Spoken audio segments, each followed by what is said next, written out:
Quest presents an unabridged recording of The Neighbours by Daniel Hurst, narrated by Deirdre Whelan and Adam Goodwin.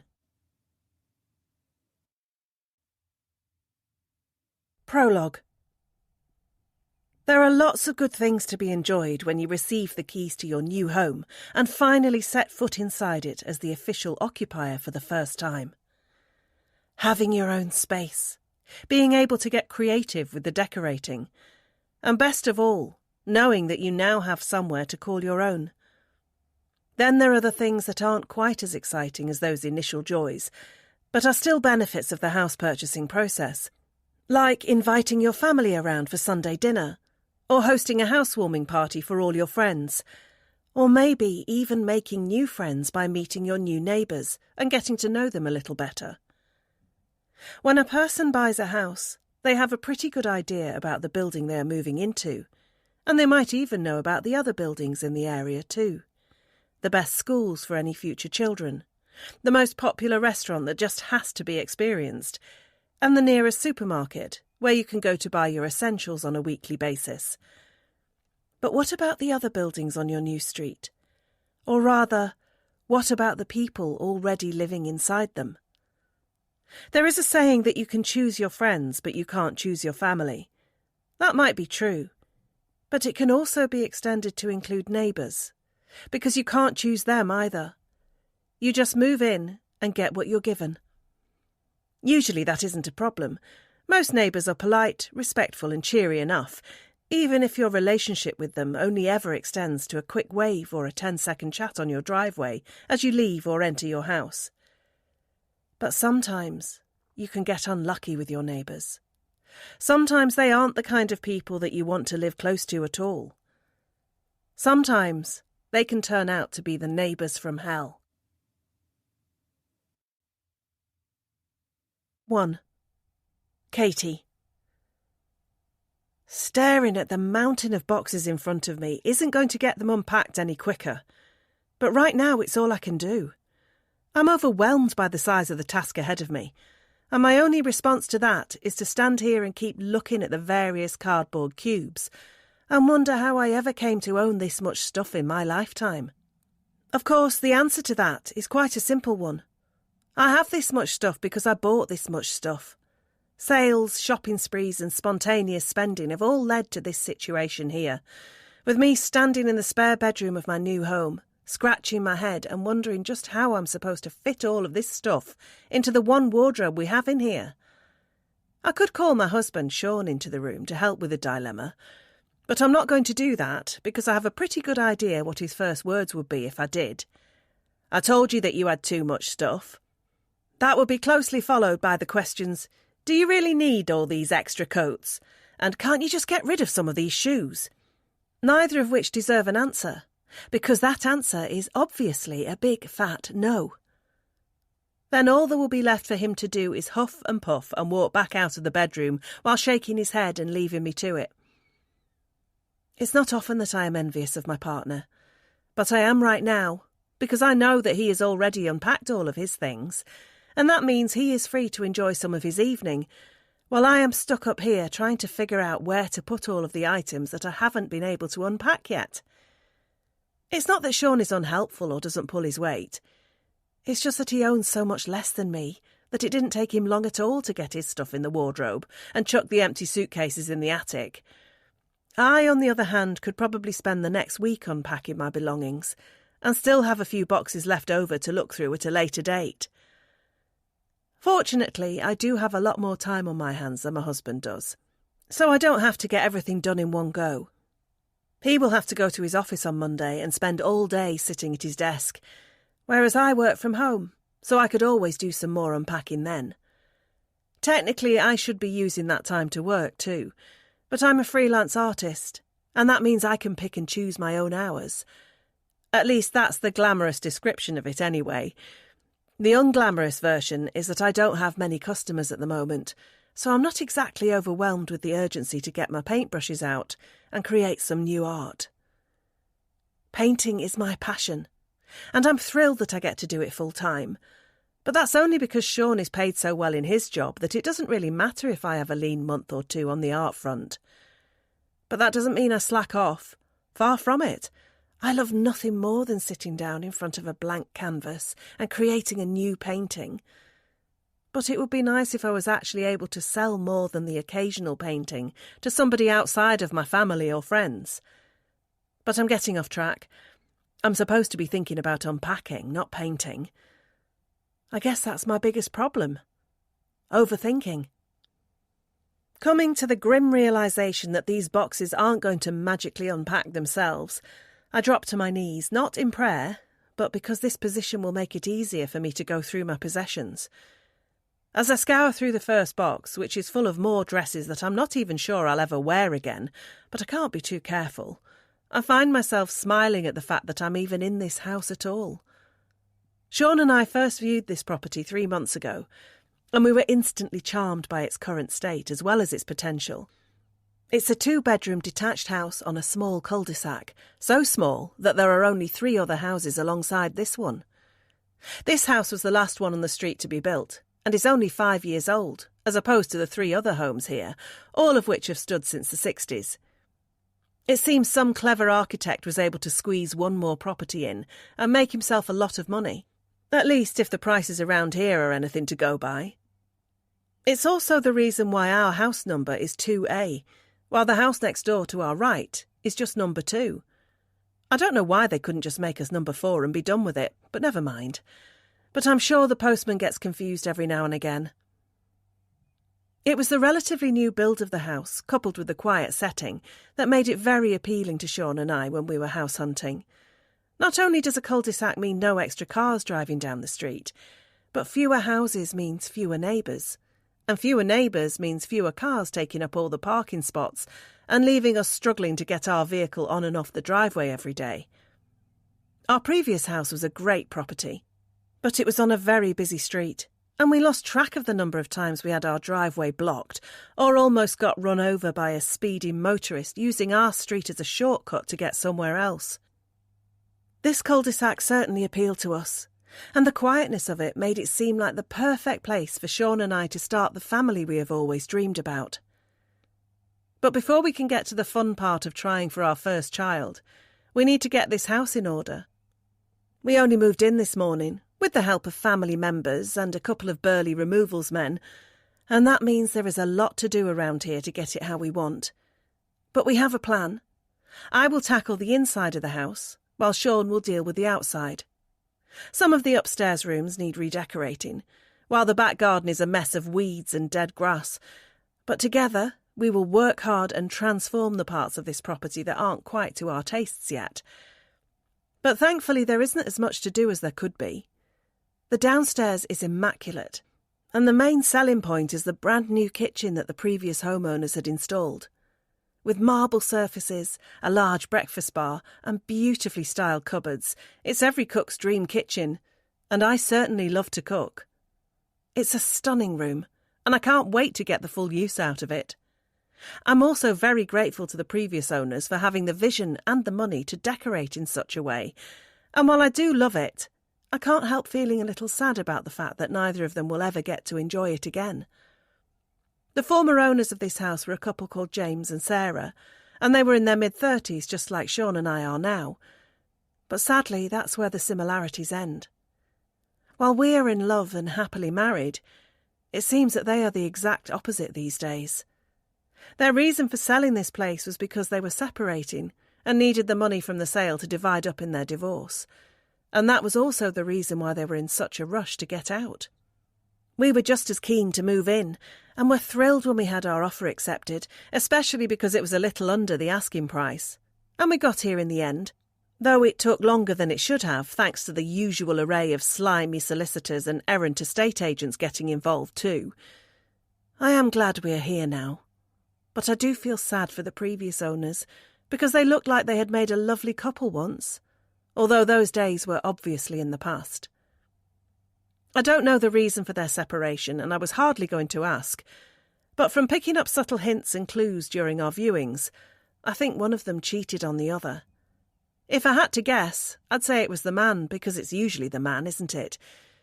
But maybe I'm doing the poor guy a disservice, and it might have been her fault instead. Who knows?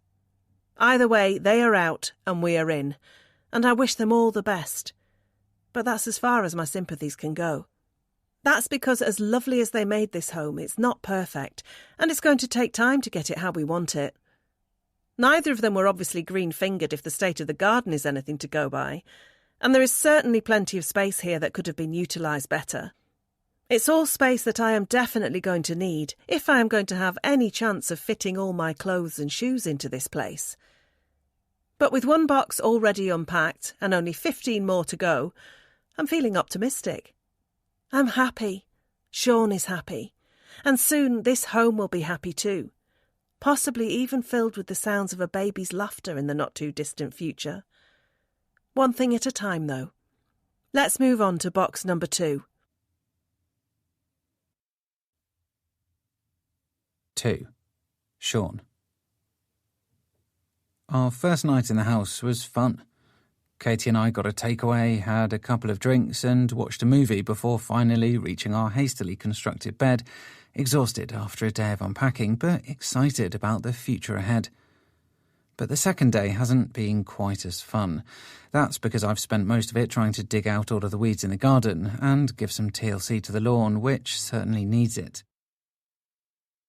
I'm not the best gardener in the world, but I'm pretty confident that I can't be any worse than the last owners were.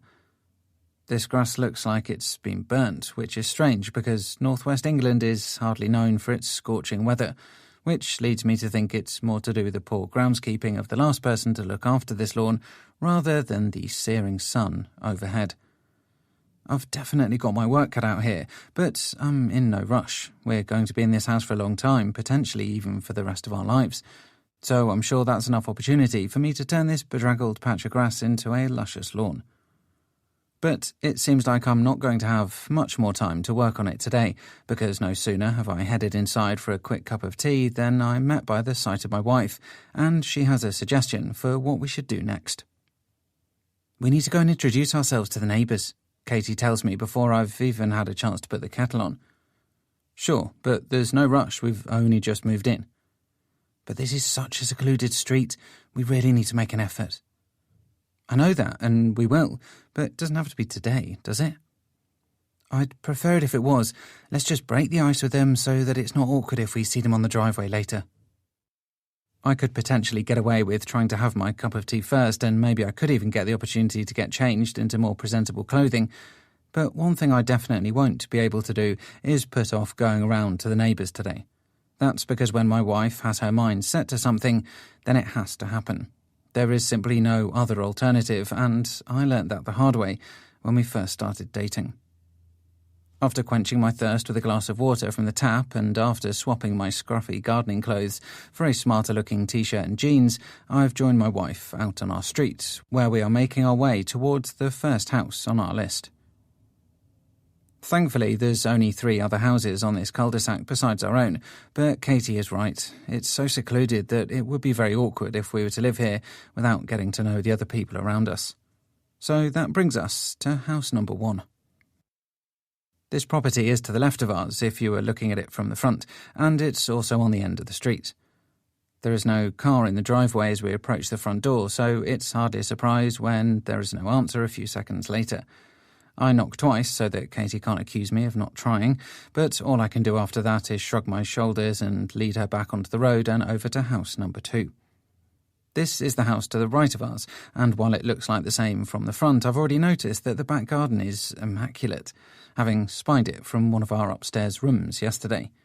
Whoever lives here is obviously a keen gardener, and I suspect they are mortified at the state of our garden at the moment, but I don't get a chance to find out because nobody is home at this house either. This is going well, I say sarcastically as Katie and I make our way back down the driveway and head towards the third and final house we plan to call at today. But unlike the first 2, there is a car on this drive, and I suspect our next knock on a door will get answered now. Sure enough, I see movement on the other side of the frosted glass of the front door, and when the door is eventually opened, my wife and I come face to face with a man who looks like he has just stepped right off the page of a male modelling magazine. He has piercing blue eyes, a chiselled jawline, and a set of teeth so straight and white that they put my yellowish pegs to shame. I'm struck by the fact that I've noticed all that about this man in a split second, but if I have noticed, then I can be sure that my wife has noticed it too. Sure enough, it only takes a quick glance at her beside me to see that she is just as surprised at the unexpectedly handsome appearance of one of our new neighbours. "Hey, how's it going?" the man asks with such casual confidence that it's almost as if we aren't strangers, but people whom he has known all his life. But we are strangers, and we're standing on his doorstep, so I better introduce ourselves quickly so as not to make this awkward, even if this guy looks anything but awkward.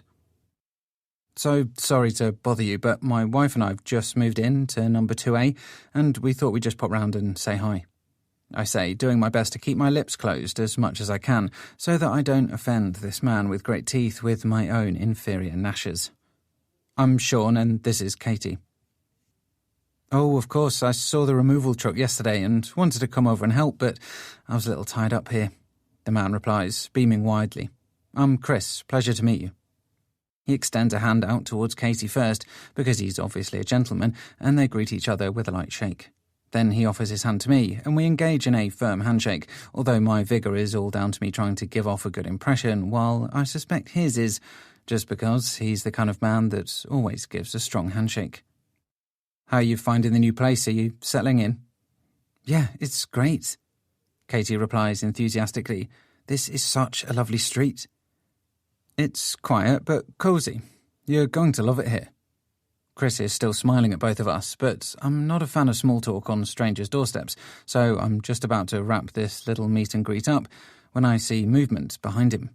There's somebody else in the house, and after quickly clocking the wedding ring on Chris's left hand, I realise who it must be. We're about to meet his wife. Chris must sense her presence behind him because he turns around and steps to the side, and that allows us to get a first look at the woman who snared this ridiculously good-looking man. But if Chris's appearance is noteworthy, then the woman he lives with is off the charts. Brunette, brown eyes, and a smile so show-stopping that I wonder if I haven't stepped off my street and onto this set of a Hollywood movie. "This is Abby," Chris says as his wife joins us. "Abby, these are our new neighbours." The woman in the doorway doesn't stop smiling as she greets us both and shakes our hands, and even though I know it's silly, I definitely feel a shiver down my spine when I get my chance to touch her skin. Unlike her husband's handshake, this one is as light as a feather, and I get a glimpse of her red nail varnish before she whisks her hand away and returns it to her slender side. "It's so exciting to have new neighbours. You're going to love it here," Abby says to us, looking at both Katie and I in equal measure. "That's what I just said," Chris cuts in. "This really is a great place to live." They both sure do seem convinced that this is the place to be, and that is good to hear, not that it would have made too much difference for us if not. We like the house and we like the street, so we're not sure that anything could have put us off buying here. But it is always good to get an endorsement from the neighbours, and we certainly seem to have got that. "Well, it was lovely to meet you, but we better get back," I say, trying to make my voice sound as casual and as confident as Chris's does when he speaks. "There's lots to do, I'm sure you understand." "Of course. Do you need a hand with anything?" Chris asks, because that's seemingly the kind of guy that he is. "I think we're okay, thanks," I reply quickly, but Katie doesn't seem so sure. "Are you any good in the garden?" she asks Chris. "Sean's got his work cut out getting ours back under control."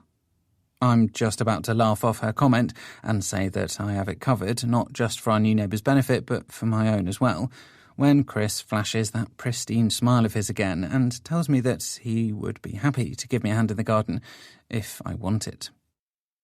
I do my best to downplay how much I could use the extra help, but Chris is not having any of it and tells me that he will go and get some scruffy clothes on before coming round to assist me shortly.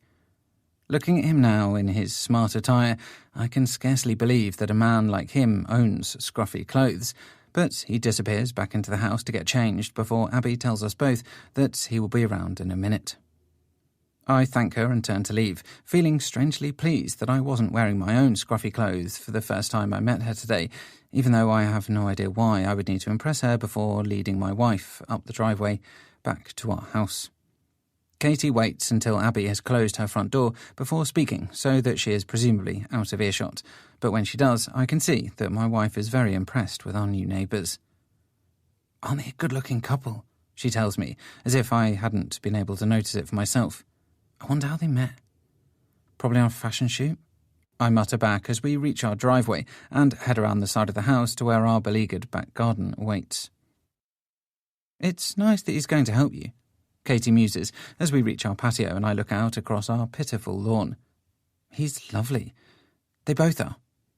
If I was a little insecure, then I might think that my wife added that last sentence to hide the fact that she was enamoured with Chris, but I'm doing my best not to be. But I'm not stupid.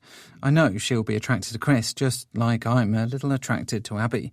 But that doesn't mean anything. They're just our neighbours, and we'll probably hardly see them again. I'm sure they have lots of good-looking friends who they spend their spare time with, doing whatever good-looking people do. Then again, Chris is already at our front door, and he has a spade in his hand, ready to get to work in my garden. Maybe we'll be seeing much more of him. Maybe we'll be seeing a lot more of his wife, too. 3. Katie. Our first weekend in the house is almost over, and it's been a productive one. Despite my initial laziness, as well as my husband's scepticism, I was able to unpack all of the boxes of my belongings and fit them all into our new home, even if it meant hoarding some things away in the attic, where they're likely to just end up getting covered in cobwebs and thrown away in the future. Sean has also done his part, making a solid start on the garden, but he did have help. Our neighbour, Chris, gave up a couple of hours of his time to assist my husband, and we were both grateful for that. It seems like we might have a new friend, or rather a couple of new friends. Chris and his wife Abby are lovely, and I presume we'll be seeing a lot more of them in the future, and not just because we live so close to each other now. It's also because they have told us they sometimes like to organise social events on the street. That sounds fun, and I'm glad we're already being warmly welcomed into our new place of residence. All that, and we still haven't even met the people who live in the other 2 houses on our cul-de-sac. The other driveways are still empty, so I'm guessing the homeowners are still out, and according to Chris, it might not be as easy to meet them as we first thought. The house to our left, number 1, is apparently occupied by a 40-year-old man who works away a lot on oil rigs in the North Sea, and when he is home he is busy spending time with his 15-year-old son, who he has lost custody of to his estranged wife. On the other side of us is number 2, and Chris tells us that an elderly couple live there. We're told they are in their early 70s and both retired, and when they're not pottering around in their garden, they're usually out spending their pension money on trips to the seaside or on new items for their home, which they obviously take great pride in if the appearance from the outside of it can be any indicator. They really have given great care to their garden, which might be why Sean feels so motivated to get ours up to scratch too, and I presume the inside of their home is just as well kept. Maybe I'll get to see it one day, but first we have to actually meet and greet them. But that can be a job for another day now. It's Sunday night, and it's time for a little relaxation before another week of work begins. I'm currently in the kitchen preparing a chicken pesto pasta dish for our evening meal, while Sean is upstairs ironing the last of his shirts for the upcoming days in the office. I'm all ready myself for Monday morning, and the blank canvas currently sitting on an easel in the spare bedroom is proof of that. Tomorrow morning, just after Sean has left the house and started his commute, I will make my own much shorter one into the bedroom, where I will take out my paintbrushes and palettes and begin work on my next piece of art. And this one will definitely sell. At least that is what I'm telling myself anyway. It takes me a little longer than usual to get the food cooked and served up into 2 bowls, simply because I'm still finding my way around this new kitchen, as well as still remembering which cupboard I put all the bowls into when I unpacked them earlier. But finally the food is on the table, and our hunger can be satisfied, as well as our need for a strong drink after all the upheaval and stress of the last few days. "Cheers," I say to my husband as I raise my glass of red wine towards him across the table. "Here's to the new house." "To the new house," he replies, as he clinks his glass against mine and takes a sip before letting out a deep exhale that he sometimes does after his first alcoholic drink in a while. We eat quickly and drink just as fast, a consequence of a day spent on our feet doing menial chores. But we still find the time to chat about a few of the first jobs we plan to do on the house, like redecorating the main bedroom and painting over that awful wallpaper in the hallway. We also talk about Chris and Abby and speculate as to what some of the social events could be that they like to organise every now and again. Barbecues, perhaps. Maybe a wine and cheese night. And who knows, there might even be the odd street party to attend. I guess we'll find out in due course. By the time our pasta bowls are empty and our wine glasses have been topped up again, Sean and I are feeling full and very satisfied with our current life situation. We're feeling so relaxed that we decide the washing up can wait for the morning and choose instead to go into the living room and put on a movie on our widescreen TV that was one of the first things to be unpacked. As we settle onto the sofa and use the remote control to scroll through the channels for something to watch, I am feeling very contented. With this evening, with this house, and with my partner. Everything is just right. And then we heard somebody tapping on our front door. Sean and I glance at each other as we both hear the knock at the same time, and both of our expressions tell the other one that we have no idea who it could be. But of course one of us has to say it to reinforce our surprise. "Who do you think that could be?" I ask my husband, as I reach over and carefully place my half-full wine glass onto the top of an empty plastic container that I had been hoping Sean was going to put in the garage earlier. "I've no idea. Your parents?" "No, they're coming round later in the week. What about yours?" "It can't be. They wouldn't just turn up without checking we were in first." Then we hear the knocking again. It's not a hard knocking, but it's not a soft knocking either.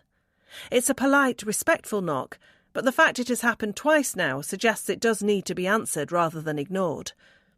"Could it be Chris again?" Sean suggests, and I shrug my shoulders.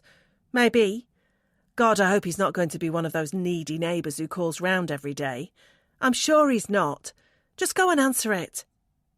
Sean lets out a sigh as he puts his glass down before getting up and heading out of the room, leaving me curled up on the sofa with the volume on the TV turned down so that I can hear exactly who is out there when my husband opens the door. When he does, I detect a male voice, but it's not one I recognise, so it can't be Chris. Then I hear an unfamiliar female voice too, and now I'm really intrigued as to who it could be out there. Then I hear some more talking, but I can't make out the words. Did I hear a name then? Are they making introductions? I want to know what is going on, but I'm not going to go hovering in the hallway as that could be awkward. But it sounds like I won't need to do that anyway. That's because I hear the man ask if he and his wife can come in. And to my surprise, Sean agrees that they can. I hear the front door close and the shuffling of several feet on the hallway carpet, so I sit up quickly on the sofa and try to make myself look a little more presentable than I currently am for our mystery guests. I've just managed to get my scraggly hair into a ponytail when Sean re-enters the room with a slightly awkward look on his face. But before I can ask him what's going on, two more people walk into the room behind him. An elderly man and an elderly woman, grey-haired, slightly hunched and smiling.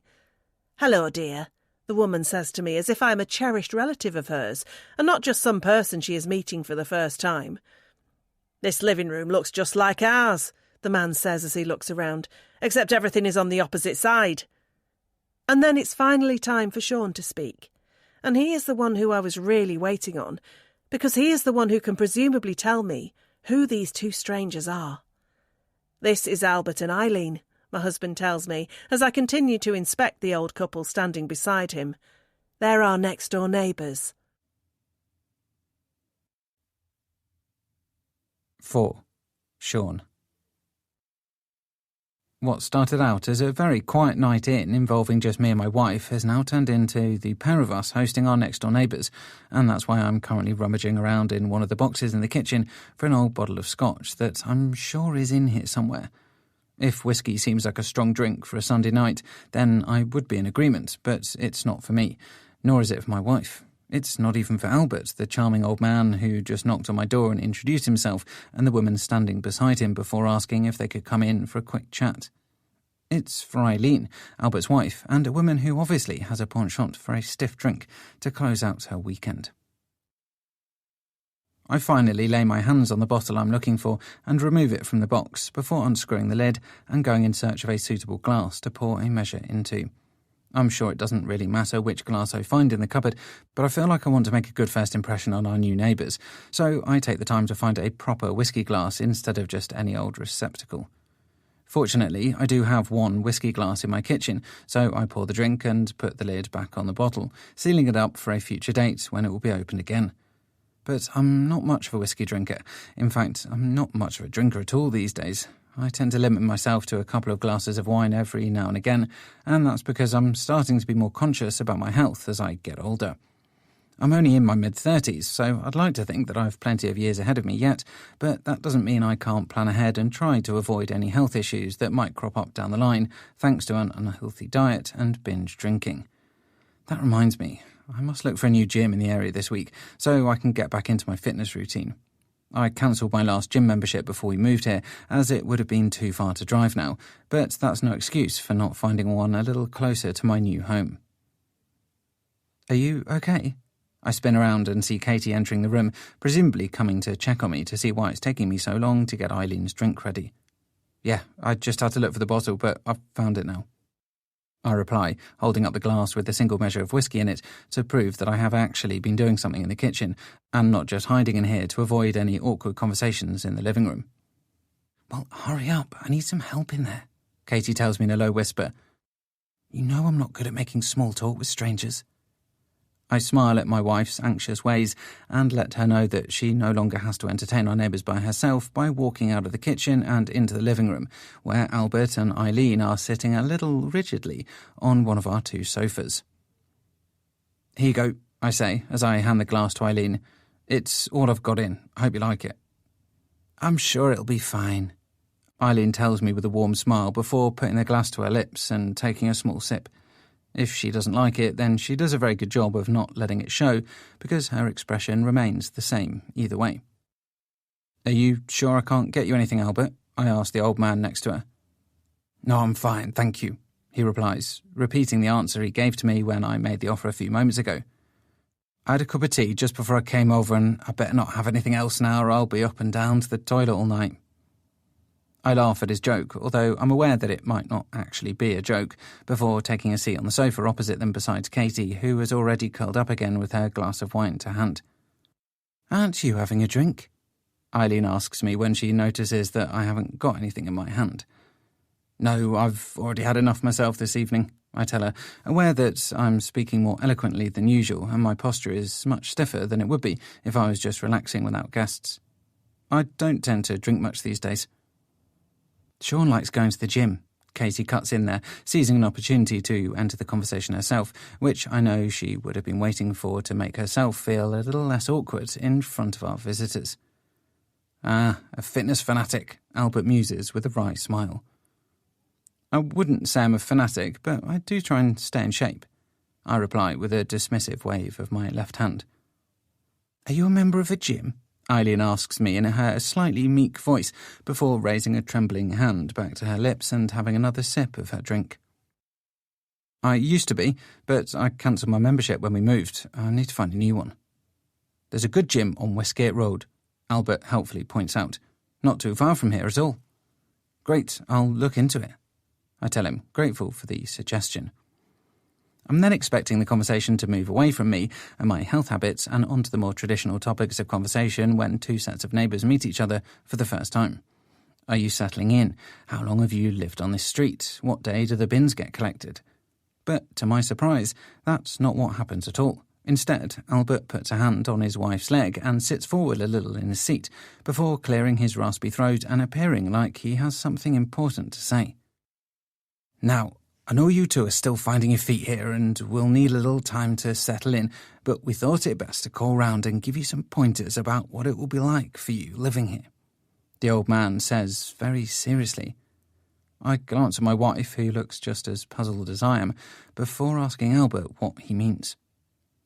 I'm talking about the other neighbours, he replies, and I notice that while his eyes looked weary when he arrived here, they are now looking much more alert as they stare at me from behind his pair of spectacles. What about the other neighbours? Katie asks, slightly hesitantly.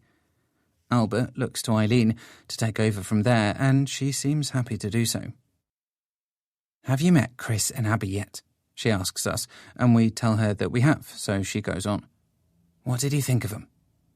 They seem lovely, Katie replies, and I back that summation up. Attractive? Albert asks. Well, yeah, I suppose so. My wife answers the question.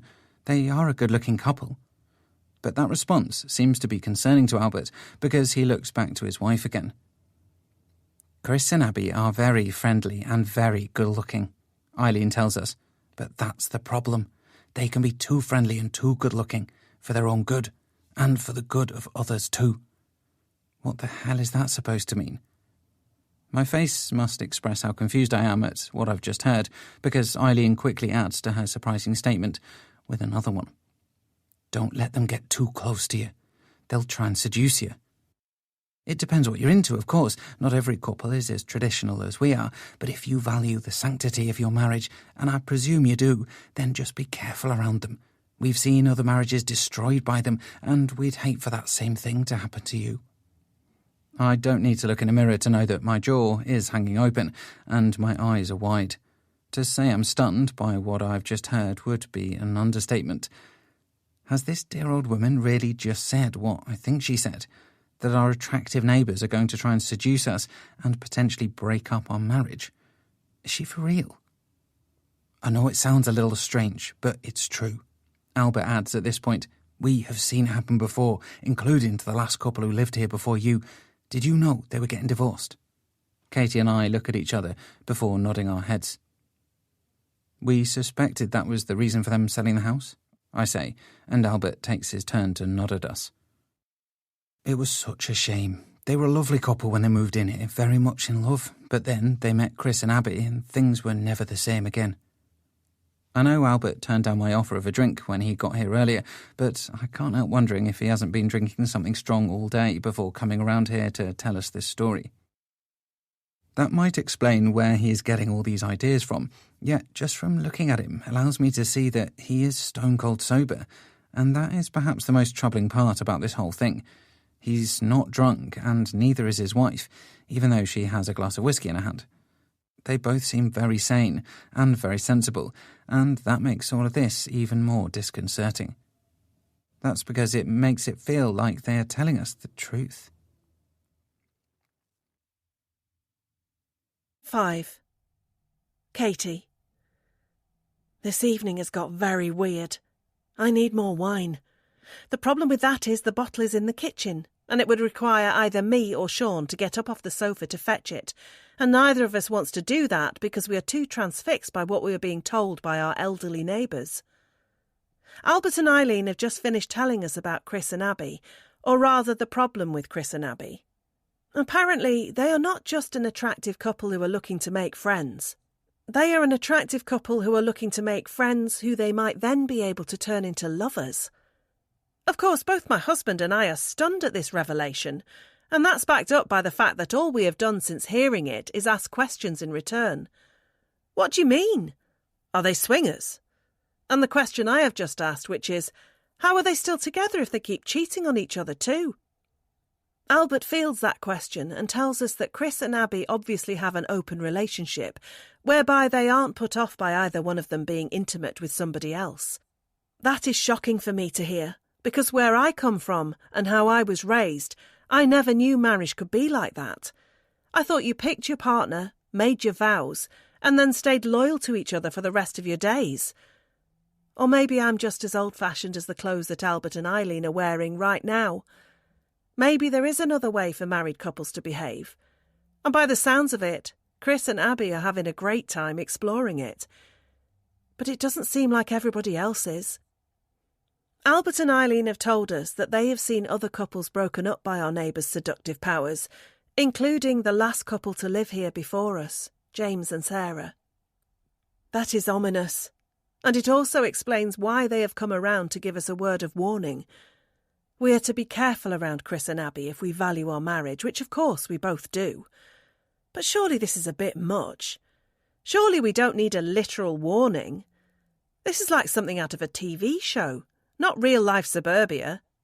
I'm sure Sean and I could have restrained ourselves around Chris and Abby without needing our elderly neighbours to give us a heads-up beforehand.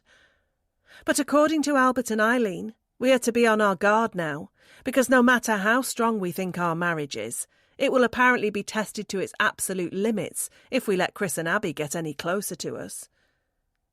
I could be forgiven for thinking that the shocks and surprises are over for the night after this, but I'm wrong again, because no sooner have Albert and Eileen finished warning us about the people who live at number 3, then they move on to warning us about the people who live at number 1.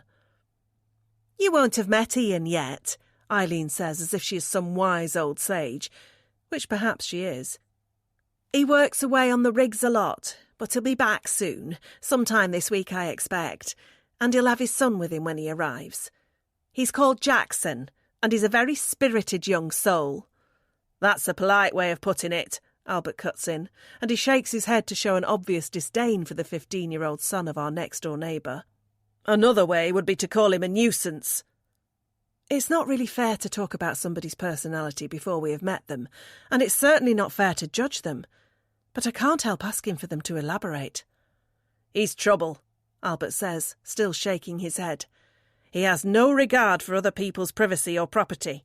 I've seen him in our garden before, and I've even caught him trying to steal something from my garage before, after I left it open by mistake."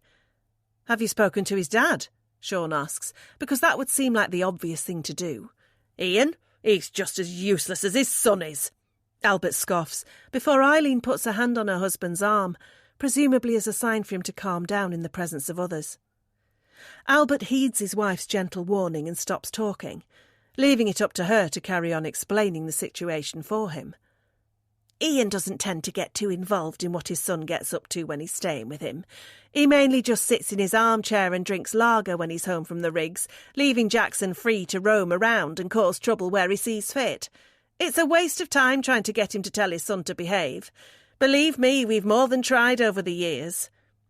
"But surely it can't be that bad, or you could just call the police," I say, because that's what I would do if a parent failed to control their child and it was causing undue stress and hassle in my home life, especially if he was trespassing and stealing. Albert rolls his eyes, which lets me know that my idea is a bad one. And Eileen confirms as much by telling us that they tried that once, but the police did nothing, and it only made things worse. "Ian got angry with us after that, told us to stay away from him and his son, so that's what we've done. We're civil with them now, but no more. We don't want any trouble. We just want to enjoy our retirement." "That's the best bit of advice we could give you there," Albert chimes in again. "Try not to let Jackson bother you. He wants to get a rise out of you, but don't give it to him. He'll just get bored and find something else to do then. But lock your doors. That kid will steal anything that isn't fixed down." Just like the warning about Chris and Abby, this one is ominous too. But unlike that first one where trouble seems quite easy to avoid, as long as we don't allow ourselves to be seduced by our attractive neighbours, this information about Ian and Jackson feels more concerning. I can handle living nearby to an adventurous couple, but I'm not so sure I can handle living so close to a lazy parent who lets their thieving child run wild. And it sounds like my husband is feeling the same way. "There won't be any stealing around here," Sean says firmly. "I'll make sure I get through to his father if the son tries taking anything of ours that doesn't belong to him." That seems pretty final, but Albert rolls his eyes again and obviously has something else to add. "You're not the first person to live here who thought like that," the old man says, before looking to his wife. "Remember Greg?" Eileen nods solemnly, but that doesn't help me or my husband. "Who's Greg?" I ask. "He was the first person to live in this house. He sold the house to the couple you just bought it off. Just like them, he had a good reason to leave this street behind." "And what was that?" I ask, slightly dreading the answer, because the longer this conversation goes on, the less satisfied I am feeling about choosing this seemingly perfect place to live. "He ended up being given a restraining order from the police," Albert tells us. "He wasn't allowed within 10 metres of Ian or his son, which made it quite difficult considering he was living right next door to them." That doesn't sound good, and I'd almost like to leave it there, but Sean quite rightly wants to know more. "Why was he given a restraining order?" he asks. "Because he assaulted Ian, punched him right in the face on his own doorstep after he had got sick of things going missing in his garden and Jackson getting away with it. But the police took Ian's side.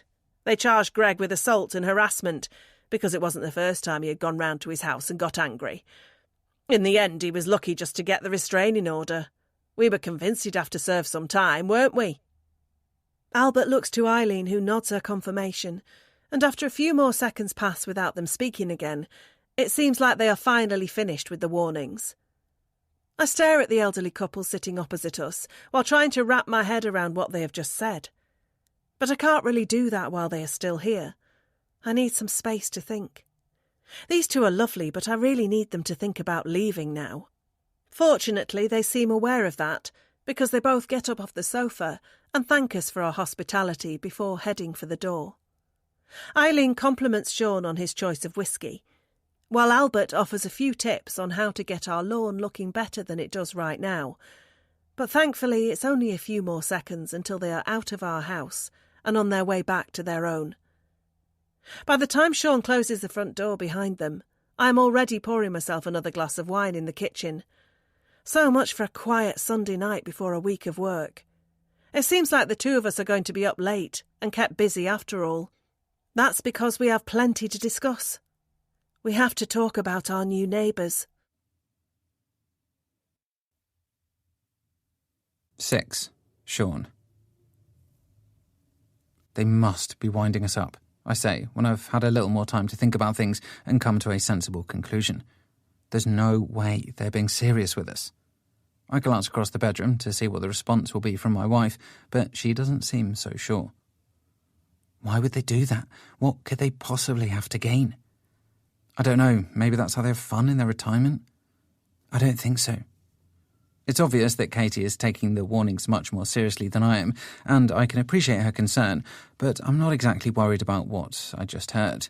If Ian's son, Jackson, is as unruly as we were told, then I'll handle it in a safe and sensible manner, and if Chris and Abby are really adulterers who love nothing more than getting their claws into other couples, then that will be quite easy to avoid too. I'll just say no thank you and leave them to it. I'm sure Katie will do the same. So, as far as I'm concerned, there is nothing to worry about, even if it is true, which I seriously doubt it is anyway. Maybe they're just confused, I suggest as I strip down to just my boxer shorts and climb under the duvet. Maybe they think things are worse than they are. They are quite old. They didn't seem confused to me, Katie replies as she removes her makeup in the mirror where she has set up a makeshift dressing table until she can order a proper one for our new room. Who knows what they're really like? We've only just met them, just like we've only just met Chris and Abby too, and we haven't even met Ian and Jackson, so we can hardly judge them yet, can we? I just don't see why they would come around to warn us if there wasn't something to be worried about. I sigh as my wife continues to get ready for bed and try to distract myself by staring up at the ceiling and counting how many cracks in the plaster I can see that will need to be fixed when it comes to redecorating this room. But it's no good. Just like Katie, I can't stop thinking about what just happened. I can't wait to tell the lads at work about this tomorrow, I say with a chuckle. They'll have a right laugh. Don't you dare tell anybody about this, Katie suddenly snaps, spinning around and fixing me with a steely glare. I don't want people thinking we've moved onto a street with a bunch of weirdos. But we haven't. This is just a normal street. It doesn't sound like it. I don't fancy having an argument this late at night and this close to another Monday morning, so I decide it's best to stay quiet and wait for Katie to turn off the one light bulb in here and join me under the duvet. When she does, I decide to try and take her mind off things by kissing her neck and seeing if she's in the mood for a little romance. But I get my answer pretty quickly when she moves her head away from me and gets up out of bed to go over to the window. "What are you doing?" I ask her, as I see her peering out through the scraggly curtains that the previous homeowners left behind for us. They definitely need replacing, but at least we have them, because without them we'd end up being woken up at dawn with the sunlight streaming in. "I'm looking," Katie replies. "Looking at what?" "The neighbours." "What for?" "Just to see." "See what?" "What they're doing." "What do you think they're doing? They're probably all in bed, just like we are." "No, they're not. I can see some lights on." "So what? Come away from the window, they might see you." "They won't." I realise that Katie isn't going to get back into bed anytime soon, so I have a choice between either rolling over and going to sleep or getting up to go and join her at the window. I'm tired, but I'm also intrigued as to what it might be that my wife thinks she will be able to see by peeping out, so I pull back the duvet and go and stand beside her at the gap in the curtains. "See, they're still up," Katie says as she gestures towards both Albert and Eileen's house and Chris and Abby's. She's right, they are both still up because I can see lights on, but I'm not sure what it's supposed to signify. The only dark house is Ian's, and that is to be expected because apparently neither him or his son are back home until later in the week. So they don't go to bed as early as we do? What does that tell us? I don't know, but we need to find out more about these people so that we know if any of it is true. And we're going to do that by staring out of our bedroom window every night. Just get back into bed. Not without you.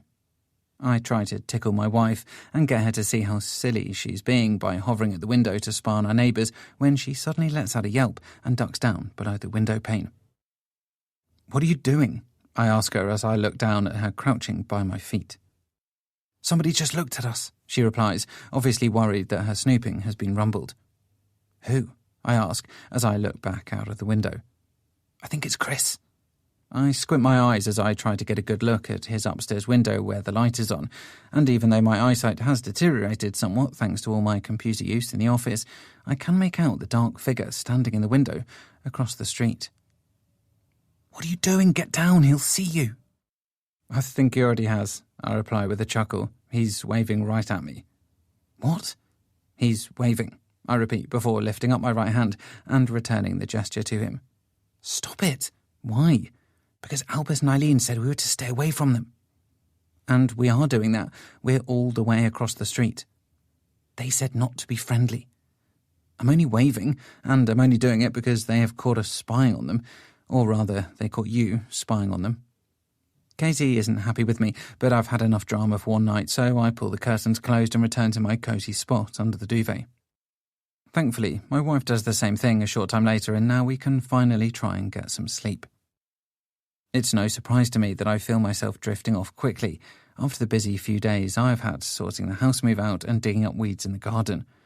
I'm going to be just as busy tomorrow when I get back to the office, but for now, I'm going to savour every single minute I get to lie here in the dark and drift off to sleep. I'm not sure what time it was when I woke up again because it was still dark and Katie was still fast asleep beside me, but I am sure about what it was that woke me.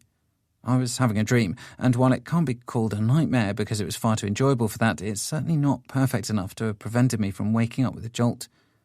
As I lie there and stare up at the dark ceiling, I think about what it was that I just experienced in my slumber, and I'm glad only I am witness to what it was.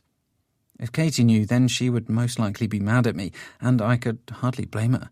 That's because I just dreamt about myself with another woman, and I'm not sure that any wife wants to hear about that. But this wasn't just any woman. This was someone we both know. It was Abby. I know Albert and Eileen just told us to stay away from her and Chris, and I know Katie seems keen to heed that warning, which means I better heed it too, but I'm not sure what I'm supposed to do if I see them in my dreams. More worryingly is, why am I seeing Abby in my dreams? Does it mean I like her? Hardly. I barely know her after all. It was just a dream. It's silly and it doesn't mean anything, just like what Albert and Eileen told us doesn't mean anything either. At least that's what I tell myself as I close my eyes and try to get back to sleep. But this time it isn't as easy to drift off. This time I find myself starting to feel as anxious as my wife felt when she was standing at the window, looking out at our neighbours. This time I start to worry that there might be some truth in what our elderly neighbours told us. 7. Katie. I didn't get the best night's sleep after the events of yesterday, which explains why I'm feeling so tired now as I sit on my stool in front of a blank canvas with a paintbrush in my hand and an idea in my head of what it is that I want to create. But the tricky part is getting the idea out of my head and onto the canvas. And so far, that hasn't happened for me today. I could blame it on painter's block, which is exactly like writer's block, except substitute pen and paper for paintbrushes and palettes. But I have a feeling that's not what it is at all. Rather, it's because I'm still distracted about what our elderly neighbours told us when they called around to visit yesterday. Albert and Eileen's housewarming present to us was a word of warning about the people we share this cul-de-sac with. And all I can say is that I would have preferred a more traditional gift, like a bottle of wine, or a small potted plant for the kitchen windowsill. Instead, Sean and I got the full rundown on what we can expect from our other neighbours, and it doesn't sound good. Is it enough to make us reconsider where we are living? Of course not. We both love this house, and we have only just got here. But it is certainly enough to make us worry about what might happen in the future, or at least it's enough to make me worry anyway. Sean doesn't seem too bothered about it at all, and he left for work this morning without so much as a word about what happened last night. But then again, he's always been less of a worrier than me. We balance each other out, which is a good thing, but it can also lead to arguments, which is a bad thing. But thinking about all of this isn't going to get me any closer to starting this painting, so I'll reach over and turn the radio on, filling the room with music that will help clear my mind and give me a better chance of being creative. Eventually, my paintbrush is moving across the canvas, and I'm feeling a lot better about things now, as I usually do when I'm lost in my work and not thinking about anything else but art. But that blissful state is interrupted by a knock at the front door downstairs. My paintbrush hovers inches away from the canvas as I stop what I am doing and wonder who it could be that has just come to my house. I haven't ordered anything, so it can't be a delivery driver. Maybe it's a door-to-door salesman trying his luck after realising some new people have moved in on his patch. That could be it. Or maybe it's one of my neighbours, and I'm about to get another surprise to go with the one I got yesterday, which was the last time there was a knock on our door. I hear the knock a second time, and that forces me up off my stool and out of the spare bedroom towards the top of the stairs, where I look down and try to get a better idea of who might be out there. We have a small sliver of glass beside our front door, and it gives us the opportunity of seeing who might be out there before we open the door. But in this case, whoever it is not standing near the glass, so I can't see them. Or at least I can't until they move their head right in front of it and look inside, catching sight of me loitering at the top of the stairs. It's Chris, and he has seen me, which means I have to answer the door now or I'll look rude. I wonder what he wants as I head down the stairs, trying to remind myself that he is just a friendly neighbour, but also aware of Albert and Eileen's warning to me yesterday, in which they instructed Sean and I not to get too close to this attractive couple. But there's not much I can do about that when one of them is stood at my front door, so I turn the handle and find myself face to face with Chris again. "Hey, sorry to bother you," Chris says with a trademark flash of his pearly whites. "I was just dropping off this hedge trimmer for Sean. I told him he could borrow it." I look down at the hedge trimmer leaning against the wall and feel myself relaxing instantly, because he is here to do a kind neighbourly duty, not to try and seduce me like Albert and Eileen warned. I feel ridiculous for even thinking that might be what was about to happen, and I let out a nervous laugh, which is a bit silly because Chris will have no idea what I find funny about this situation. "Thanks, that's great. I'll let him know you dropped it round and we'll get it back to you as soon as we can," I say, as I accept the trimmer and prop it up in the hallway behind the door. "So are you one of the work-from-home brigade as well?" Chris asks me with a smile. Yeah, kind of. Me too. Some people hate it, but I love it. I definitely don't miss commuting, that's for sure." "What is it you do for work?" I ask, genuinely curious, although also aware that I'm not exactly heeding my neighbour's warning about staying distant from the couple at number 3. "I'm an IT technician, which basically means I fix other people's computers remotely." "Cool," I reply, but Chris just laughs. "The wage is nice, but the work isn't. Do you have any idea how many times a day I have to ask somebody if they've tried turning it off and on again?" Now it's my turn to laugh. "I imagine it's a lot. You'd be amazed. So, what is it you do from home?" I pause before answering, not because I'm embarrassed about my job, but because painting is such a personal thing to me. I don't talk about it with too many people, and that's mainly because I haven't met many people who know a lot about it. But also because I worry they will ask me how many paintings I have sold, and I'll have to lie to make myself look better. People tend not to be impressed if I'm honest and say I barely sell anything, because I'm not very good at the whole marketing thing. But Chris has asked me, and I should be honest with him, because there's little reason not to be. So I go for it, conscious that I am slightly intrigued about what his reaction will be. I'm an artist, I say, hating how that sounds out loud, because I don't really feel like one on the inside. I'm more of a person who is trying to be an artist, but is actually just lucky I have a supportive partner who is funding me while I try. Seriously? That's amazing, Chris replies with genuine surprise and enthusiasm. What kind of art? Paintings mainly. Wow, I can't believe I live on the same street as a famous artist. I'm hardly famous, I tell him with another laugh. I'm sure you're super talented. You must be to be able to do it full time. So what kind of things do you paint? All sorts, really. Landscapes, objects, sometimes other people. That's so cool. I'm envious. I always wanted to do something creative, but I ended up in IT instead. I'm sure it's not that bad. Yeah, but it's not painting, is it? Seriously, I'm super impressed. Well done for following your dream. I'm flattered that Chris is so enthused about what I do for a living, or at least what I try to do anyway. I'm also intrigued by what he said about him wanting to do something creative with his life. So, do you like art? I ask him, doubtful that he does, but chancing my arm anyway. I love all forms of creative expression, he replies excitedly. Painting, writing, music, you name it. I just love being in the presence of somebody's inner thoughts and feelings expressed in those ways. That's exactly how I feel about things, but I decide not to say that, although I'm not exactly sure why. Maybe it's because I don't want it to seem like we have so much in common, and that is probably because I'm still conscious about what Albert and Eileen said to me last night. Don't let them get too close to you. They will try and seduce you. We've seen other marriages destroyed by them, and we'd hate for the same thing to happen to you. Are you painting something right now? Chris asks me, after I have failed to say something at my turn in the conversation.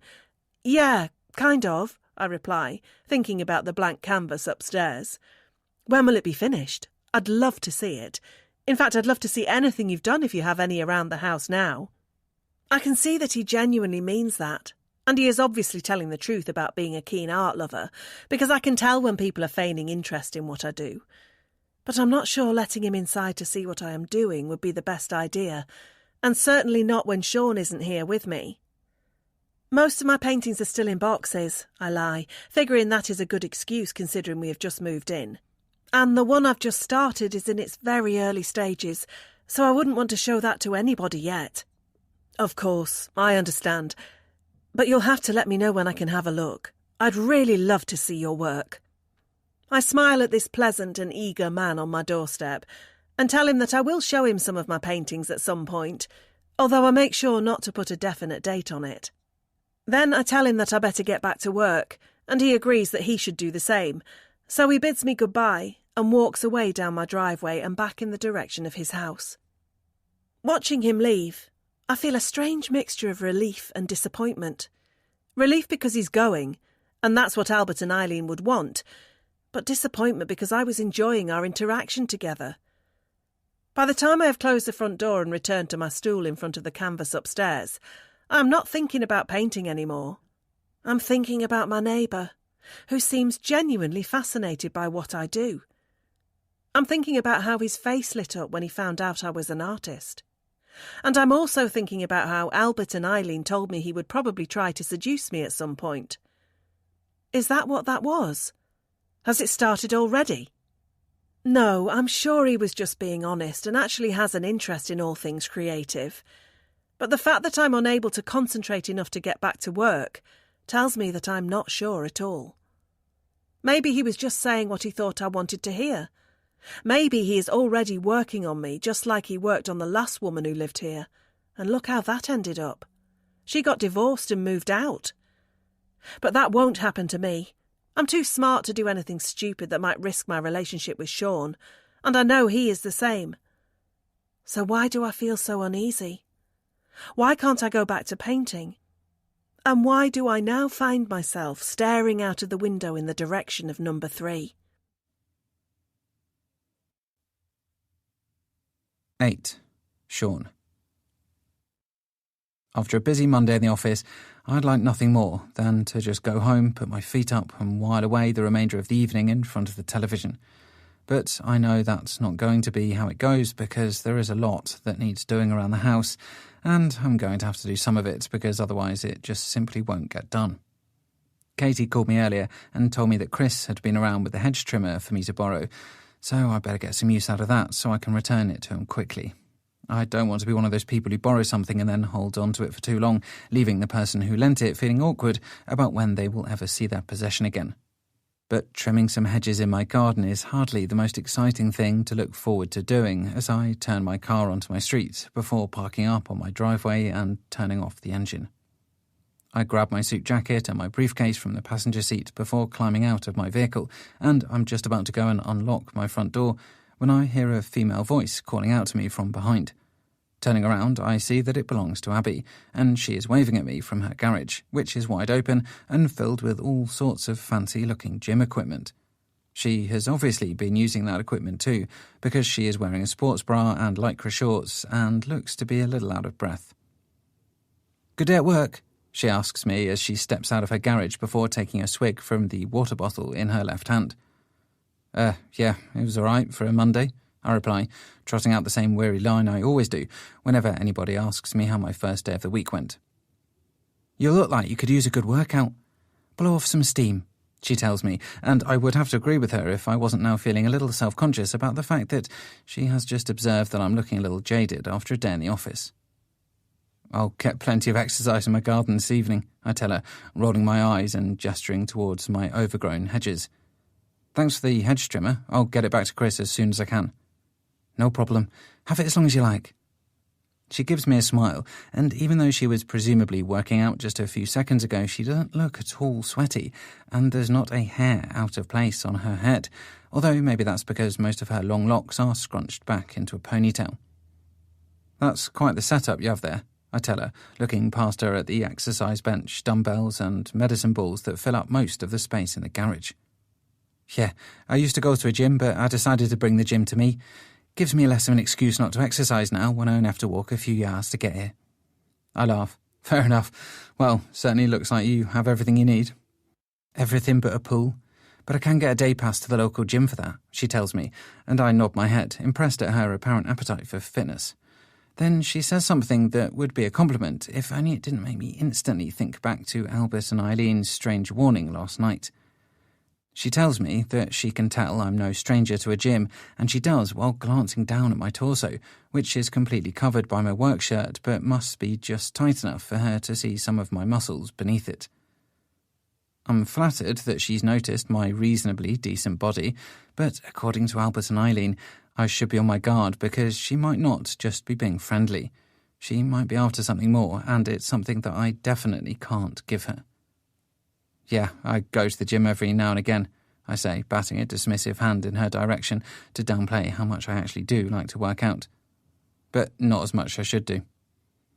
"Well, you're welcome to use some of this equipment any time you'd like," she tells me, turning back to her garage and waving a hand at all of her fitness furniture. "Although the dumbbells are probably a little too light for you. I imagine you lift much heavier weights than these."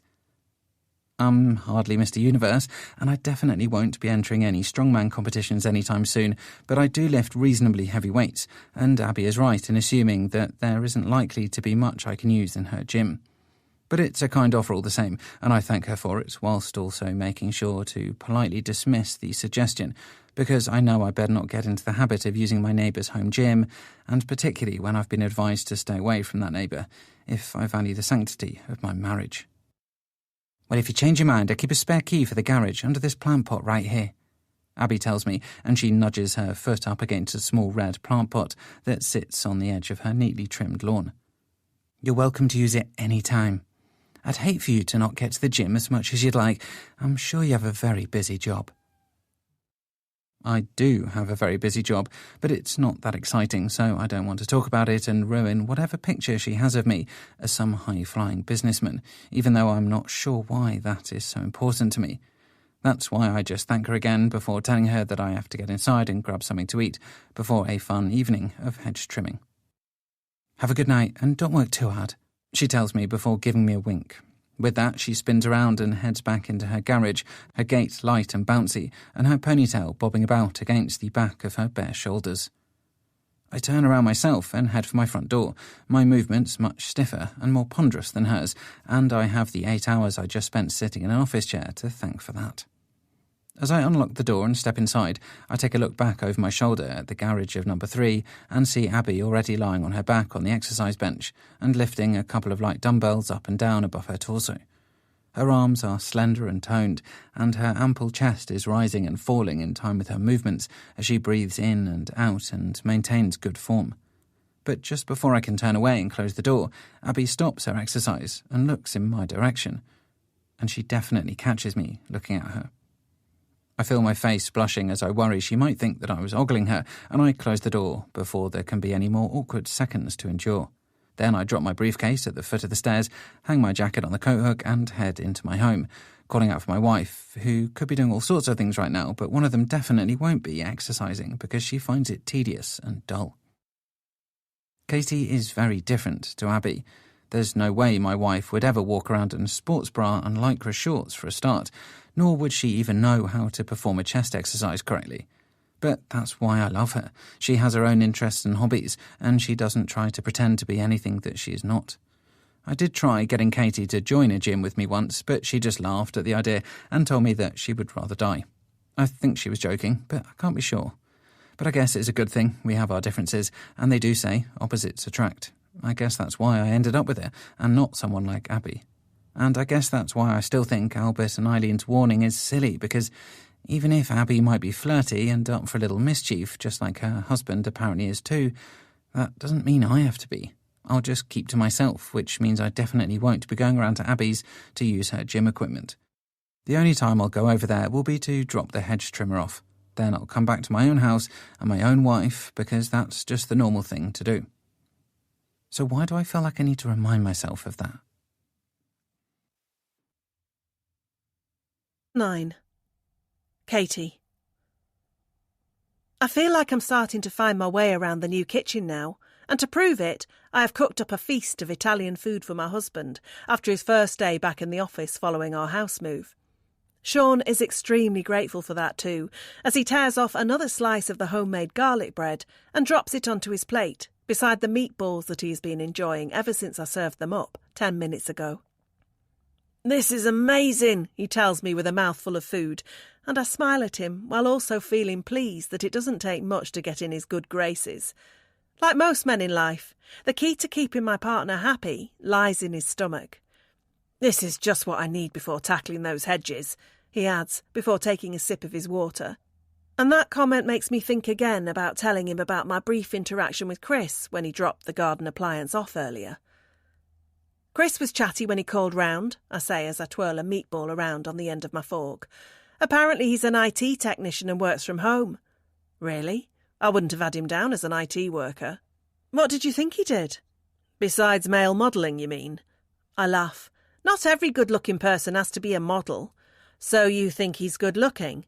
"No, well, I guess," I reply, finding myself fumbling over my answer. "It's okay, I'm not jealous. I know you prefer more rugged men anyway," Sean says, giving me a wink, and I laugh because my husband likes to think that not shaving for a couple of days and being very casual with his hairstyle makes him look rugged, whereas some could argue it just makes him seem scruffy. But not me. He's right. I do like my men rugged. He asked me what I do for work too. "Did you tell him?" "Yeah, I had to. It would have been awkward if I didn't." "So what did he say?" "He seemed like he was actually interested in it. Said he always wanted to be creative himself." "Really? Did he then ask you if you wanted to go to bed with him, like Albert and Eileen said he would?" I shake my head and try not to show that my husband's sarcastic comment has amused me. "Don't be silly, he was just being friendly." "Because he wants you." "Stop it," I say, making out like I'm going to flick my meatball sauce at him if he carries on being silly. Sean laughs and says he is only joking, before telling me that he had an encounter with Chris's other half today as well. "She said I could use her home gym whenever I fancied it," he says as he chews another slice of garlic bread. "She even told me where her spare key is kept." Unlike my story, this is a little concerning. "She did what?" I say, stunned that Abby would apparently tell my husband where the spare key to her home was. Never mind the fact that she barely knows him. Giving out information about the location of a spare key to anybody who doesn't live in that home is usually a massive no-no. Don't worry, I made sure to politely decline the offer. Well, good. You can't be letting yourself into someone else's house. That's ridiculous. It would have only been the garage. That's not the point. Don't you think that's very forward of her? I don't know. I think she was just being nice, like Chris was. Or she wants you in her home where she can try and seduce you. Now who's the one being silly? I put down my knife and fork and sit back in my chair, processing the information that Sean has just given me. I was perturbed by what Albert and Eileen said to us last night, and I was still worrying about it when I woke up this morning. But as the day has gone on, I had told myself not to be silly, and that Chris and Abby weren't really some adventurous couple who liked to prey on the new neighbours to spice up their sex lives. I had just started to put the whole thing down to an overreaction on the part of our elderly neighbours, who are most likely a little old-fashioned and reading far too much into things that aren't really there. Maybe one or both of James and Sarah did have an affair with Chris or Abby, and maybe that's why they separated and sold the house. But I highly doubt that happened via some weird strategy that the couple at number 3 employ to any newcomers who arrive on their street.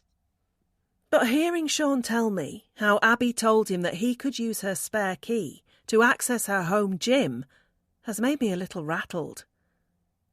Sean might not think it's much of a big deal, but how would he like it if Chris offered me the chance to go around whenever I wanted to? I bet he wouldn't be making jokes then. What's the matter? Sean asks me when he notices that I have stopped eating. I'm just confused about all of this. Maybe we should go round to Albert and Eileen's and ask them some more questions. Like what? I don't know. Maybe see if they were joking last night, or if this is something we should actually be worried about. What's there to be worried about? Now Sean has put down his knife and fork too, and he sits back in his chair waiting for me to answer him. But I don't want to come out and say what is on my mind, so I just try to avoid it instead. I don't know.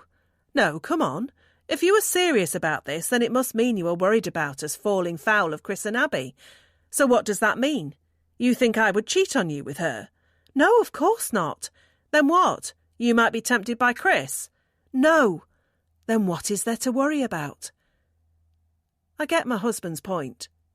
Even if Chris and Abby are as dangerous to our marriage as Albert and Eileen suggested they were, it doesn't change the fact that neither of us are going to stray outside of our relationship anyway. So what if Abby wants Sean to come around and use her gym so she can get closer to him? And so what if Chris might be pretending to be interested in what I do for a living, just so he can get closer to me? None of that matters, as long as neither me or my husband do anything we shouldn't do. So why do I have this weird feeling in the pit of my stomach that isn't enough? Why do I feel like I need to go and have another word with the old couple next door to try and put my mind at ease again? Come on then, let's go round to Albert and Eileen's now and talk about this some more with them, Sean says, standing up from his seat and stepping away from the table to show that he is serious about doing it if I am. Wait, I tell him before he can get any further. He has called my bluff, and he has won. I don't really want to go next door and ask our elderly neighbours to elaborate on what they told us last night. It's silly. The best thing to do would be to try and forget about all of this and just get on with enjoying our lives in our new home. Who cares what the neighbours may or may not be up to? We'll be friendly whenever we see them out on the street, but other than that, they don't have to be a factor in our day-to-day existence. They're only neighbours. Most people don't even bother with their neighbours. And we could be just the same. Smile, wave, make polite chit-chat, and just get on with living separate lives. That's what we'll do. All this nonsense about warnings will just end up being some funny story we end up sharing with our friends one night after a few bottles of wine. They will laugh about it, and we will laugh too. So what if we have quirky neighbours? They can't bother us if we don't let them. 10. Sean. The hedge trimmer that I was lent by my neighbour, who may or may not want to sleep with my wife, came in very handy, and I was able to get the job done much quicker than if I had been left to use my rusty old pair of hedge clippers that were handed down to me by my father several years ago. I'm so ahead on the odd job front that I've even had time to get my ladder out and make a start on clearing out the gutters on the roof of the house, which is obviously a job that has been neglected for years because it's now almost completely blocked. Reaching my gloved hand back into the gutter, I scoop out another clump of dead leaves and drop them to the floor below, while thinking about how good that bottle of beer in the fridge is going to taste when I'm done here in about 10 minutes' time or so. But before I can finish my job, I hear the sound of a car arriving on the street, and I look up to see a small black hatchback parking on the drive at number 1. I can see 2 people inside the vehicle, and based on what Albert and Eileen told me, I have an idea of who they are. That must be Ian behind the steering wheel, and that teenager in the passenger seat must be his son, Jackson. But because of what Albert and Eileen told me, I am a little wary about meeting them for the first time because, according to them, Jackson is trouble and Ian does very little about it. I briefly consider not saying anything and pretending to be busy with the guttering, but there's no way they would have failed to have seen me up this ladder, and they'll know that I will have seen them too. That means I'll seem rude if I don't say hello, and I don't want to get off on the wrong foot with them. That's why I climb down the ladders as the 2 of them get out of the car, and by the time they have, I'm back on the ground and making my way over to them to introduce myself. Hi, we haven't met yet. I'm Sean. My wife and I have just moved into 2A. I make sure to put a warm and friendly smile on my face and keep my body language open as I walk across my lawn in anticipation of shaking Ian's hand in a moment's time. He looks at me as I get closer, but Jackson is already on his way into the house, seemingly not bothered about making a new friend today. Ian, the father mumbles as I reach him and he shakes my hand, although it's not at all like the handshake I received from Chris when I first met him. This one is very limp, and there's not much enthusiasm behind it. Is Ian as rude as Albert and Eileen told me he was? I'd have to say that he's not got off to the best start, but maybe he's just shy. Let's find out. I hear you work on the oil rigs. That must be an interesting job, I say, hoping that I came across as sincere and not as if I'm being sarcastic, because I'm not meaning to be. Who told you that? Ian asks me, and I suddenly worry if I was too forward in letting on that I already knew some things about him. Why didn't I just pretend like I knew nothing about him and let him divulge the information as and when he wanted to? Instead, I've made it seem like I've been talking about him behind his back, which, of course, I have, or rather, the old couple at number 2 have. Oh, I heard it from one of the neighbours, I say, being deliberately vague. They were just telling us a little about who else lives on this cul-de-sac. That's the problem with this place, Ian replies while shaking his head. People are too bothered about other people's business instead of keeping to themselves. Ian didn't say that in a cold manner, rather in one that suggests he is tired of having to have these types of conversations with people like me. I guess this isn't going as well as I hoped it might when I climbed down off my ladder. Maybe I should have stayed up there and kept clearing out the gutter. It was a boring and menial task, but it was better than this awkward chat right here. Is that your son? I ask Ian, gesturing to the teenager who has already disappeared into the house. Of course, I already know that it is, but I've already made the mistake of sounding like I know too much, so I won't be doing that again. Now I'm just going to play dumb and pretend as if Albert and Eileen haven't already told me plenty about this man and his offspring. Yeah, that's Jackson. I have him whenever I'm back from the rigs. I've got shared custody with my ex-wife. I see, I reply, nodding my head and trying to be respectful of his difficult situation with his former partner. I can't imagine what it must be like to not only go through a marriage breakdown and subsequent divorce, but also to have to split caring duties for a child and make do with only seeing them on specific dates. He's a bit grumpy today, Ian goes on, and I presume he said that to explain why Jackson made no attempt to hang around and meet me. Typical teenager, I say with a laugh, but Ian doesn't exactly reciprocate it. He just looks tired and grumpy, just like his son. Well, it's nice to meet you, he says as he locks his car and turns for the door. Enjoy your new house. Thanks, you too, I reply. It was nice to meet you. Not enjoy your new house. It's obviously not your new house, is it? I'm rambling on and making things worse, and Ian looks at me almost as if he feels sorry for me and my lame attempts at conversation. Then he just gives me a nod and heads into his house, closing the door behind himself and leaving me standing on his driveway feeling like I've not exactly made the best first impression in the world. As I plod back over my front lawn and return to the foot of the ladders, I shake my head at my feeble social skills. Surely I could have made a better job of that. I'm not usually that awkward when I meet new people, but as I climb back up the ladder, I know exactly what the problem was. I was feeling awkward before I even met the guy, and that was because I'd already been told some things about him that made me go into the interaction with a different edge to me. I almost wish Albus and Eileen hadn't said anything about Ian now, and left me to make up my own mind about them, just like they should have done with Chris and Abby too. Maybe they were trying to do us a favour, or maybe they're losing their marbles, but either way, Katie and I are old enough to make up our own minds about people without having some preconceived notions clouding everything we do from here on out. Back at the top of the ladder, I return to my tedious task, scooping out more dead leaves and dropping them to the ground below. While I work, I glance over at number 1 and wonder what Ian and Jackson are thinking now. Jackson barely noticed me, so I'm sure he's not thinking much, but Ian will definitely have got an idea about me, and I'm not sure it's the one I wanted him to get. It's most likely now, thinking that I'm somebody he will have to tolerate living besides, rather than someone he might enjoy a beer with every now and again. And to be fair to him, I was thinking the same thing, but that was before I'd even met him, and that was thanks to Albus and Eileen. The more I think about it, the more I really wish they hadn't said anything. From now on, I'm just going to take people as I see them without letting their warnings cloud my judgment.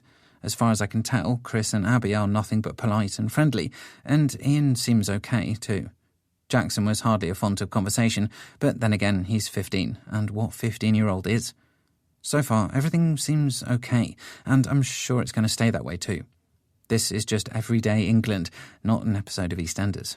Life is boring in the real world, and that's perfectly fine by me. I'll just clean out this gutter, have a shower, and then have a beer. And I won't bother giving my neighbours a second thought, because I sincerely doubt they will be thinking about me either. 11. Katie.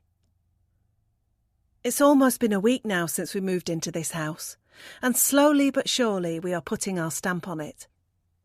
I've got most of the things inside the house where I want them, and Sean has done a great job of sprucing up the outside areas to make them look more presentable. There will be some redecorating to do at a later date, but for now, we're just going to enjoy living here and figuring out what works and what doesn't work with the house as it currently is. But despite things going well on the home front, things haven't been going so well on the job one. Despite having all week to come up with a new painting, I haven't been able to finish anything, starting several but giving up at various stages with them all, because none of them were anywhere near the level that I know I am capable of producing. That's troubling to me, because I've never gone this long without finishing something. Yet here I am now, sitting in front of another blank canvas. And worst of all, it's Friday lunchtime. The working week will be over soon, and I can hardly say I've worked, unlike my husband, who has been slaving away at his office, actually producing some work of merit. I need to get something on this canvas before the weekend comes, just to make myself feel a little better before next Monday rolls around, and I'm back here again. But what?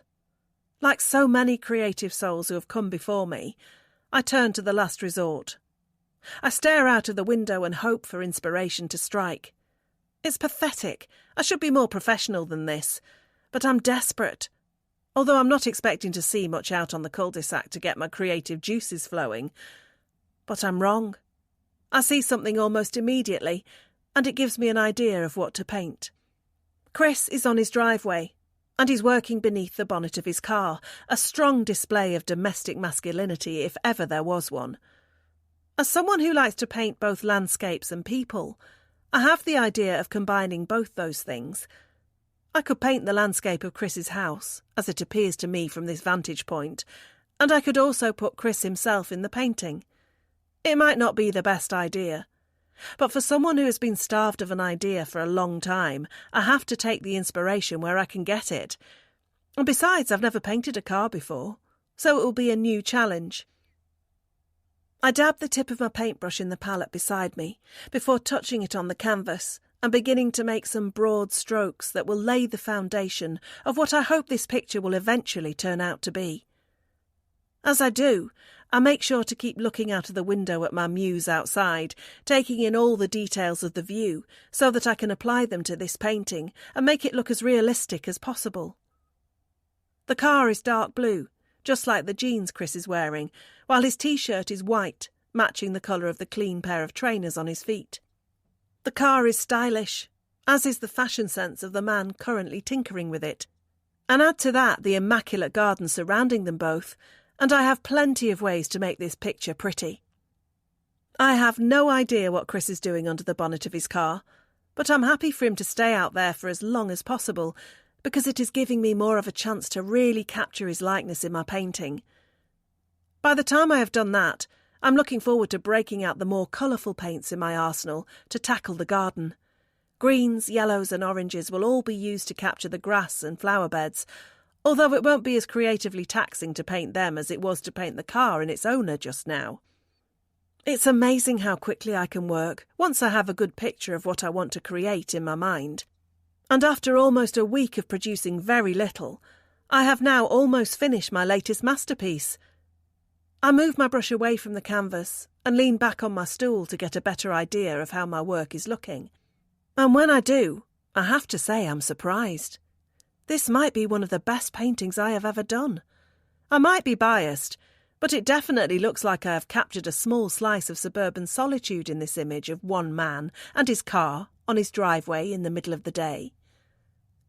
It's not long after I have finished that I see Chris put the bonnet back down on his vehicle and wipe his hands on a greasy rag before picking up his toolbox and heading back inside his house. It looks like his work is finished for the day, and I think I can say the same about myself. It feels good to be ending the week with a finished product that I can hopefully sell to somebody one day and generate some income to contribute to my daily living expenses.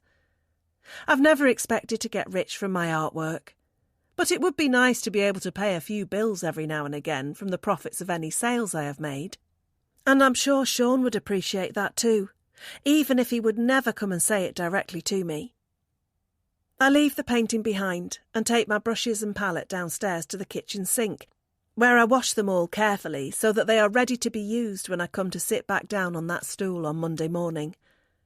My very first art teacher taught me how important it is to keep your equipment clean and in good condition, and I have always made sure to follow that advice. Besides, that's the easy part of being an artist.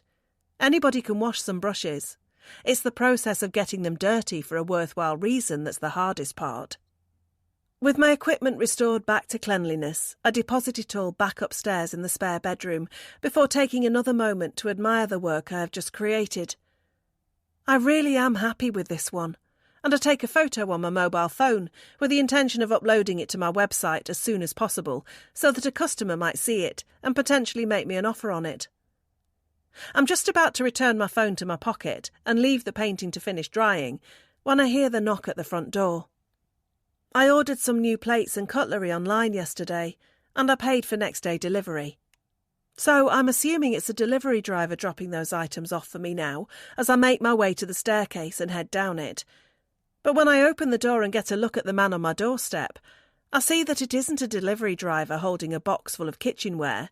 It's Chris, the man I have just spent the last hour painting. "Oh, hi," I say, my surprise apparent in both my voice and I expect the look on my face as well. "Hey, me again. Not a bad time, is it?" "No, it's fine. Is everything okay?" For some reason I entertain the paranoid thought that he has seen me spying on him out of the upstairs window, and now he's coming to ask me what I have been doing. If that is the case, then I will have to tell the truth and say that I was using him for inspiration in my artwork, and then he will most likely ask to see that artwork. That would be very awkward for both of us, I imagine, so I really hope that's not what is about to happen. "Everything's fine. It's Friday and I've had the afternoon off, so I can't complain," Chris replies breezily. "I've just been working on my car. I like to tinker with it when I have the time." "Oh, right, I see," I reply, hoping that I'm doing a good enough job of pretending like I had no idea that he has spent all afternoon underneath his vehicle's bonnet. "But I was just calling round to see if you and Sean would be interested in coming around to ours for a meal tomorrow night. Abby is a great cook, and she suggested we have you guys over for some food and maybe a bottle of wine or two. But only if you guys are free, of course. No worries if not. I was caught off guard by Chris's appearance at my house just now, and I'm just as surprised by his invitation for Sean and me to visit their house as dinner guests. It's a lovely gesture, and we don't have anything planned for tomorrow evening, so in normal circumstances I'd just thank him, say yes, and go and pick out a bottle of red for us to take over tomorrow. But these aren't normal circumstances, and I'm still aware of the warning Albert and Eileen gave to us when we first moved in here. Don't let them get too close to you. It doesn't get much closer than going around to theirs for dinner and drinks on a Saturday night, does it? So I guess I should say no and leave it at that. No pressure. I'm sure you have lots of exciting plans. It was just an idea, Chris says, and he seems genuinely nice, as well as genuinely expecting me to turn down his offer and make it clear that I do have something more exciting to be doing than sitting with him and his partner on my Saturday evening. But I don't. And I feel bad for saying no to him after he has come over here to extend the invitation. So I don't say no. I say yes instead, and by doing so, I choose to completely ignore Albert and Eileen's warning. But I'm sure it will be fine. Won't it? 12. Sean. How's this for a Saturday night? My wife and I are on our way over to spend the evening at the home of a couple who we were told to stay away from. Should I be worried? Maybe, but then again, it's the weekend. I'm glad to be able to let my hair down a little bit after an exhausting house move, and I've also already consumed a few strong drinks beforehand. Maybe that explains why I'm feeling happy and chatty as I cross the road with Katie, and we make our way down the driveway towards Chris and Abby's front door. Katie knocks while I keep a hold on the bottle of red wine that we've brought over as a sign of our thanks for the invitation we received this evening. Despite what our elderly neighbours might have said last week, I am rather looking forward to this evening. It'll be good for my wife and I to relax and enjoy the company of others, and it's been a while since we did anything in our social lives because we've been too busy dealing with estate agents and solicitors and trying to get removals men to do what we were trying to pay them to do. That's why I'm already looking forward to this bottle in my hand being uncorked, and I'm certainly looking forward to learning more about our hosts this evening. Albert and Eileen said we should be worried, but I'm not. Instead, I'm intrigued. The door is answered by Chris, who is looking much smarter than I am, in a sharp black shirt, which makes me instantly regret putting on the casual t-shirt I have on now. Katie did tell me that I might want to wear a shirt tonight, but I told her I didn't want to look too formal in case Chris had opted for the casual look himself. But he hasn't, and now I'm the one who looks scruffy out of the pair of us. Come in, guys, and make yourself at home, Chris tells us as we step inside, and I hand him the bottle of wine. Thank you, but you really didn't have to bring this. We have plenty of bottles here. I'll have to show you our wine rack. It's quite something. I smile as I kick off my shoes, and Katie does the same before we follow Chris into the kitchen, where we find Abby standing in front of the oven, looking less like a chef and more like she's just about to go out for dinner in one of the finest restaurants in Monte Carlo. She's wearing a figure-hugging red dress, and the look is complemented by the expensive-looking necklace and earrings that she has also chosen to put on this evening. Part of me is impressed by the effort she's gone to for us tonight, and the other part is feeling a little smug at Katie's situation, because just like me, she is now not looking as formal as she could do. My wife did opt for a dress tonight, but it was a very casual one, and even though she looks beautiful, as always, it's still a far cry from the amount of effort that Abby has obviously gone to tonight. I guess this meal really is a big deal for our hosts, and I wonder how often they have people over on a Saturday night. I presume they have plenty of friends, but maybe not. For us, this is the highlight of our week, but looking at these two, it could be the highlight of their month. Can I get you guys a drink? Chris asks after we have been warmly welcomed by Abby, and we politely tell him that he can, allowing him to grab a couple of fresh wine glasses from the cupboard and pour us a couple of measures to go along with the ones I can see he and his wife have already started. Wow, this is lovely, I say, after I've taken my first sample of the wine that he's given us, and Katie thinks the same. If you think this is nice, wait until you try the food, Chris replies with a warm smile. Abby is making a casserole, and it's her speciality.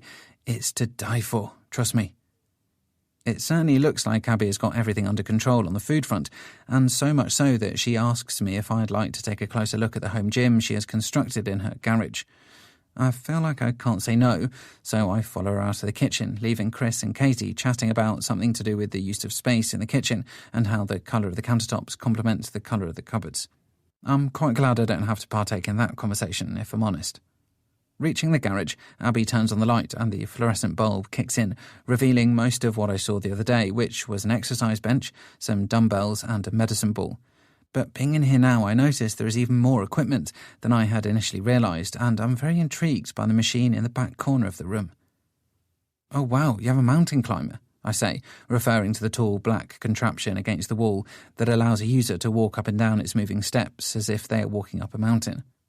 "Yeah, I use it every day," Abby tells me as she turns it on and allows me to get a look at it in full motion.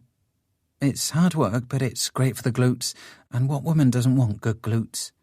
I smile as I watch the steps moving round and around on the machine, but it's pretty familiar to me as I've seen plenty of people using machines just like this one in the gyms that I have been a member of over the years. I've never actually seen a man use it before though, because like Abby said, it's for the glutes, and I'm not sure there are too many men who care about having a perk behind. I know it's definitely way down the list on my priorities when I go to do a workout anyway. "I'd give you a demonstration, but I'm not really wearing the right attire for it," Abby says as she leans over and turns the machine off, and I laugh and tell her that it's fine.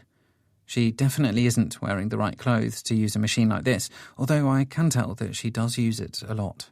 But I quickly avert my eyes away from the back of her dress, as I probably shouldn't be noticing things like that. "Like I said, you're welcome to use some of this equipment anytime you want to," Abby tells me as we look around at the impressive array of kit. "Thanks again, but I've just joined their gym on Westgate Road, so I'll probably do most of my workouts there now," I tell her, relieved that I have a decent excuse to avoid having to come around here and use the spare key to access a garage. It is true that I joined the gym this week, and while I haven't actually been and used any of the facilities there yet, I am planning on doing so when things quieten down in our new house over the coming days and weeks. "Oh, I know the one you mean. That's a great gym. Lovely big swimming pool." "Yeah, that's what I've heard." "Are you a swimmer?" "Sometimes, although I'm more a fan of the jacuzzi if I'm honest." Abby laughs and brushes a hand against my arm as she does. "I know what you mean. That's why I try not to go swimming too much these days. I just end up sitting there in the bubbles watching all the other people swimming lengths." "Well, it looks like you've got everything you need here anyway," I say, looking to wrap things up, because I feel like I probably should be getting back into the house to see how Katie is getting on before either of our conversations start to dry up. But before I can go, Abby turns to me and asks me for my opinion on something. "Do you think I look nice tonight?" I'm surprised by the question, which is why I don't do a very good job of answering it. "I'm sorry, what?" I said, "Do you think I look nice tonight?" I noticed that Abby looks genuinely interested in hearing my opinion on her appearance, and I'm not sure why, although I have a feeling that maybe Albert and Eileen might have an idea now that it's happened. Yeah, of course, you look lovely," I tell her, hoping I'm treading the right line between being polite but not seeming like I'm too enamoured by her looks. "Thank you. This is a new dress, and I wasn't sure if it'd be the right occasion for it, but I'm glad you like it. I think Chris likes it too." "I'm sure he does." "And you look nice too," Abby tells me as her eyes move from my face down to the t-shirt on my torso. "Oh, this old thing. I probably should have put a shirt on," I say, waving a hand dismissively and feeling bad that she is wearing a new dress while I'm wearing something that I've owned for years, and even then it's spent most of that time screwed up in a ball at the back of my wardrobe. "No, I like the casual look. Not everyone can carry it off, but you definitely can." She returns her eyes to my face again, as I start to wonder if she's flirting with me or just being nice. It's hard to tell what's real and what's my imagination running away with itself after what Albert and Eileen said about the people who live in this house. But I don't allow the moment to linger any longer than it should do, so I smile awkwardly before turning towards the door, looking to get back into the house and back in the company of my wife as quickly as I can. Abby follows behind me and turns off the light as we leave, and by the time we make it back into the kitchen, I feel like I'm ready for a second glass of wine. Then I see Chris and Katie sitting at the kitchen counter, laughing away, and it looks like they've already started on theirs. 13. Katie. Chris was right. Abby's casserole is to die for. That explains why I haven't said a whole lot since we sat down at the table and started eating. I'm simply enjoying the food too much. Add on top of that the delicious wine, and my taste buds are getting a real treat this evening. I can tell that Sean is enjoying the dinner too, because he has been uncharacteristically quiet since it began. Instead, he's just chomping away on his casserole and glugging his wine and looking like he hasn't had a meal this good in a long time. But Chris and Abby are more than making up for our lack of speech over these last 15 minutes, as they have regaled us with all sorts of tales ranging from how they met to where they went on their honeymoon, and even where they are hoping to go next year. It was interesting to hear that they met at university, and it was certainly interesting to hear about their time in South America after their wedding, because it sounded very adventurous, and certainly a lot more adventurous than where Sean and I went for ours. We ended up staying in a small chateau in the north of France, because it was the best thing that we could afford, but it turned out to be in the middle of nowhere, and it rained almost every day. We made the best of the situation, like most newly married couples would, but compared to Chris and Abby's story, it was certainly different. There were no steaks in Santiago and beaches in Brazil for us, that's for sure, and I'm not sure there ever will be, because it seems like an awfully long way to fly for a holiday. I prefer to take trips closer to home, and if I'm really honest, I'd be happy just going to the artsy places like Vienna, Berlin and Florence every year. But that's not really fair on Sean, who prefers the beaches and bars of Spain and Portugal over the Rembrandts and Van Goghs on display in Central Europe. So I make sure to compromise and have our holidays cater to his tastes too. I'm just enjoying yet another scrumptious piece of casserole when Chris asks us where we like to go on holiday, and even though I'm not snobby in any way, I feel strangely compelled to answer before my husband, because I worry he might make us seem a lot less worldly than they are. We like to go to different places, I say, as I swallow down my food. We try to go somewhere different every year. Our last holiday was Italy, wasn't it? Yeah, Sean replies, picking up his glass of wine and preparing to take a sip. But it was less of a holiday and more of a tour of several art galleries, so don't get too jealous of us. Abby laughs at my husband's joke, but Chris doesn't. Which galleries did you go to? He asks me, seemingly intrigued, which I'm not sure was what Sean was expecting. The Galleria Borghese and the Musei Capitolini. Wow, I've always wanted to visit those. They're both in Rome, right? Yeah, that's right, I reply, impressed at Chris's knowledge of some of the most famous art galleries and museums in the Italian capital. How wonderful. We'll have to take a trip there some day, he says, before looking to his wife for her opinion on the matter. Maybe, she replies, and I can tell she isn't as keen on the idea as I am. Let me guess, you prefer chilling by the pool or the beach with a good book, Sean pipes up, and Abby nods her head enthusiastically. That's more like it, she says with a smile, and even with all the red wine and food she has consumed so far this evening, her teeth still look dazzlingly white, just like her husband's do. I really must ask them where they had them done, but only once I've got to know them a little better. I think the perfect holiday has just the right balance of relaxation and culture, Chris says, twirling the base of his wine glass over the tablecloth. That's why Rome is perfect. You'd get the weather and the art scene. Exactly, I say, warming up now that I have somebody on my side at the table. There's so much to see in old cities like that. It beats lying on a beach in a tourist trap any day of the week. Well, I'm sold, but I think these two might need a little more convincing, Chris chuckles. And he is referring to Sean and Abby, who don't look enamoured with the idea of using any future holidays to wander the cavernous rooms of a prestigious art gallery. It's lucky my husband doesn't get a say in anything then, I joke, putting my hand on Sean's lap and giving him a cheeky smile, which gets a laugh out of Chris more than it does out of my partner. I can see why people would want some culture, Sean says as he shifts a little awkwardly in his seat, but surely you can see why some other people just want to lie on the sand and soak up the sun when they go away. It's usually the only chance we get at good weather all year, especially if we live in England. Exactly, Abby cries a little loudly, and it maybe gives away how much she has already had to drink this evening. Why leave the grey skies of England behind and go somewhere warmer only to spend most of it stuck indoors looking at old pictures?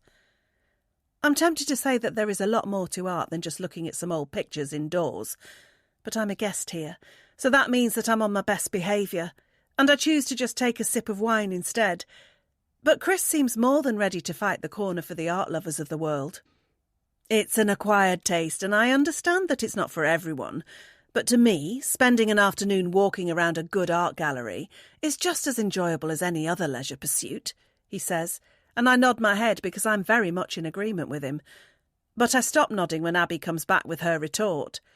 Well, I guess there's no other option for it then. You two can go to Rome and look at some paintings, while Sean and I will go and lie on a beach somewhere and get a good suntan together. Sean laughs, obviously because it is a joke, and I try my best to do so too. But I'm also a little conscious of how things have been developing here. Chris seems to be agreeing with everything I like, while Abby is sticking firmly on Sean's side. That could just be a coincidence and a reflection of their true personalities and interests. Or it could be for the reason Albert and Eileen warned us about. They might be trying to impress us as a way of getting closer, and they might be looking for a lot more than just good food, good wine and good conversation in the long run. But I'm feeling emboldened by the alcohol in my system, so I decide to make a comeback to Abby's suggestion. You might think that sounds fun, but try spending more than 10 minutes with Sean abroad. He'll start moaning about sun cream and midges, and probably the price of a beer too. I'm only teasing my husband, but it is also a subtle attempt at making Abby think that Sean isn't as appealing as she might think he is. But I'm not sure it works, because Abby just laughs and tells us that she hates sun cream and midges too, and that she is willing to pay any price for a cold beer when abroad, which certainly makes her sound like she would be good fun on holiday.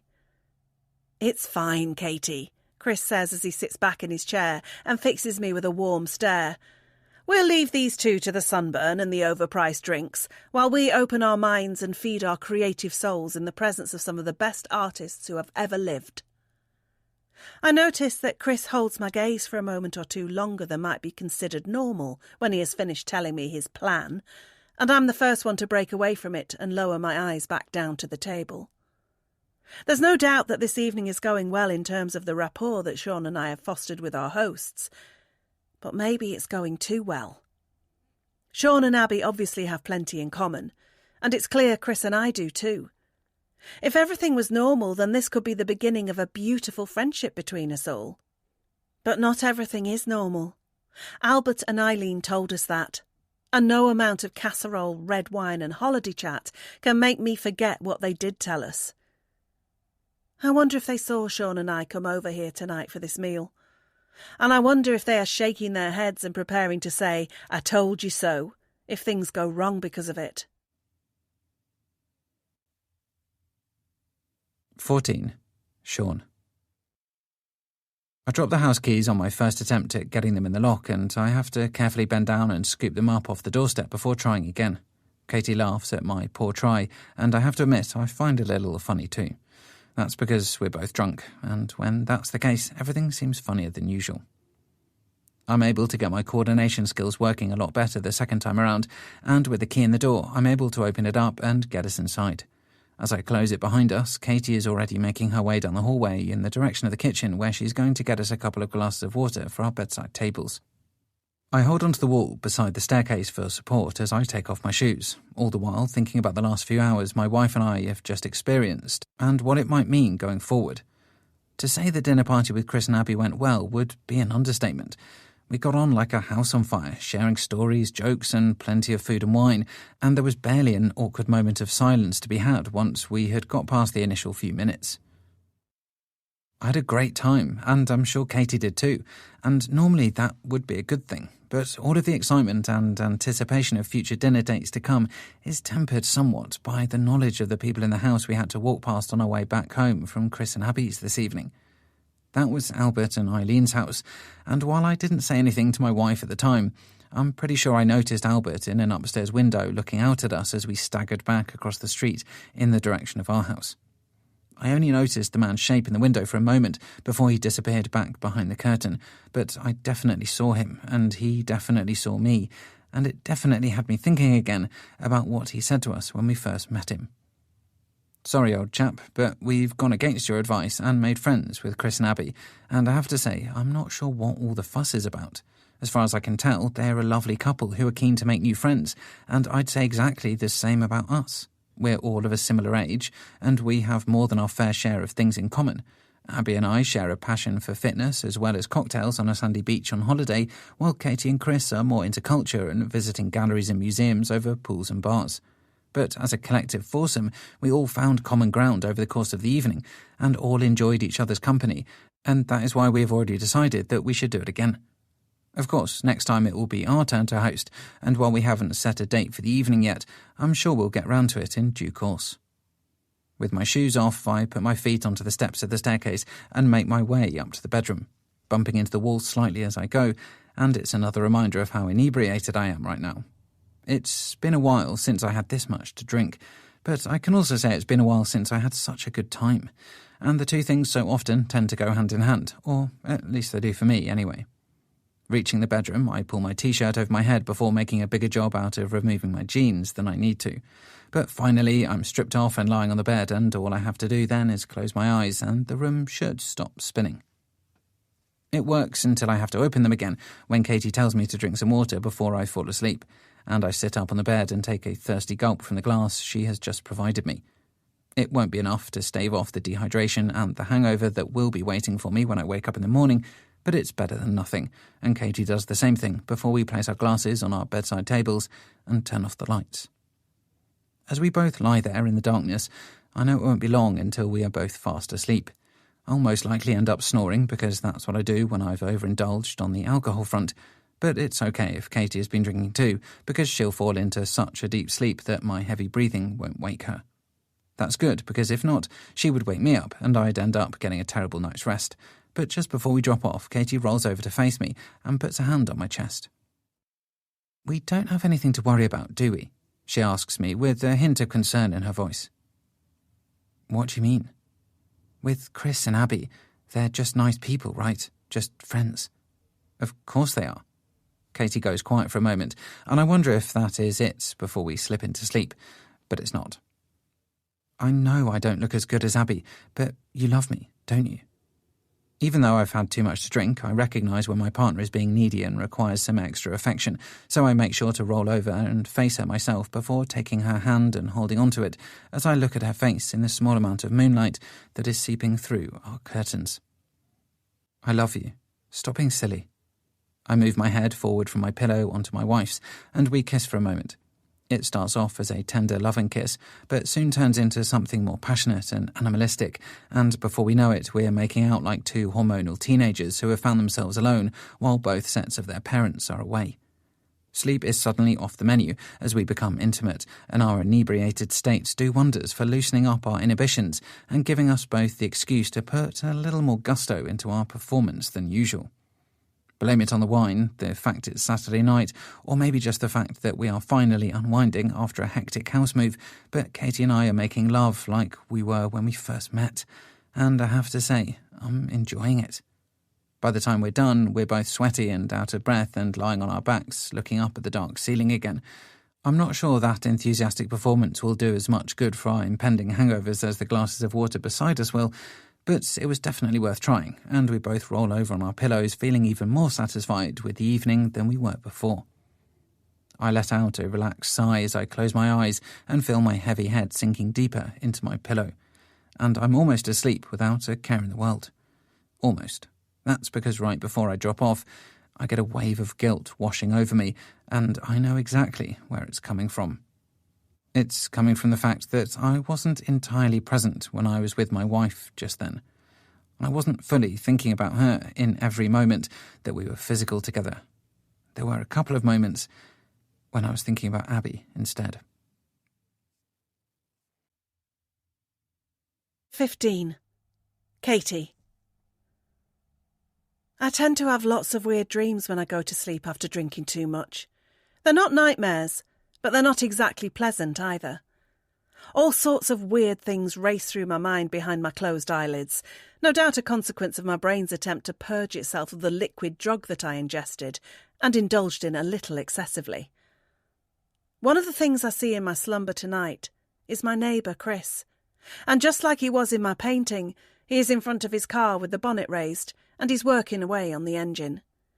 It seems so vivid, presumably because it's a reflection of something I've already seen in the real world before, and I definitely feel as if I'm really awake right now and watching Chris from my window. But I also get the sense that he knows I am watching him, and every movement he makes is done for my benefit rather than his own. Like when he drops his wrench on the floor and bends down slowly to pick it up. Like when he takes off his t-shirt and reveals his toned body before taking a long swig of water. And like when he turns around and looks towards my house, spotting me watching him from my vantage point and making intense eye contact with me, which he holds for an unbearably long time. Then he starts walking towards my house, and I already know what to do. I head for the staircase, descending to the front door, which I unlock and pull open as the topless man gets closer and closer. When he reaches the open doorway, I step aside to allow him to enter, and he accepts the invitation without so much as a word. Then I close the door and turn to face him. And then I lean in for a kiss. I wake up with a jolt and roll over quickly, as if I need to confirm that I am lying in bed beside my husband and not my neighbour. Thankfully, it is Sean who I see beside me, snoring away loudly and looking a lot more settled than I am right now. Letting out a deep breath, I reach over to my bedside table and pick up my glass of water before chugging the remainder of it down my parched throat and feeling the guilt that comes when you dream a dream that you shouldn't have done. I replace the empty glass on the table quietly so as not to wake Sean, although maybe it's an unnecessary gesture, because judging by the sounds he is making now, he is in such a deep sleep that not even a train passing by our bedroom window could wake him at the moment. Then I lay my head back down on my pillow again, because it's still dark outside, so it's obviously far too early to think about getting up. And there's also the fact that my head is banging too, which is likely to put me off getting out of bed any time soon. But that all changes when I hear the loud crash at the back of the house. Sitting bolt upright because the noise was both loud and close, I listen out for any further sounds. There are no more at first, but then I hear something again. It sounds like broken pieces of something on concrete, maybe a broken plant pot on the patio. But why would I be hearing that in the middle of the night? Unless somebody is in our back garden right now. "Sean," I say with urgency as I shake my husband awake so that he can join me in figuring out what the hell is going on outside. "What?" he cries, and he sits up in the bed looking very confused about things. Bless him, he's never much use when he first wakes up at the best of times, but after all the wine he has had this evening, he's going to be even groggier than normal now. But I don't have time to wait for him to come around more peacefully. I need to tell him what the problem is right away.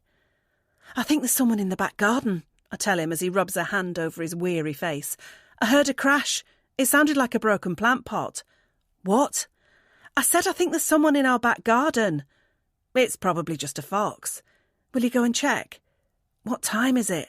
"It doesn't matter what time it is. I was asleep." "Fine, I'll go and check it myself. But if I get murdered, then it's your fault."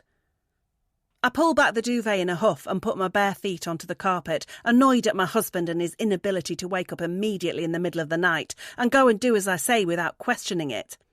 In hindsight, I might look back and say I was perhaps a little unfair to demand such a thing of him.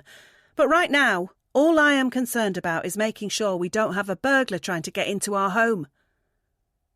I fumble around for the switch on the bedside lamp before finding it and lighting up the room, causing Sean to moan and cover his bloodshot eyes with his hand. But I don't have time for letting my own eyesight adjust, and I get out of bed and stomp towards the bedroom door to prove it. "Where are you going?" Sean asks me as I open the door. "Where do you think? I'm checking who's in the garden." "I told you, it'll just be a fox. And what if it's not? What if somebody is trying to get in?" I'm just about to step outside the bedroom and onto the dark landing when I pause, aware that it might not be the most sensible thing for me to go out there alone when I'm not sure who else might be out there too. It's easy to be brave and bold in the light of the bedroom, but it's not so easy in the darkness of the rest of the house. Thankfully, Sean gets his act together and gets out of bed, and I feel much better about stepping out of the bedroom now that he is in front of me and leading the way. He turns the landing light on and heads to the bathroom window that looks out over the back garden, and I follow him in until we reach the closed curtains at the back of the room. I'm hoping that when we look out, there will be nothing of note to see in our garden. But we won't know that until we take the plunge and look. Sean reaches for the curtains and opens them enough for him to peep outside, but I find myself hanging back a little anxious about what I might see if I look too. In my mind, I'm imagining there to be 2 or 3 men in balaclavas standing on our lawn with rucksacks on their backs and crowbars in their hands, so it's probably best that I don't look out and confirm that is the case. But Sean doesn't seem so worried. And then I find out why. There's nobody there, he tells me after a tense few seconds. What? I can't see anybody. But I heard something. Well, I don't know what it was, but there's nothing there. I move beside my husband and join him in looking out of the window down into our dark garden. But there's enough moonlight for us to be able to see the lawn, and it looks clear. So too does the patio, although I can only see a portion of it from this angle. See, there's nobody there, Sean tells me again with a definite hint of "I told you so" to his voice. It was probably just a fox, like I said. With that, he turns away from the window and heads back towards the door. Are you coming back to bed? He asks me, when he notices that I'm still at the window looking out at the garden. My eyes scan the hedges and the flower beds for any sign of movement or just a shadow that shouldn't be there. But just like Sean, I can't see anything untoward. I guess that's it then. There's nothing else to do but go back to bed. Fine, I say as I close the curtains and follow my husband back out of the room. Sean wastes no time in getting back under the duvet and closing his eyes, and he tells me to hurry up and turn the lamp off so that we can go back to sleep before we make the morning's hangovers any worse. I do as I'm told, but there's no way I'm going to be able to sleep now. I'm too wired after the noise I heard in the back garden. But there's something else causing me to keep my eyes open too. It's because the last time I closed them, I saw myself being intimate with Chris. 16. Sean. I could do without any work today after the copious amounts of red wine I consumed last night, but before I can crawl onto the sofa and spend my entire Sunday watching sports on television, Katie wants me to go out into the garden and check everything is all right. She still seems a little worried about what she apparently heard in the middle of the night, and that's funny because I'm still feeling exhausted after she disturbed my sleep so dramatically in the middle of the night too. But I'll do anything for an easy life, and especially when my head is pounding like it is now, so I tell her I will go out and check the garden now that the sun has come up, and I'll be better able to see what I'm doing. Unlocking the back door, I step out onto the patio, and I'm instantly met with the sight of several broken plant pots sitting in piles of scattered soil. I guess Katie was right. Something did happen in our back garden in the early hours of the morning. I let out a deep sigh as I inspect the mess and wonder why I bother trying to get my garden looking nice. I should just get a gardener and let them deal with it.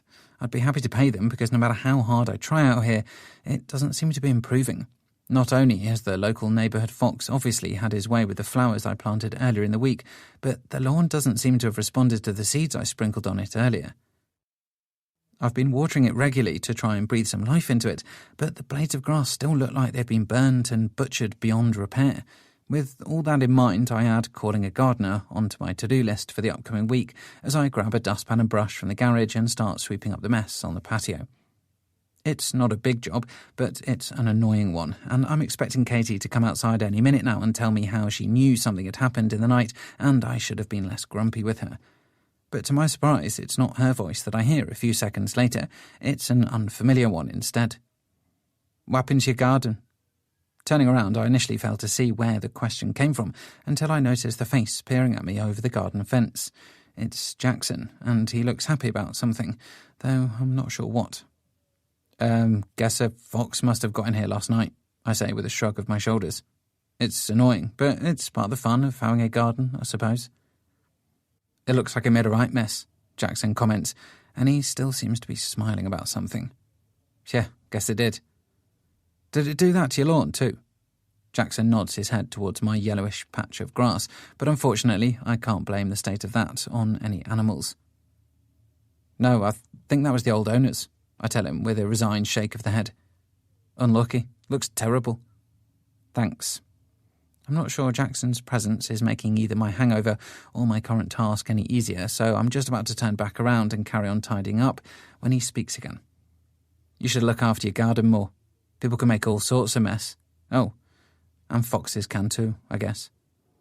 He flashes me another smile, and he's just about to disappear back on the other side of the fence when I wonder if he's trying to hint at something. Do you know what happened here? I ask, suddenly remembering what Albert and Eileen had to say about the teenager at number 1. How would I know? Jackson replies with all the confidence and cockiness of youth. I don't know, you just seem like you're enjoying seeing all the mess. It's almost as if you're feeling smug about something. I study Jackson's youthful face to see if I can get any clues as to what he might really be thinking behind that grin of his, but I can't know for sure. I'm just saying hello to my dad's neighbour, he replies. So this wasn't you? I ask, gesturing to the soil and broken pottery around my feet. No, it's a fox, like you said. With that, Jackson drops back down on the other side of the fence, and I'm left staring at the space where he once stood, and wondering if he was winding me up. Maybe on another day I would have just left it and gone back to cleaning the patio before retiring inside to where my water, snacks and sports shows awaited. But with the grumpy mood I'm in, no doubt enhanced somewhat by my lack of sleep and hydrating liquids, I decide that I'm not going to leave it there, not after the way Jackson was with me just then. It was like he was enjoying seeing me cleaning up the mess. The mess he might very well have created himself. Putting down the dustpan and brush, I walk around the side of the house and out to the front, where I make my way next door to where the teenager resides. But it's not him that I want to speak to now. It's his father. I want to ask Ian if he heard anything next door during the night, and while I'm not expecting him to say that he did, it will be a good way of letting his son inside the house know that I'm not just going to let these disturbances go without investigation. Maybe it was just a fox, and maybe Jackson was just being curious when he poked his head over the fence and commented on the mess. Or maybe he was revelling in seeing me be annoyed about something he might have had a hand in. I won't find out by asking him directly, and I definitely don't want to go starting any fights with his father by making any accusations yet. But I'm annoyed, and most of all, I'm thinking about what the couple at number 3 told me. He has no regard for other people's privacy or property. I've seen him in our garden before, and I've even caught him trying to steal something from our garage before, after I left it open by mistake.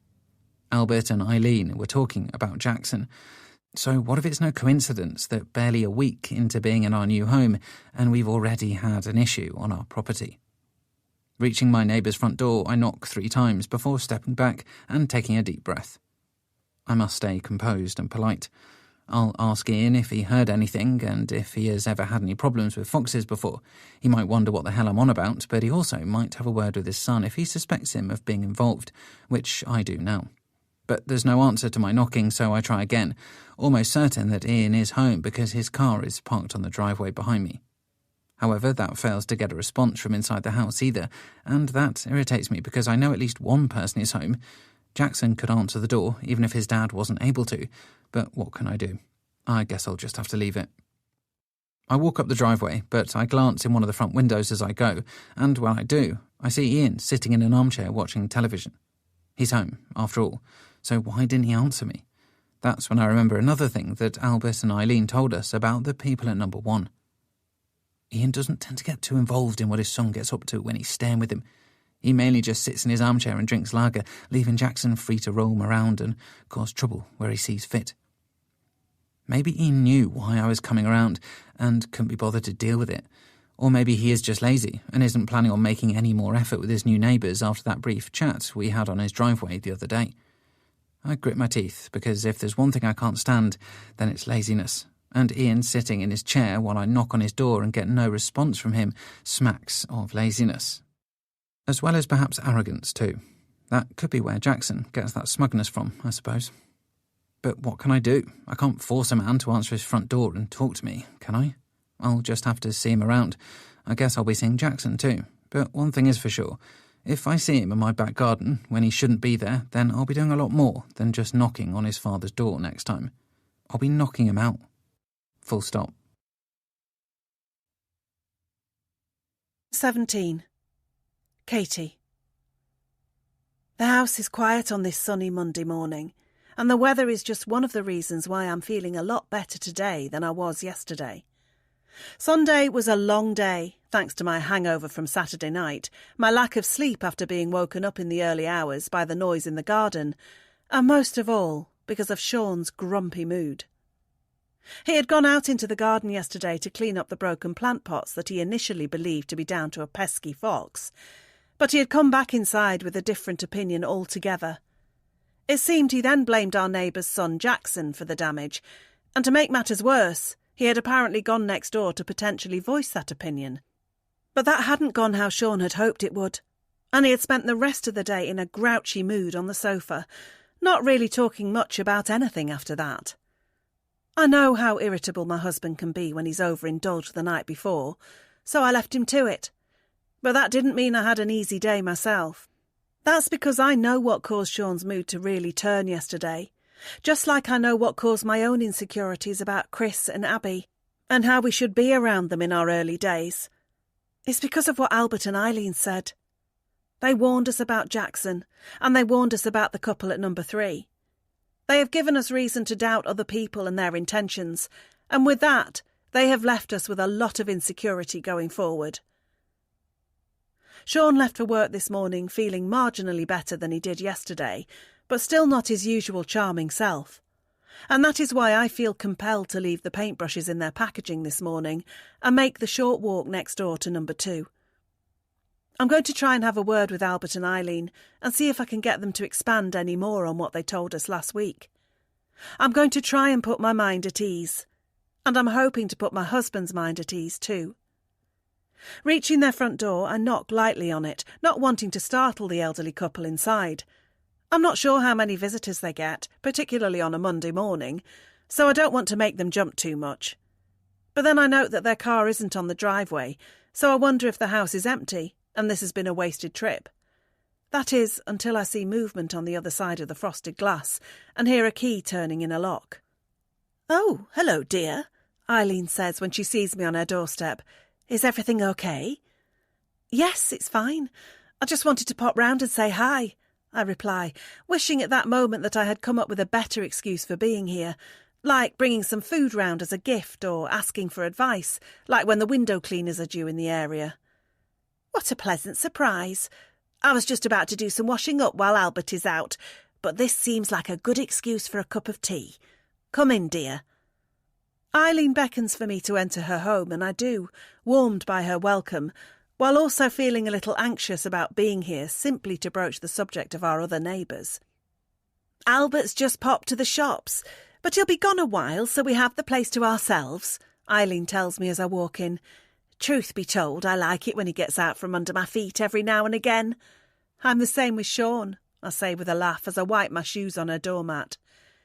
As I close her front door behind me while she scurries into the kitchen to put the kettle on, I take a look around at the furniture and decor in the hallway. The first thing I notice is how dated it is, although that's not exactly a surprise considering that this home belongs to those in the older generation. The flowery wallpaper and the antique-looking cabinet at the foot of the stairs reminds me of my grandparents' home when I would visit there as a child, and it feels homely, but still very different to what I'm used to. I'm about to follow Eileen into her kitchen when I notice the photos on the cabinet, and I lean in for a closer look. There are 2 frames on here, and the first one shows the homeowners on what was presumably their wedding day. I smile as I see Albert with a full head of hair, looking resplendent in a smart suit, as he beams beside his beautiful bride. Eileen really was quite the looker back in her heyday, and her wedding dress was beautiful. Then I look at the second photograph, but this one is of somebody who I don't recognise. It's a young man, and he definitely has the same smile as the 2 people in the photo beside him, but I don't know who it could be. "That's my son George," Eileen says, and I turn around to see her standing in the kitchen doorway, having just caught me snooping at her photos. "Oh," I say, a little caught off guard that she saw me, before quickly recovering. "He is very handsome. How old is he?" "That photo was taken when he was 21. He's 42 now, and as you can imagine, that makes me feel very old." I laugh before she asks me if I would like a piece of shortbread to go with our tea, and I say, "That would be lovely, thank you," before walking away from the photos on the cabinet and following her into the kitchen. As she opens a cupboard and takes out a packet of shortbread biscuits, I look around at the small kitchen table, the garish green tiles on the wall, and the lino covering the floor that looks like it was laid sometime in the 60s. This kitchen looks a lot different to mine, but everybody has different tastes and ideas about how they want their house to look, and I'm sure Eileen is very happy with how hers is. It certainly is homely, if a little tired.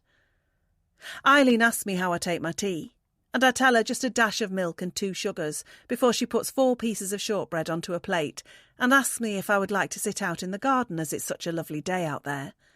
I like the sound of that, and we head outside into the sunlight that is bathing her beautiful back garden in its warm rays.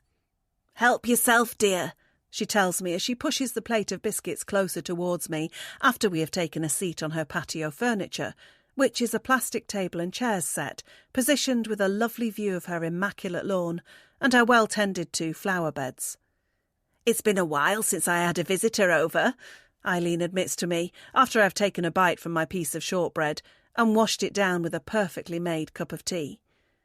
"Do you have family in the area?" I ask, hoping that she does, because I can't think of anything worse than someone her age feeling lonely, even if she does have her husband around most of the time. "Not as much as I used to.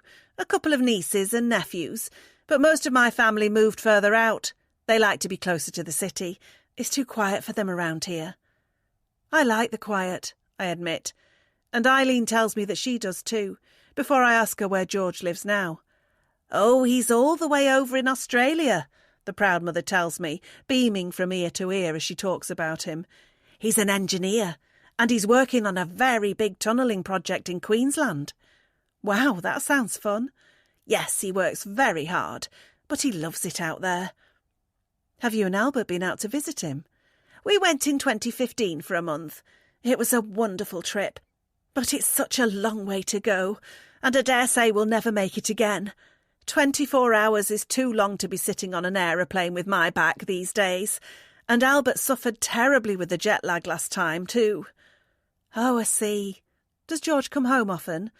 "He's not been back for almost a decade," Eileen admits. "But he's very busy, and we understand he has his own life over there. He doesn't need to be coming back to check on his mum and dad all the time." I smile before taking another sip of my tea, and as lovely as this conversation is, I know I came here today to talk about something else entirely. "Is it okay if I ask you a little more about what you said to me and Sean last week?" I ask, approaching the subject cautiously. "What was that, dear?" "About what you told us regarding the other neighbours on the street." "Oh, I see. Yes, of course. What would you like to know?" I fiddle a little awkwardly with my teacup as I watch a beautiful blue butterfly fluttering around at the bottom of the garden before just going for it. "Were you serious about what you said?" I ask, hoping this will be the part where Eileen confesses to it all just being one big joke that her and the rest of the neighbours are in on.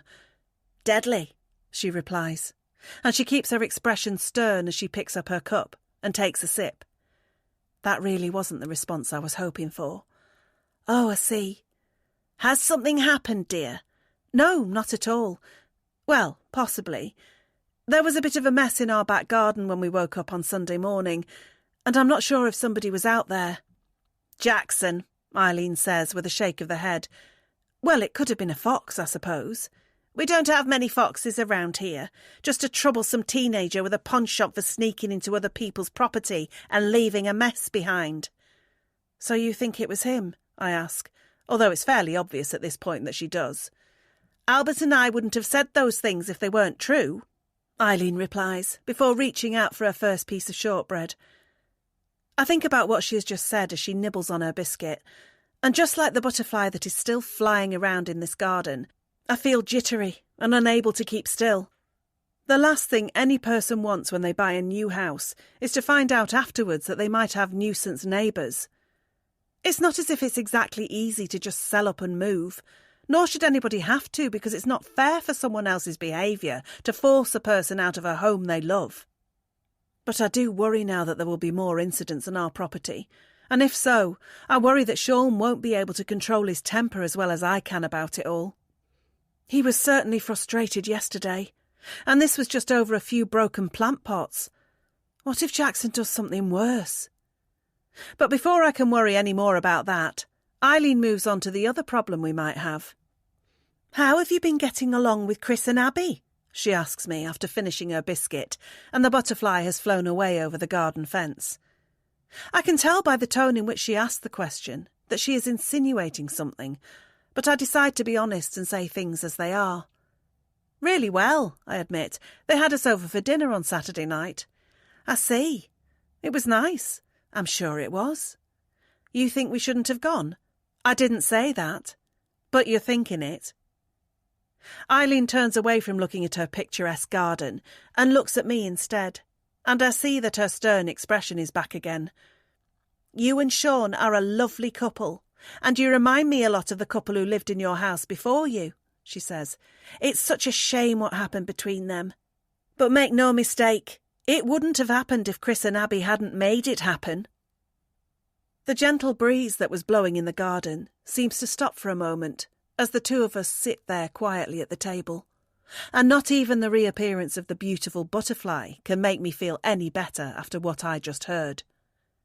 You seem like lovely people, and you have a good home, Eileen goes on after I have failed to come up with a response.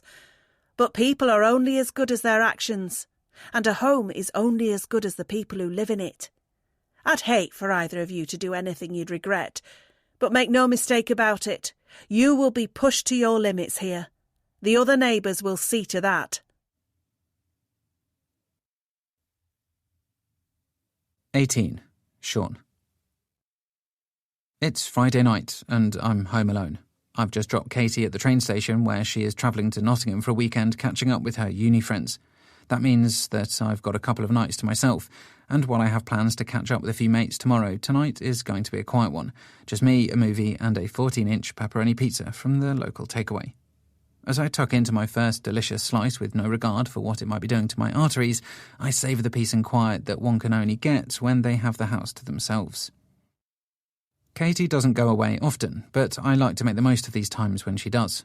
I miss my wife when she's gone, but I also miss those carefree times from my single days when I would just lounge around on my own eating junk food and watching whatever I wanted to watch on the TV. So I'll make sure to savour this time now. It won't be long until Katie is back and we'll be eating healthier meals and watching something we've both compromised on, but that's Sunday.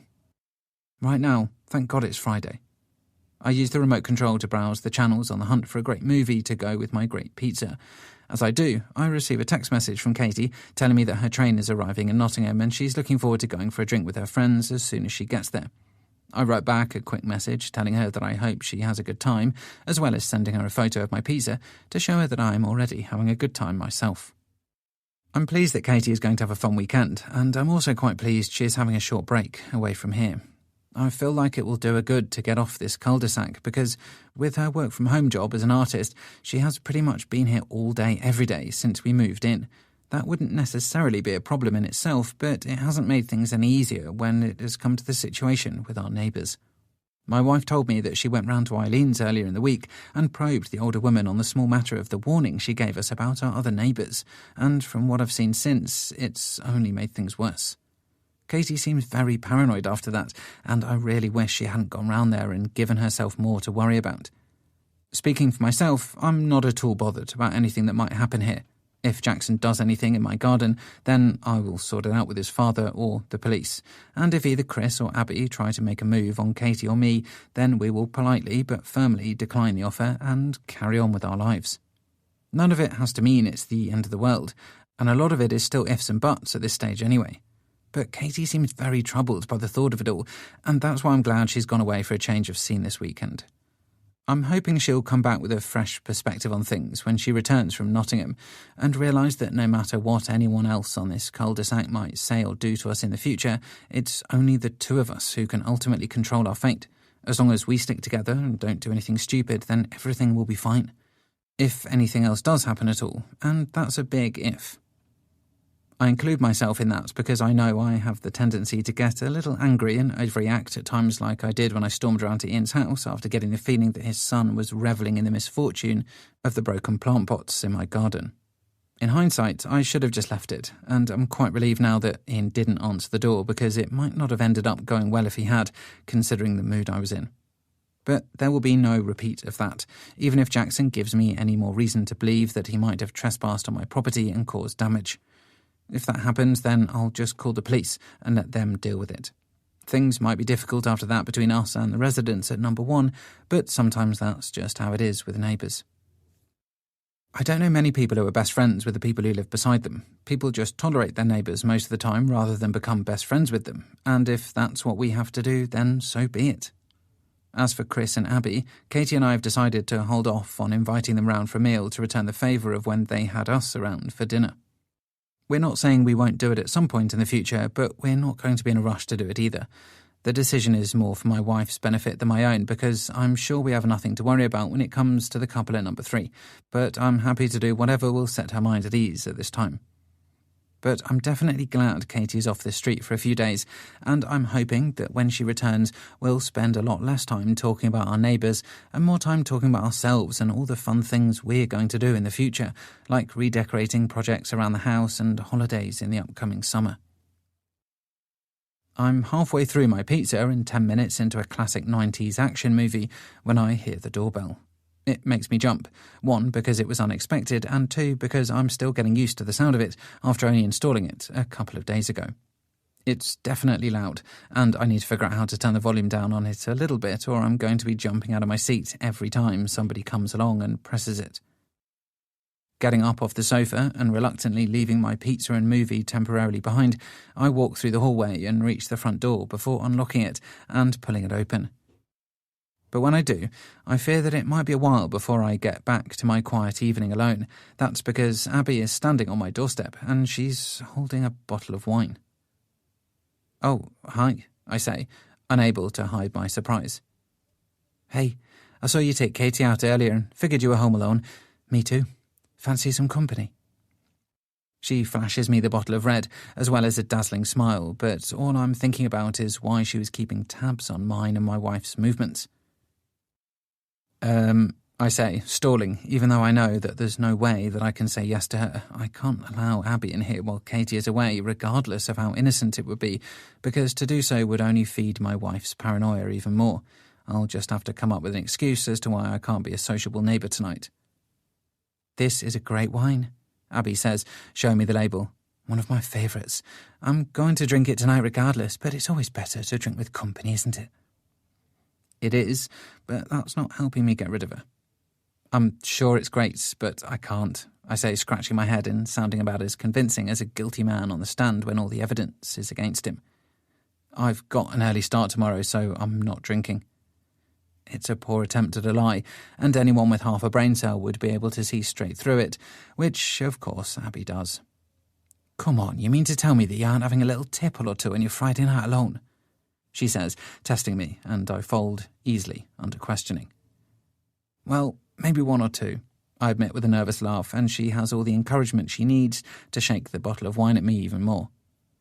"Then you won't want to be drinking alone either, so come on, go and get a couple of glasses, and we'll put the world to rights while our partners are out having their fun." I sometimes wish it was socially acceptable to be rude to people who are just being nice. If it was, then I would just slam the door in Abby's face and disappear back into my house, where I would spend the evening alone at no risk of stressing out my darling wife. But it's not socially acceptable to do such a thing, and having already failed at coming up with a convincing story about not wanting to drink tonight, I'm not sure what else I can do other than be polite and allow Abby in. I'll just have 1 glass with her, and then tell her that I need to get an early night.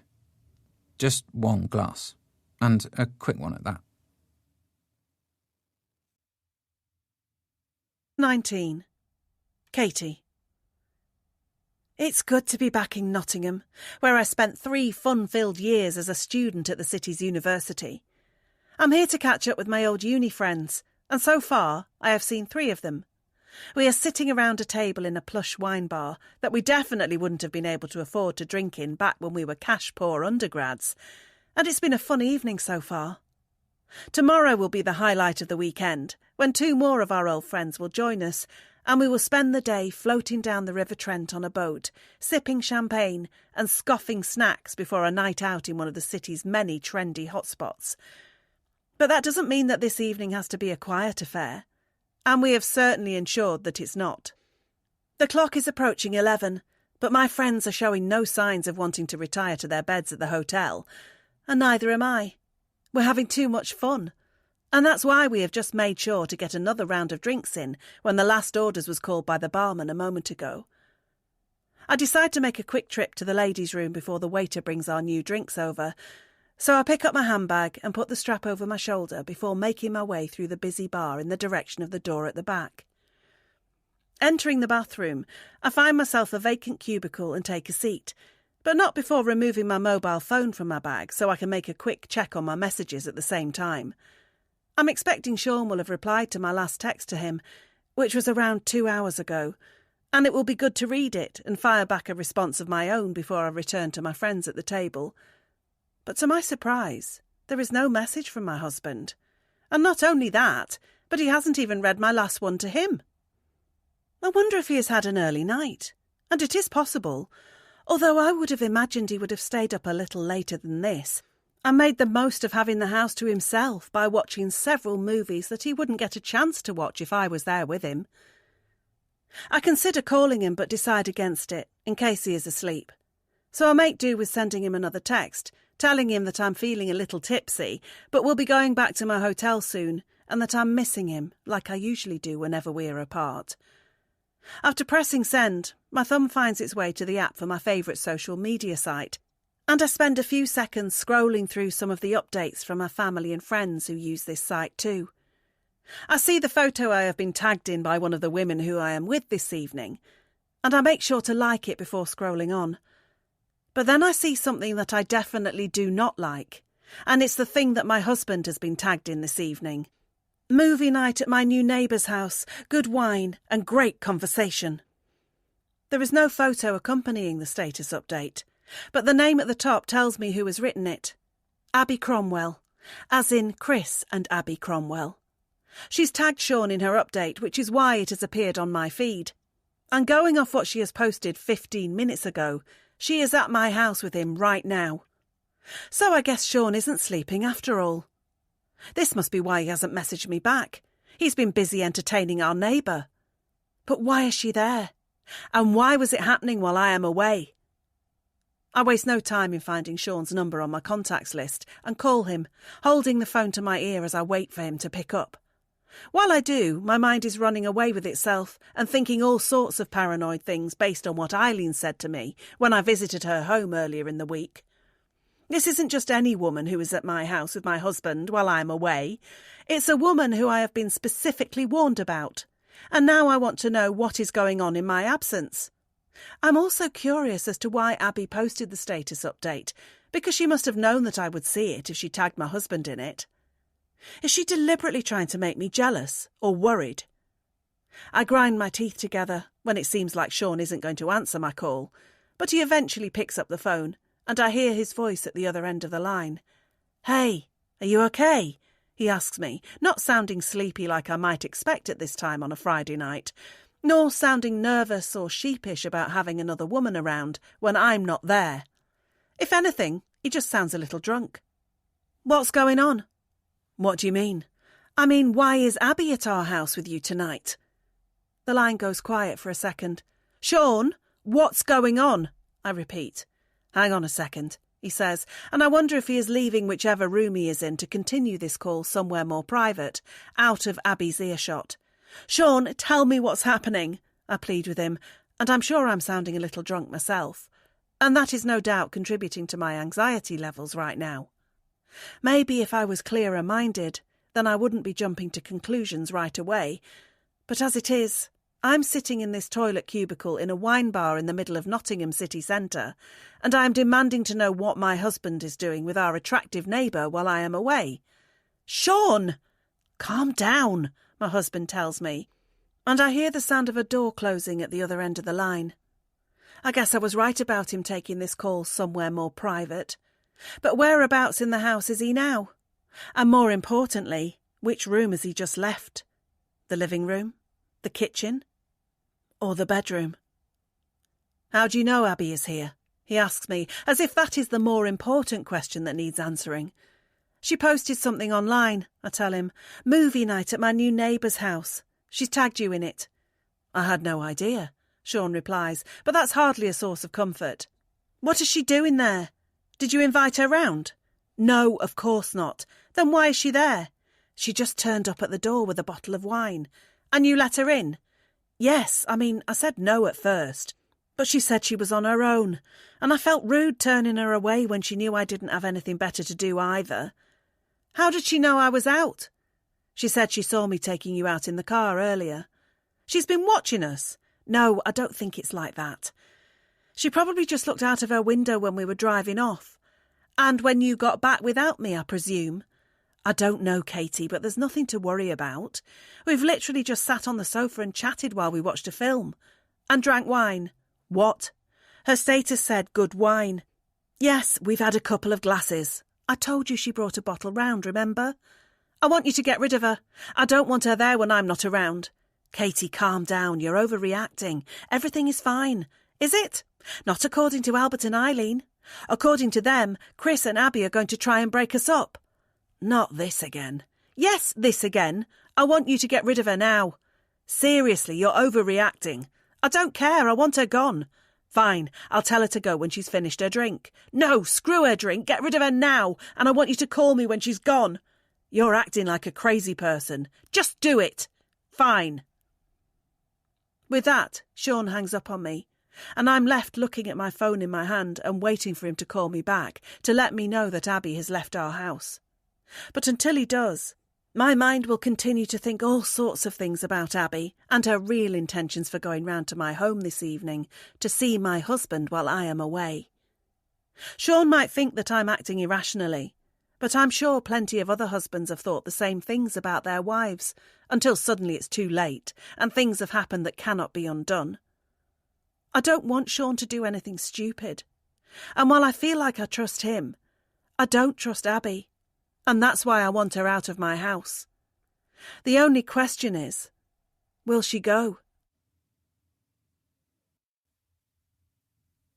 20. Sean. I've ended the phone call with my wife in no uncertain terms about what I need to do next. I need to walk back into the living room and ask Abby to leave. Or, as my wife put it so eloquently, get rid of her. That's why I head for the closed door, planning on doing exactly that when it opens and Abby enters the kitchen. Is everything okay? She asks me, and she is concerned enough to put a hand on my arm as I stand in front of her at a close distance. It's fine, I tell her, making sure to take a quick step back to make her remove her hand from my skin and increase that distance between us again. Was that Katie? Yeah. Is she having fun? I think so. That's good. I'm glad we're not the only ones. By the way, I paused the movie when you went out so you didn't miss anything. Oh, thanks, I say, thinking of the thriller film we were about halfway through before we got interrupted by Katie's call. I was enjoying the film, and I have to say, I was enjoying the bits and pieces of conversation that interspersed my viewing of it too, because Abby is good company, and I find her insights on certain things to be fascinating. But unfortunately, this is going to have to be where the fun ends. I'm not going to have any more fun chats this evening with Abby, nor are we going to be able to watch the end of the movie together. That's because I have to ask her to leave now before my wife calls back and gets even more worked up than she already is. I'm really sorry, but we're going to have to call it a night. I tell the woman in my kitchen. I'm feeling pretty tired. I think the busy work week has finally caught up with me. Oh, that's a shame. Are you sure? Yeah, I hope you don't mind. No, not at all. We can finish the film another time. I smile at Abby because she just seems genuinely nice, and it is frustrating that Katie is believing the word of Eileen over me when I say that there is nothing to worry about. But I don't want to incur the wrath of my wife, so I follow Abby out of the kitchen, where she gathers up her belongings in the living room before heading for the front door. Do you want to take your wine with you? There's enough for one more glass in there, I say, picking up the bottle and calling after her. No, it's okay. You have it as a nightcap if you want, Abby tells me as she puts on her shoes. Besides, I feel a G&T coming on instead. She gives me a wink as I stand in the hallway and watch her get ready to go. As I do, I check my mobile phone for any sign of another call from my wife, but there is none yet. Well, I've had a great time, Abby says when she is finally ready to go. We'll have to do this again soon. Yeah, when Katie and Chris are back, I say, before wishing that I hadn't, because I'm worried it might have come across that I didn't enjoy just spending time alone with her, which is definitely not the case. Of course, Abby says as she opens the front door. Well, enjoy the rest of your weekend, and if you're feeling lonely at any point, you're welcome to come over. There's plenty more wine and movies over there. She flashes me that brilliant smile of hers before stepping outside, and I give her a wave as I reach the front door and stand in the space where the cold air is seeping in and mixing with the warm air that was already inside. Good night, I call after her, and she gives me a wave as she heads up the driveway and onto the street, her heels clip-clopping across the concrete as she goes. Closing my front door, I lean back against it and let out a sigh, feeling a mixture of both relief and disappointment. I'm relieved to have been able to execute my wife's wishes so quickly, but disappointed because I was enjoying this evening with Abby, as I feel like I had a right to do. Katie is having fun on her Friday night, and I should be able to do the same. Abby is a friend, it's as simple as that, and why can't I have a glass of wine and a chat with a friend when my wife has gone to Nottingham tonight to do exactly the same thing? But before I have time to think about it anymore, I hear the ringtone from my mobile phone again and see that Katie is calling me back. Has she gone? She asks me as soon as I've answered. Yeah, she's just left. Good. Is it? She wasn't doing anything wrong. We'll talk about it on Sunday. I need to get back to my friends. Yeah, go on. You enjoy your Friday night and I'll just sit here on my own. Don't be like that. You said you were looking forward to having the place to yourself. Yeah, I was, but then our neighbour called round and was nothing but friendly. I wonder why. Don't be sarcastic. I'm not. You heard what Albert and Eileen said, and you know what happened to the last couple who got too close to Chris and Abby.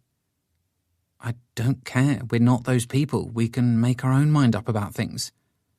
I really need to get back, but I'll call you when I get back to the hotel later, okay? Whatever, I say, and I hang up after that, which might not have been the best thing to do in the circumstances, but I'm irritated as well as emboldened by the red wine in my system. It's the red wine that I return to now, and I retake my seat on the sofa and pour myself the last dregs from the bottle before picking up the TV remote and pressing play on the film that Abby had kindly paused for me. It's a shame I couldn't watch the rest of this film with her, but never mind. I'm about 10 minutes further into the action on screen when I hear a noise that almost causes me to spill my glass of wine all over the carpet. It was the sound of shattering glass, and it sounded like it came from the kitchen. Putting my glass down and rushing out of the room, I enter the kitchen and look towards the window, or rather where the window used to be. But as I feared, the glass is now broken, and I see why when I look down at the floor. There is a brick lying on the ground on top of the shards of glass. Somebody just threw that straight through the back garden. But who? It might be safer to just stay in the house and call the police, but I'm far too angry to do that after seeing my property damaged, so I rush to the back door and unlock it quickly before pulling it open and peering out into the darkness. Who is that? Who's out here? I call out in the gloomy garden, but I don't see or hear anything in the way of a response. Stepping outside, I can feel my heart hammering in my chest as I stand on the patio and look around for any sign of the vandal. But it's too dark out here, so I turn on the torchlight on my phone and move it around, hoping that will shine some light on this shocking event. But the garden seems empty. There's nobody out here, at least not anymore. But there definitely was, and I know that because I have the broken window and the brick to prove. Feeling tired? Let's take 60 seconds to unwind with a song. This free audiobook is here for your relaxation. Thank you for being here with us.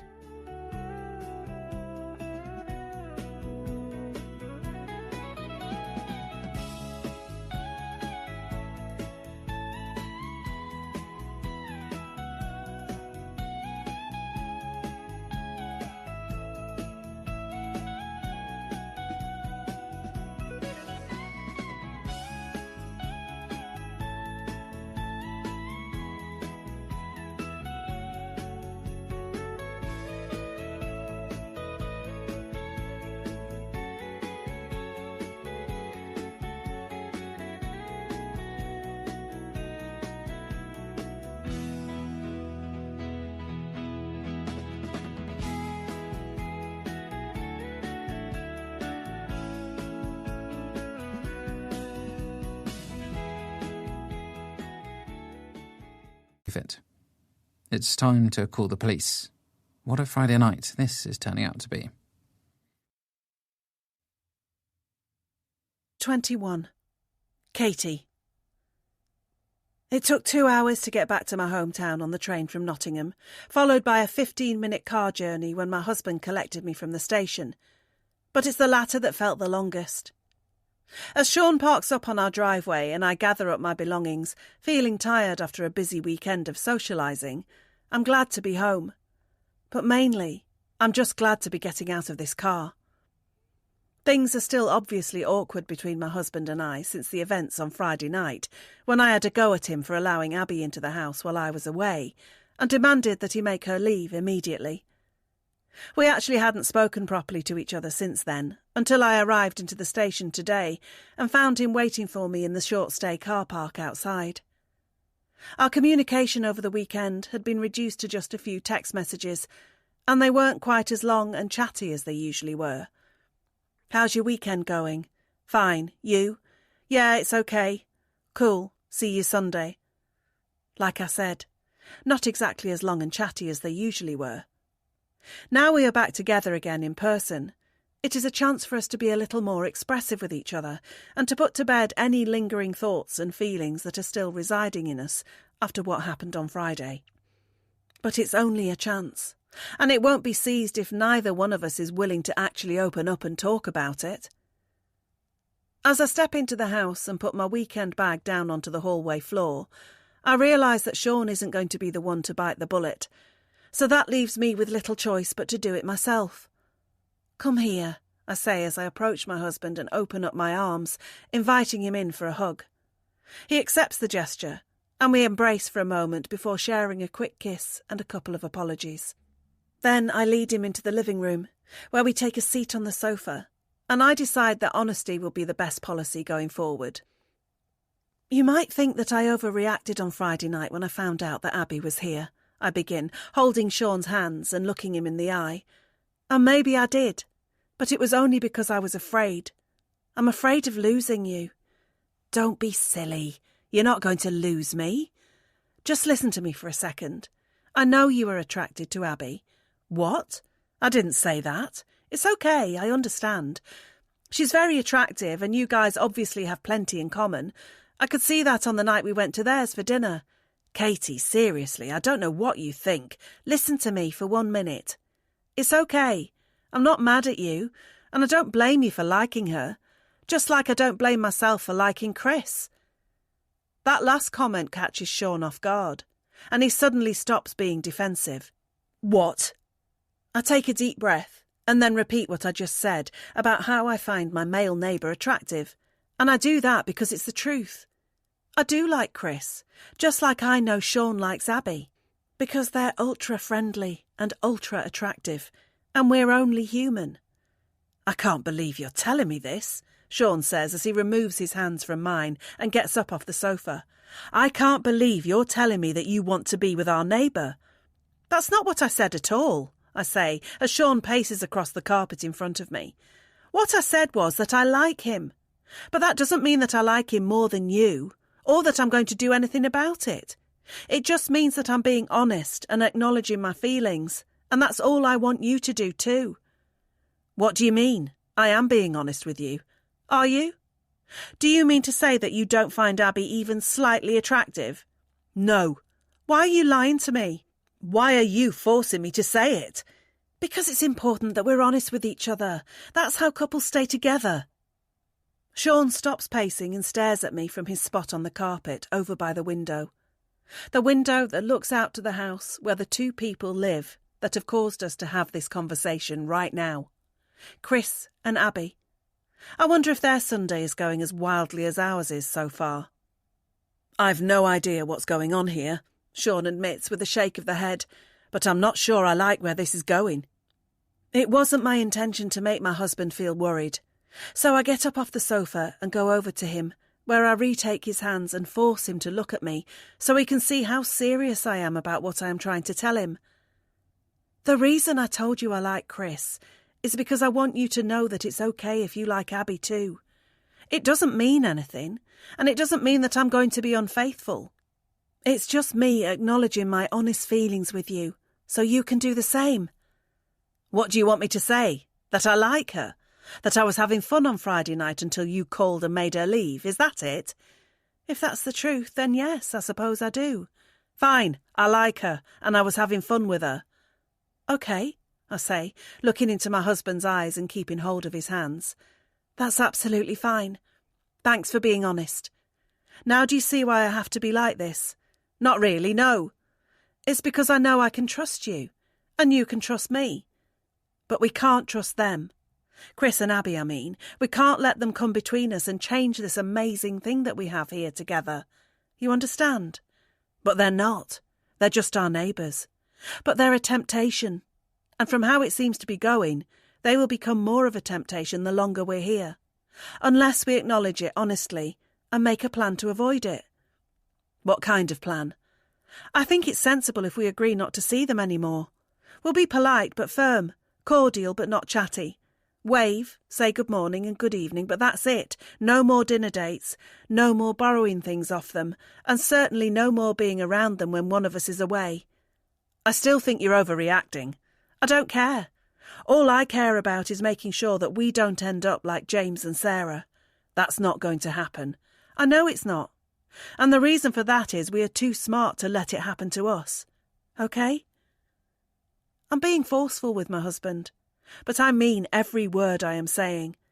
I don't care about Chris and Abby or Albert and Eileen's warning or the previous couple who lived here and ended up getting divorced.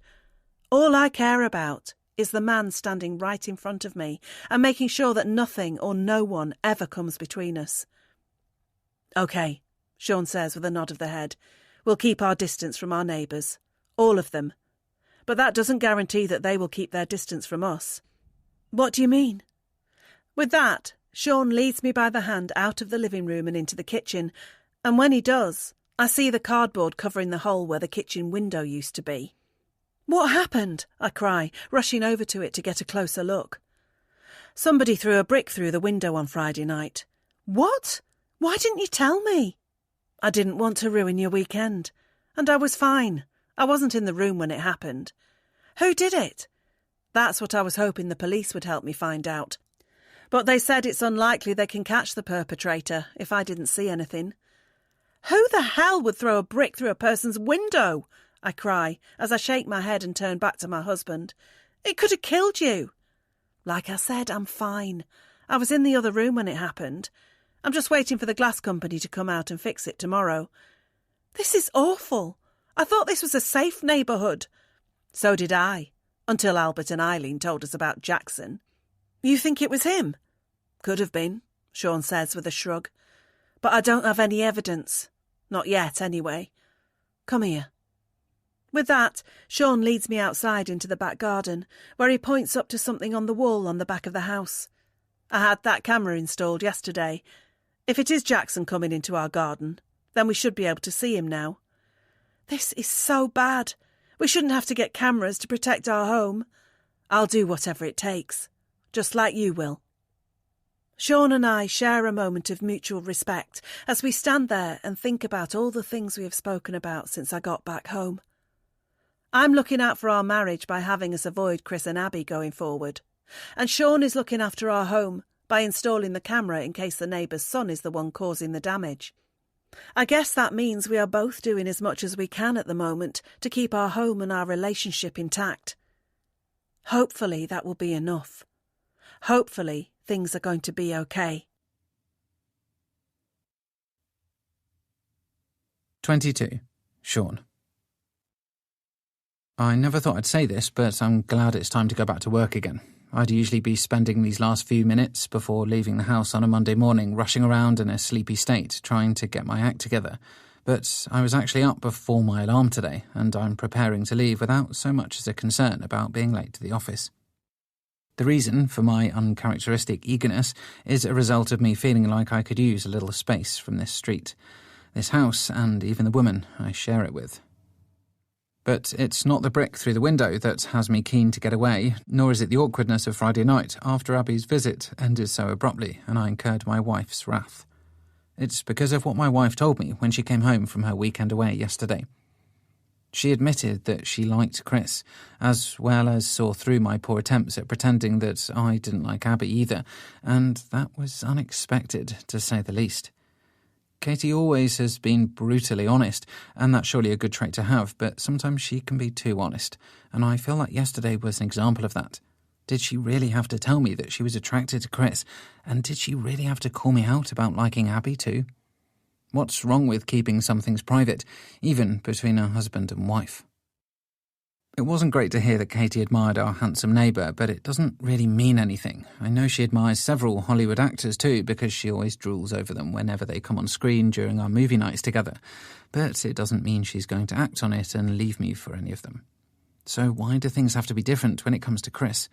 So what if she likes him? And so what if I like Abby? We're married, and that means we can't and won't do anything about it. Doesn't it? I pick up my briefcase and head for the door, calling out a goodbye to my wife upstairs as I go. She calls back to wish me a good day before I open the front door and step out into the early morning drizzle that I'm hoping will be doing wonders for my parched lawn today. Heading to my car, I can't help but glance in the direction of Chris and Abby's home, but I instantly wish I hadn't done when I see Abby leaving her own house at the same time as me. Damn it. We've made eye contact now, and I really hope she doesn't want to chat. I'm supposed to be avoiding her, and for all I know, Katie might be peeping out of the bedroom window right now watching me.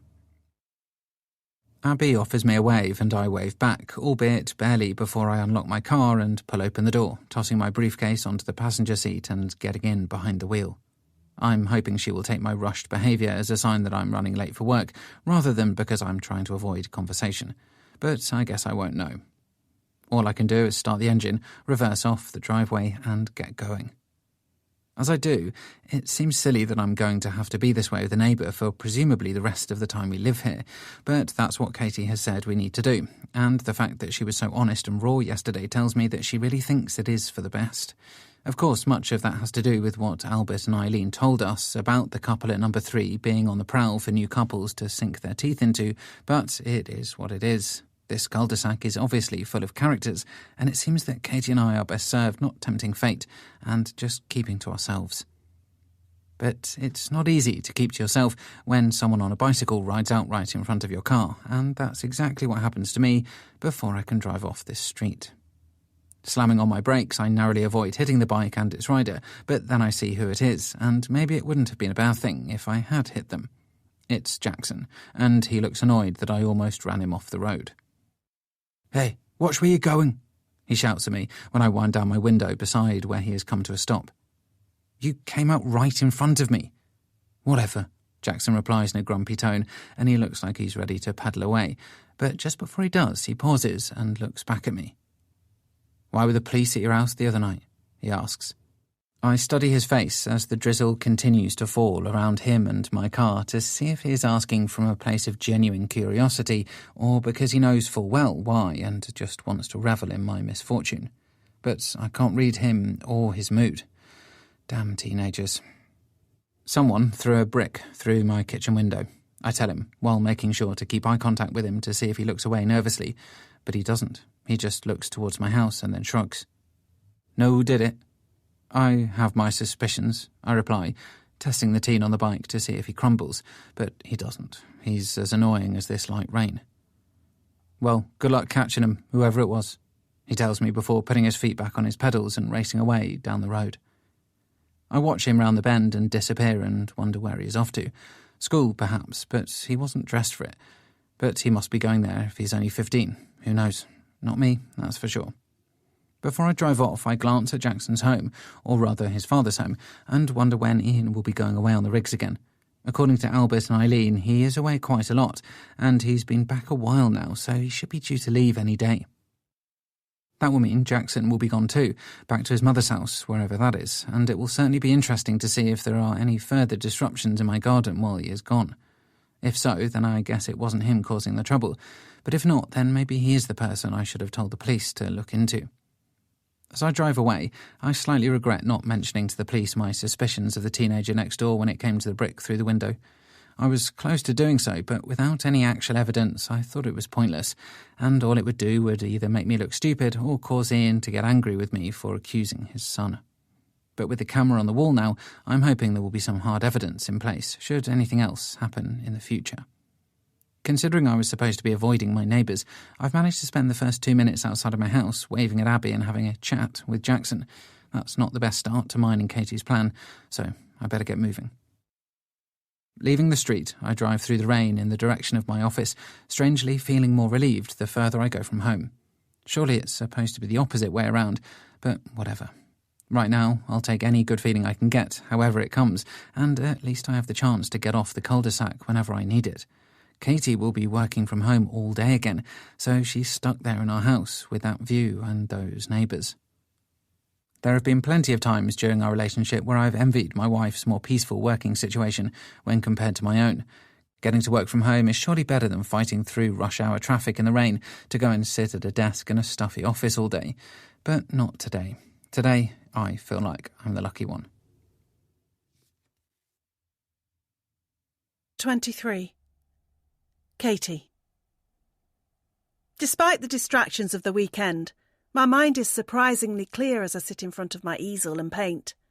There are always good days and bad days when it comes to creativity, but today is definitely a good day, and my paintbrush is moving across the canvas without much resistance, which is a relief because this is supposed to be my job after all. I wish I could bottle days like this up and use them on the days when things aren't going so well. But that's just the mystery of art. You never know when inspiration will strike and everything will flow, but you better make sure you're ready for it when it comes. I was certainly ready today, and so much so that I have almost finished this painting and will still have time to move on to a second one. It's only 2:00, and Sean told me he is going to the gym after work, so I estimate that I have got at least 5 more hours until he is home. That means I could technically sit here and keep painting until then, and while I'm in a mood like this, there's no reason why I shouldn't. I could sit back here again tomorrow and hit the creative wall again, so I should capitalise on this while I can. Feeling good and painting even better, there is not much that can stop me when I'm like this. But then the doorbell rings, and that is something that can cause me to lower my paintbrush and sit back in my seat. I don't know who it is, but I'm reluctant to get up and leave my workstation when things are going so well, so I decide to wait and see if the visitor tries again. The sound of the doorbell a second time tells me that they are trying again, and I let out a sigh before standing up and leaving my brushes by the side of the pallet. Reaching the top of the stairs, I peer down to see who it might be, and when I do, I catch a brief glimpse of the man outside. It's Chris, but this time he hasn't seen me. Stepping away from the staircase again so that I'll be out of view if he looks back inside, I wonder what it could be that he wants. But whatever it is, it's not important. What's important is that I don't answer this door.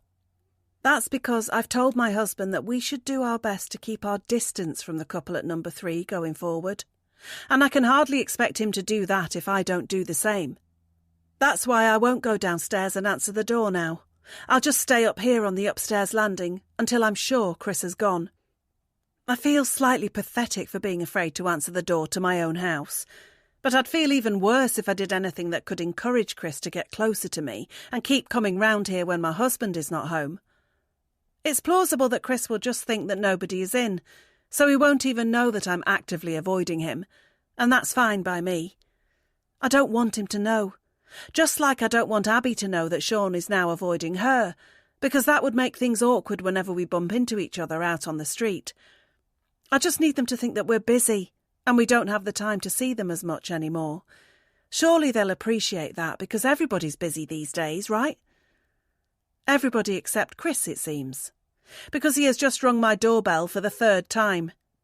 He really is keen to see me open the front door, but that's why I have to be even keener to not do that. Surely a normal person would have given up after 2 rings and left. 3 pushes of anybody's doorbell seems a bit excessive, doesn't it? But the fact he is still out there makes me even firmer in my belief that he isn't just some friendly neighbour, and is in fact just a man with one thing on his mind, like so many other men out there in the world. He is here because he wants to get closer to a woman. He wants to get closer to me. Well, I'm not going to let him do that. He and his wife might have had their way with the last couple to live here, but they aren't going to get so lucky with us. Sean and I are too smart to let our guard down and make a mistake that could blow up our marriage and see the pair of us have to sell this house and split the proceeds during our divorce. We're one step ahead of the couple at number 3, and we will stay one step ahead of them for as long as we live here. They might think we can be put under their spell with friendliness mixed in with flirting and kind gestures that are really just ways to bridge the gap between them and us so that they get what they want. But they are wrong. I wasn't born yesterday. Neither was my husband, and the elderly couple who live next door to us certainly weren't either.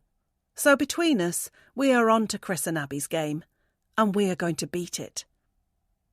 I'm really hoping that I won't hear a 4th ring of the doorbell any second now, because that would move this from the territory of slightly strange to suspiciously stalkerish. But the house is silent, and I suspect Chris has gone. I'm just about to peep around the top of the stairs again to make sure, when I hear what sounds like something being pushed through my letterbox. I guess he is still out there, so I avoid poking my head around the top of the staircase for a little while longer. But after another minute has passed, I feel like it should be okay to look. When I do, I see that there was something that came through my letterbox. It's a card, and it's lying on the doormat. What is it? I guess there's only one way I'm going to find out. Creeping down the stairs as if I'm scared of what I might find waiting for me at the bottom, I reach the doormat and bend down to pick up the card. When I do, I see that it is a ticket to an art exhibition at a local gallery tomorrow lunchtime. Is this why Chris came round? Was he hoping to give me this ticket in person? I have to assume so because it came through my letterbox while he was outside. Then I turn it over and see that there is something written on the back. I thought you might be interested in this, Chris. Yep, it's definitely from him then. Damn, I really wish that he hadn't pushed this through. That's because I feel like I can't just ignore this ticket as easily as I could ignore the ringing doorbell. A doorbell doesn't have to be answered, but a ticket invitation to an event does. I presume Chris will have spent money on this. So even if I don't go, and I am planning on saying no, the right thing to do would be to return the ticket so he could either gift it to somebody else or sell it and get his money back. But how can I return it without going over there and giving it back? Damn it! I guess it's not so easy to avoid people as I thought. Of course, I could just ignore the ticket, not go to the event, and then when I do see Chris at some point on the street, just thank him but say that I wasn't able to make it. That's not exactly the best way to deal with it, but it is surely better than me going to his house and handing it back. Unless I don't hand it back. I could just post it back through his letterbox and walk away, without knocking on the door, so that I don't have to see or speak to him. That will mean he won't have the chance to change my mind, nor will he have the chance to flash me that smile, engage in some gentle flirting, and seize the opportunity to get to know me any more than he already does. That's what I will do. I will just go round to his and push this through his letterbox with a small note on the back saying thank you, but I'm unable to attend. But I can't do it now because 1, I know he is in now, and 2, I am supposed to be out, considering I failed to answer my doorbell. I'll do it later, preferably when it's gone dark, so he has less chance to see me coming and be waiting by the door. Yes, I'll leave it until tonight. That will be best. Putting the ticket on the kitchen counter and heading back to my artwork upstairs, I shake my head at how ridiculous this whole situation is. I can't believe that I'm having to figure out the best time to go around to a neighbour's so that I might not be seen. What's next? Putting out the bins in the middle of the night to avoid doing it at the same time as them? This is stupid. And the more I think about it, the more I'm not entirely convinced that my plan to avoid Chris and Abby is a viable one. We live on the same street, and it's a very small one at that. We're going to see them, and even if we stay away from them, they obviously aren't shy in coming to us. Abby with her bottle of red wine when I was away, and now Chris with his invite to an art exhibition while my husband is at work. They seem to want to spend more time with us than they do with each other. But Sean and I just have to make sure that no matter what we do, we spend more time with each other than we do with them. That will be easy enough to do, right? 24. Sean. It's good to try and decompress after a long day in the office. Some people use television, some use alcohol, and some use exercise. I've been known to use all three over the years, but tonight I'm going for the healthy option. Walking into the changing room at my local gym, I'm instantly met with the sight of at least half a dozen naked men standing around in front of their lockers, drying themselves off with a towel, putting on their gym gear, or just standing around and seemingly basking in the attention that their tanned torsos are getting from the other gym users. I love coming here and working out 3 to 4 times a week, but it does have its downsides, and no doubt the worst one of all is the fact that I have to see so many male appendages flapping about before me. Reaching my locker after doing my best to keep my head down and avoiding eye contact with any of the nude men around me, I enter the combination on my padlock and open the door to take out my rucksack inside. Rummaging through it, I remove the towel, swim gear and pair of goggles from within and proceed to remove my clothing, joining the rest of the other men in this room in a state of undress. I've just completed a 30-minute exercise circuit in the main gym area, but my workout isn't over yet. I'm going to go for a quick swim now, and I'm very much looking forward to getting in the water for some front crawl action. It's been a while since I went swimming, but this gym is supposedly well known in the area for its impressive pool facilities, so it's high time that I sampled them for myself. Having changed out of my sweaty t-shirt and shorts into my soon-to-be soaking Speedos, I relock my locker and throw my towel over my left shoulder before walking barefoot through the changing rooms and out to the pool area. I'm relieved to see that the 4 swimming lanes here are not too busy, but there are just enough people using the pool this evening to warrant me having to share one of the lanes with another swimmer. But that's okay. Like most pools, this one operates with a clockwise system, meaning that even if 2 people are swimming in the same lane together, they will be able to easily avoid getting in each other's way during their respective exercise. I hang my towel on a spare peg and stretch my arms above my head to get loose before slipping into the water and beginning the next part of my workout. The water is warm, and it feels good to be gliding through it as I pick up the pace and head for the other side. I presume this pool is the same size as the one in my old gym, so I know that I should be able to get around 25 lengths in without too much bother over the course of the next half an hour or so. Not that I'm in any rush or anything. The big clock on the wall tells me that it is approaching 7, but I should be home by past, and I'm sure Katie won't mind me being a little later than I predicted I was going to be. It's not as if we have any big plans for this Monday evening, other than having dinner and getting ready for another day of doing the same thing tomorrow. I was on length 5 when I saw the other person in my lane climb out of the pool, and I enjoyed having it all to myself right up until I was on length 12. That was when I saw somebody else climbing in, and I knew I would have to go back to sticking to the clockwise system so we wouldn't bump into each other at some point. With my goggles on and my head under the water half the time, I didn't really get a good look at the woman who I was now sharing this lane with when we first passed each other. But gradually, over the course of the workout, I was aware that she was swimming faster than me and was starting to catch me up.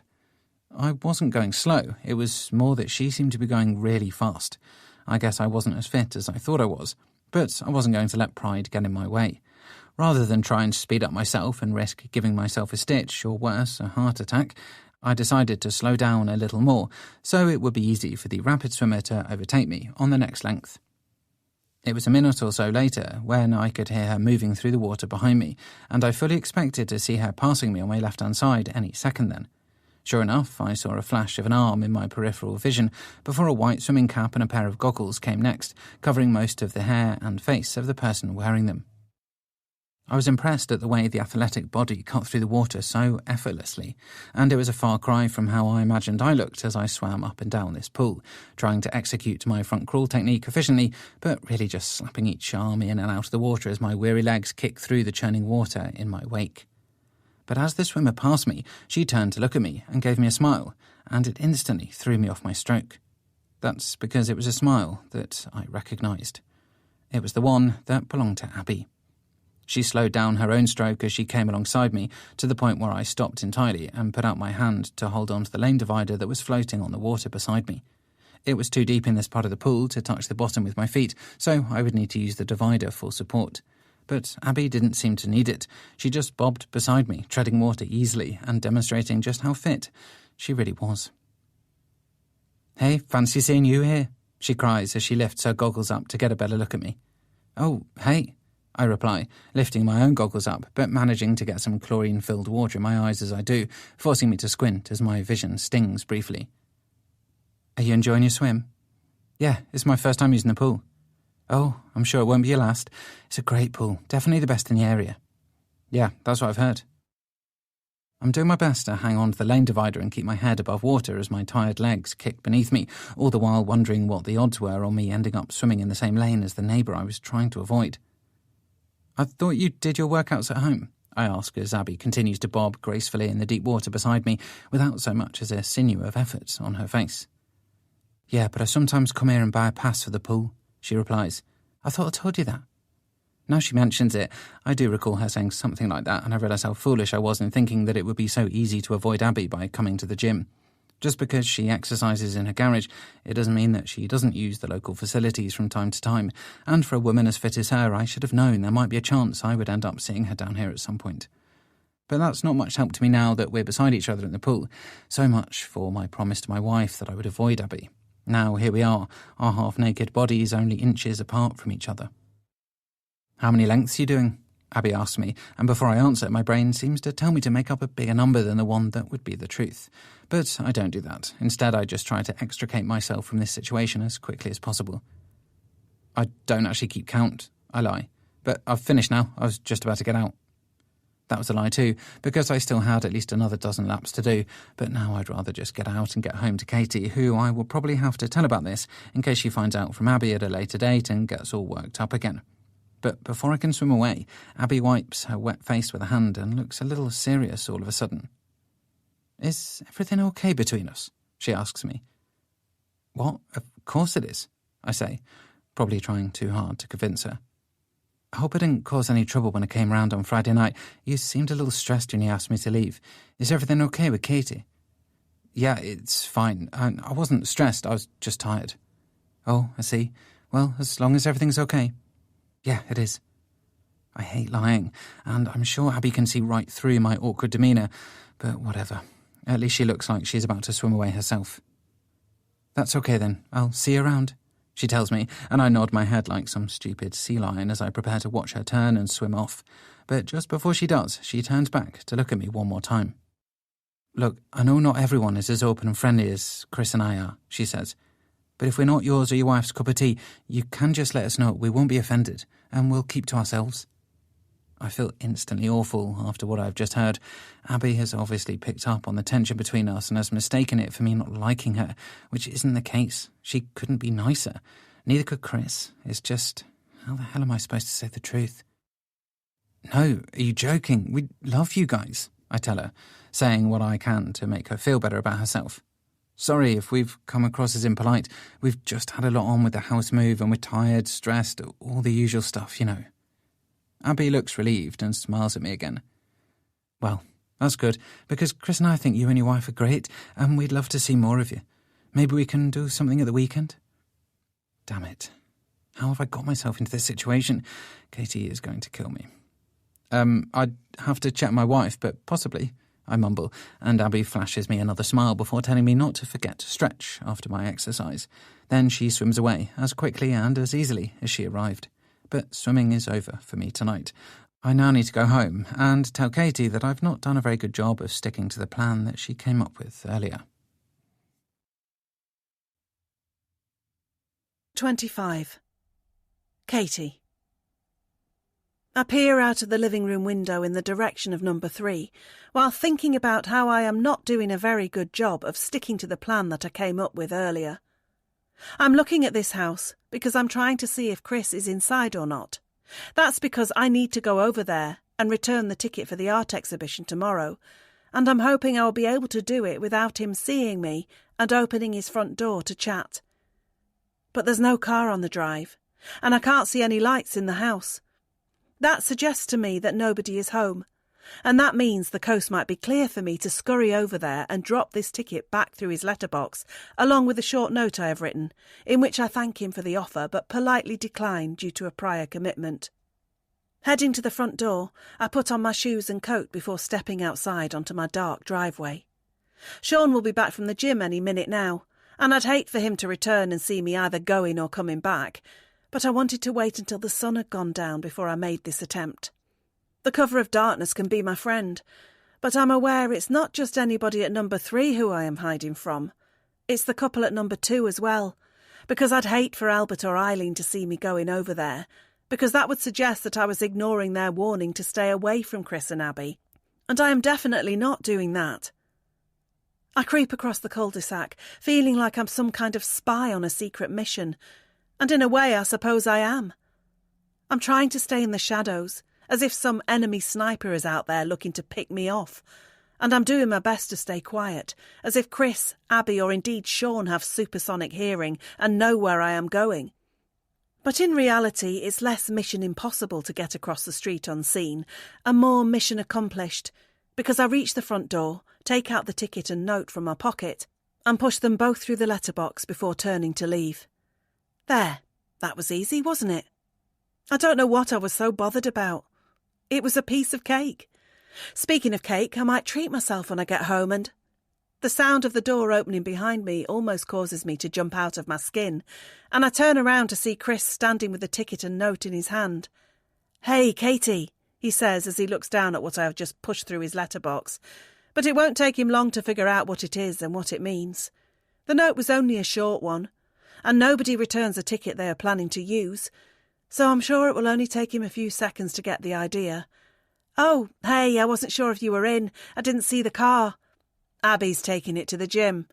"Oh, right." I stand there awkwardly as Chris reads my note, wishing I just left posting it until the dead of night, because then Chris would have been in bed, and he would never have been able to open the door so quickly. Come to think of it, how was he able to open the door so fast? I'd barely let go of the ticket and note before he popped up. Had he seen me walking over? Possibly. And it could have just been bad luck on my part that he happened to glance out of his window as I was making my way over here. Or he could have been watching me, knowing exactly what I was doing, and lying in wait for when I got closer. Oh, hello, paranoid thoughts again. "You can't make it tomorrow?" Chris asks me as he looks up from the note. "No, unfortunately not, I'm really sorry. But it was a lovely offer though, so thank you for that." "No worries. Another time, maybe?" "Yeah, another time," I say, halfway up his driveway and just itching to get home. The part of my brain that always fears the worst is currently telling me that there are going to be car headlights arriving on this street any second now, and they will belong to my husband's vehicle. He will see me standing here talking to Chris, the man I admitted to fancying, and also the man I promised I would stay away from. And then what will he think? And how will I be able to tell him to stay away from Abby if I can't keep my end of the bargain? Glancing over my shoulder to nervously check the entrance to the cul-de-sac, I fail to see any car arriving, and that is a relief. But I really do need to get going and stop tempting fate. But before I can, Chris speaks again. "While you're here, you couldn't do me a favour, could you?" Chris asks me. "What kind of favour?" "I've just been making something for Abby, and would like your creative opinion on it, if you don't mind." "Oh, I really should be getting back," I say, without expanding at all on what it is that I should be getting back for, because of course there is nothing. "It'll only take a second, please. You'd be doing me a huge favour." "I'd love to, but like I said, I have to get back." I feel bad, but I expect that to be it, so I turn around to walk back home. "Katie?" I can't walk away after he's just said my name, because that would be plain rude, as well as plain obvious that I am trying to avoid him now. So I turn around again and face him. "Yeah?" "I'm not sure what you think Abby and I are like, but I can assure you that we're good people." Damn, can he tell that I'm feeling awkward around him and his wife? "Sorry, I don't know what you mean." "Have Albert and Eileen been talking about us to you?" "What?" I doubt I'm doing a very good job of playing dumb, but I'm going to keep trying anyway. "Is this about what happened with James and Sarah?" I can't play dumb there because I know exactly who he is talking about. They are the couple whom Sean and I bought 2A from.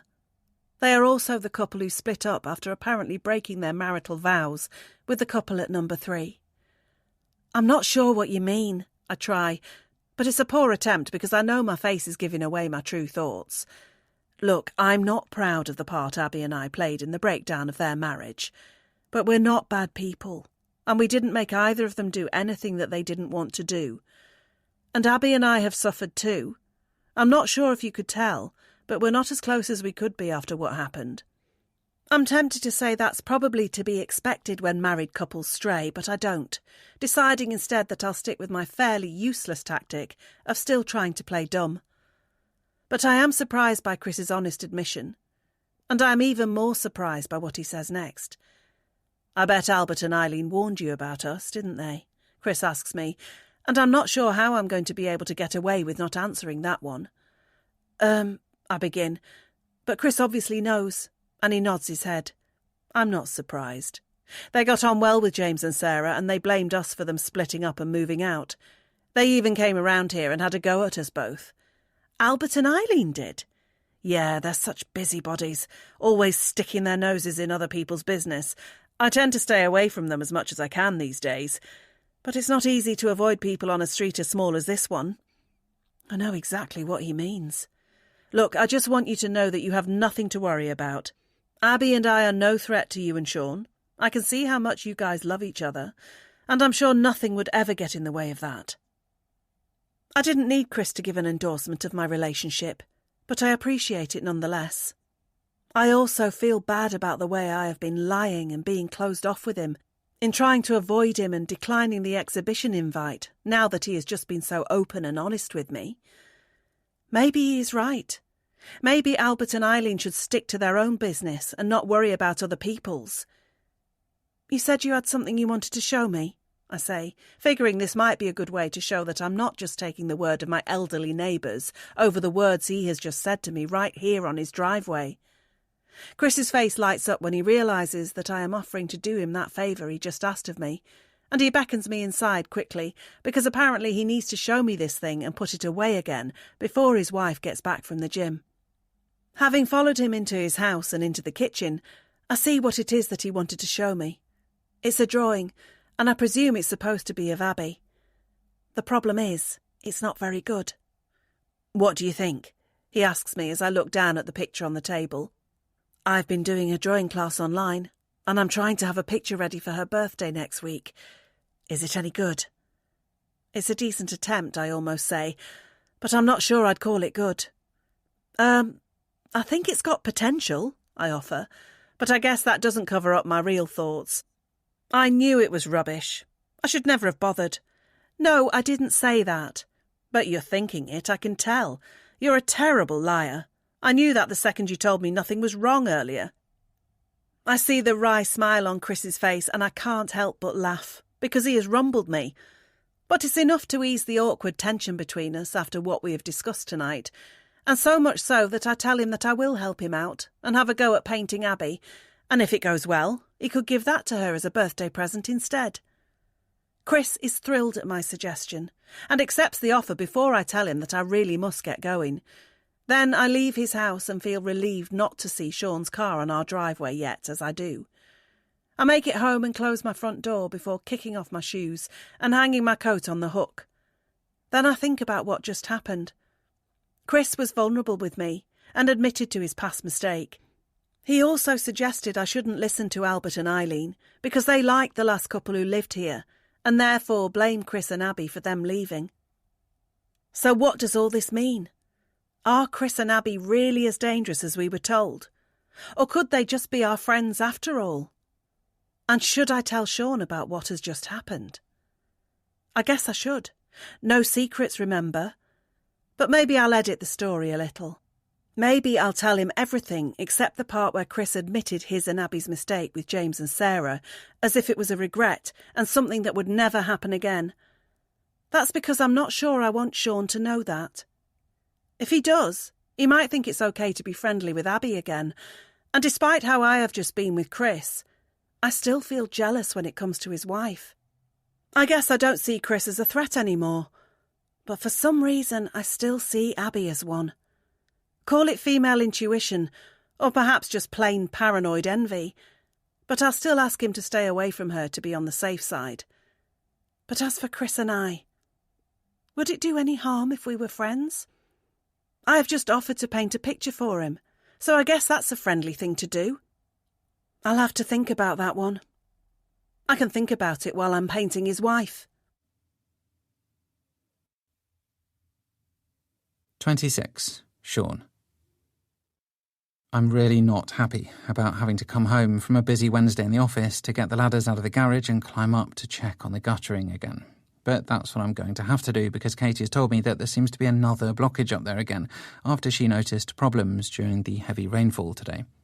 I thought I'd got all the dead leaves and rubbish out of there last week, but I guess not. So here I am again, looking to do yet another repair job on this house that is slowly but surely testing my will.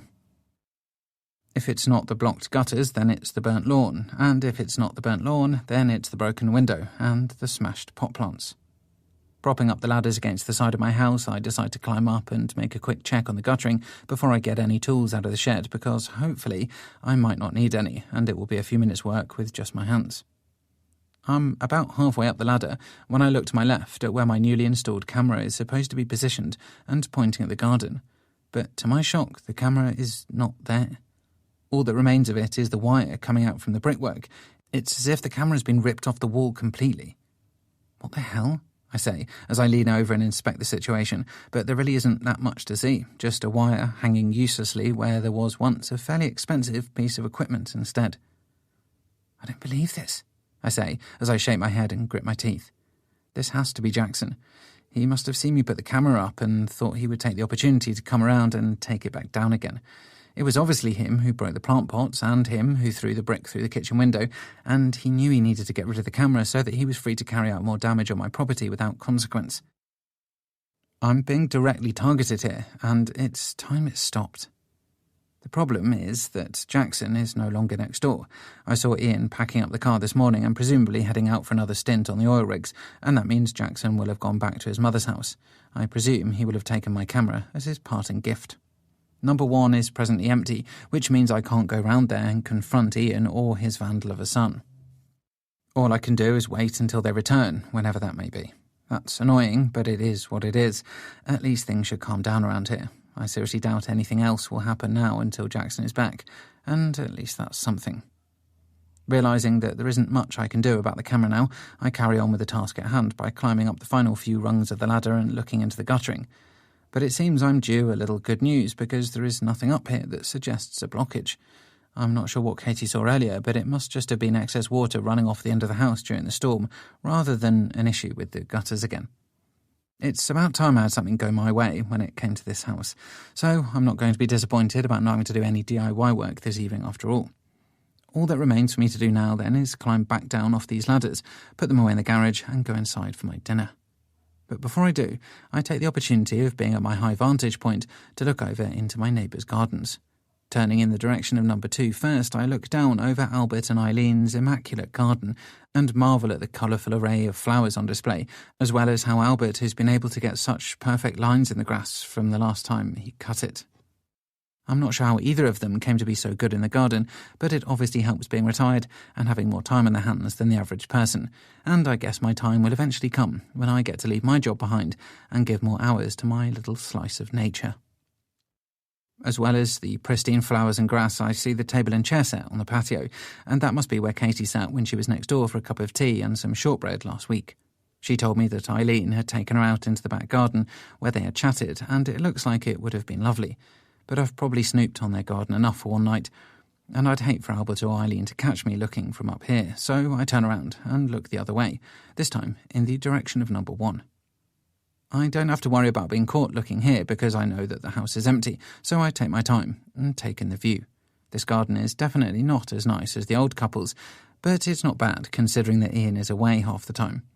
That fact galls me because I'm here every day and I still can't get my lawn looking as good as his, as well as my flower beds, which are still looking feeble in comparison to my neighbours'. I'm surprised to see a couple of gnomes on the edge of his grass, and I didn't take Ian for the kind of guy who would have things like that in his garden, but then again, I barely know him. I'm more surprised that Jackson hasn't broken them already, but then again, I suppose he prefers damaging other people's property over his father's. But then I see something else just behind the gnomes, and it's even more surprising to see. That's because it's something that belongs to me. It's one of my plant pots, one of the last remaining ones that didn't get broken the other night. I recognise the distinctive green tiling on the pot and know that it is definitely one of mine. What the hell is it doing in next door's garden? Jackson. A vandal and a thief. Just wait until I get my hands on that kid. He'll wish the police had got to him first, that's for sure. 27. Katie. There's been a lot of unexpected things I've had to do recently, like convincing my husband not to go into next door's back garden and take back the plant pot that he says they have stolen, or telling myself and my partner that we should probably avoid the couple at number 3, as if they are a pair of sirens from a Greek mythology seducing us with their songs, only to cause us to crash and burn on their rocks. But perhaps the most random thing to have happened is the thing that is happening right now. I'm sitting here in front of a canvas, painting an image of Abby, the woman I told Sean to stay away from, as a kind gesture for Chris, the man I am supposed to be staying away from. Dabbing my brush into the black paint, I glance again at the photo of the beautiful woman that Chris has provided me with, before returning to the canvas and completing another section of the painting. I'm surprised how well it seems to be going so far, and I'm almost done. I'm also surprised at how excited I feel about showing Chris my work, as if I can't wait for him to view my talents and compliment me on them. But I remind myself that I am doing this only as a kind, neighbourly gesture, and nothing else. It's also a way of me alleviating some of the guilt I felt when Chris was so honest with me the other night after I had treated him as if he was some leper to be avoided at all costs. But I'm also aware that this is just another example of me trying and failing to reduce my interactions with the man at number 3, just like Sean seems to be failing when it comes to Abby too. My husband told me how he had bumped into Abby at the swimming pool, just like I told him how I ended up talking with Chris after I had gone back to return the exhibition ticket, and it was clear to us both then that it's not as easy to avoid these people as we thought.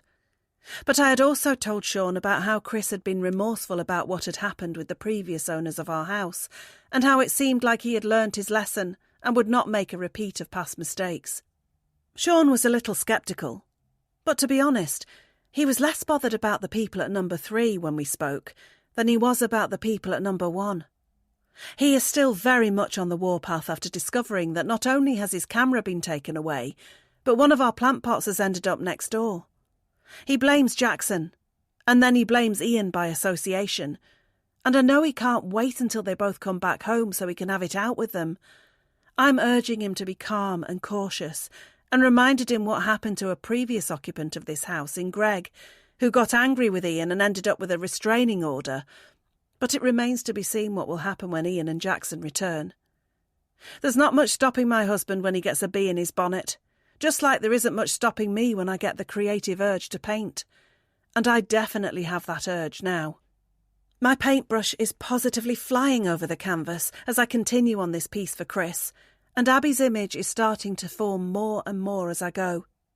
Of course, it helps to have such a beautiful subject to work with, and I certainly have that thanks to the image that Chris provided me with of his wife. The photo I am using for inspiration shows Abby sitting on a wall in front of a clear blue sky, smiling in a white, flowing dress. Chris told me the image was captured on a holiday to Greece last summer, and he says it's his favourite picture of his wife, and that is why it is the one he has asked me to use as the basis for my painting. I'm no stranger to painting seascapes, so I've had no problem capturing the beautiful blue sea, but it has been more of a challenge to capture the beauty of the woman standing in front of that sea, because she really does look like a goddess, and those aren't so easy to paint. This will be the 4th attempt I have made on painting this image, and my first 3 tries ended with me shaking my head and removing the canvas from the easel before putting a clean canvas in its place and starting again. I'm aware that I have gone through rather a lot of my materials since beginning this project, as well as an awful lot of time, of which I am not going to be paid for, but I made a promise to Chris that I would do this for him, so I have to honour my word. But I'm confident that this 4th attempt will be my last one, because I feel good about how this painting is turning out. I'm so close to finishing it now, and I can feel the familiar feeling of butterflies in my stomach as I approach the home straight, as I worry about making a silly mistake so close to the end that will render all my previous good work useless and force me to start all over again. It's a typical concern for an artist to have, but there is only one way to defeat it, and that is to keep concentration and have the courage to keep painting, because no good piece of art ever came from playing it safe and taking the easy way out just to get it finished. I glance at the photo of Abby a couple more times as I work, but truth be told, I feel as if I have already committed the image to my memory, having spent so long looking at it recently. I could even see it when I closed my eyes in bed last night, because I'd been studying it so much beforehand, so I don't have to worry too much about checking it in between strokes of my paintbrush. But I do so anyway out of some kind of respect for my subject and what I am trying to achieve here. I'm not sure how much longer it takes me to finish the painting, but eventually the time comes when I sit back on my stool and inspect my work, and when I do, a wide smile spreads across my face. I've done it. And not only that, but I've done a good job too. I think Chris is going to love this, and hopefully Abby will too. But before all of that, I need to show it to somebody else. I need to show it to Sean. That's because I haven't actually told him yet that I am doing this painting for Chris. I kept it from him because I was still feeling a little foolish about agreeing to do it when we spoke earlier.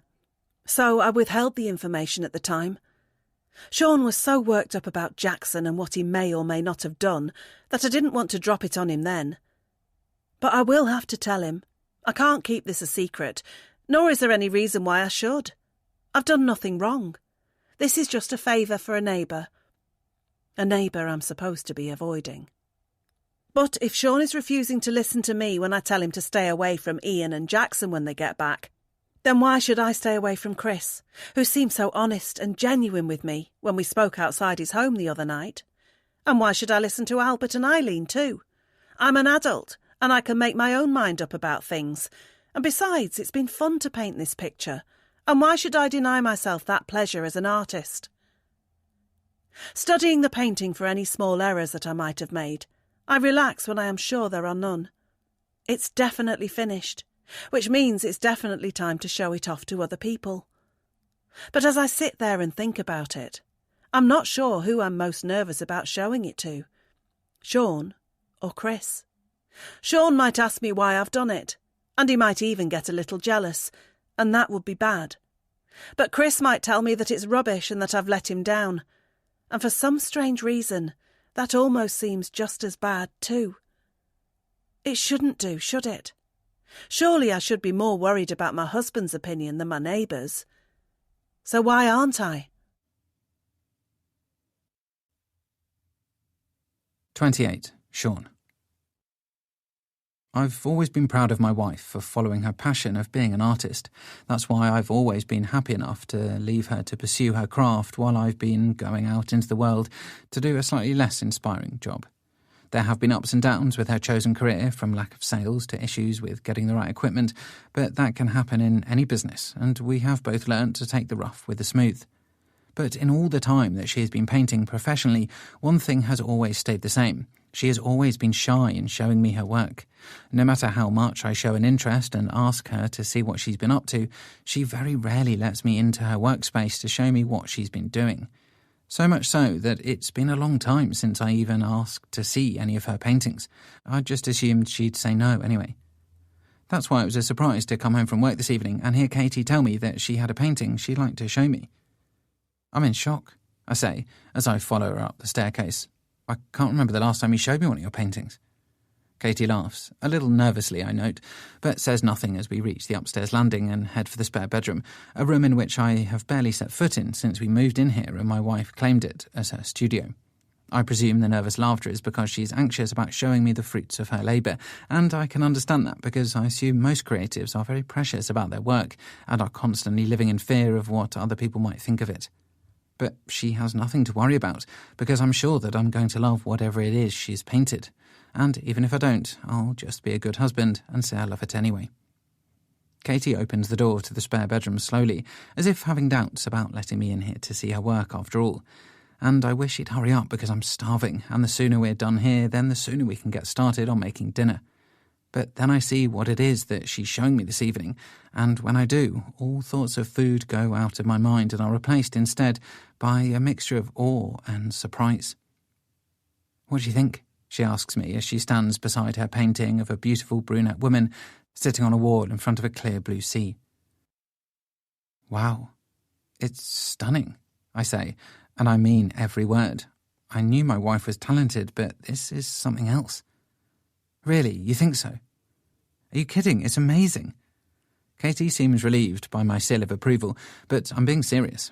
This really is amazing work, and I'm not only proud, but also a little curious as to how much she might be able to sell this piece for. I never thought my wife's earnings from her art might one day allow me to take early retirement, but if she can produce content like this, then who knows? I step a little closer to the painting to get an even better look at it, and I'm still in awe of how such a beautiful thing could have been produced by my wife. But the more I look at it, the more the woman in the painting seems familiar somehow. It's like I know her, but I'm not sure where from. But maybe that's what a good artist can do. They can make you feel things about a painting, and I guess this one makes me feel like I know the subject captured within it. That is until Katie speaks again and explains why exactly it is that the woman seems so familiar. It's Abby, she tells me unexpectedly. What? This woman in the painting, it's Abby.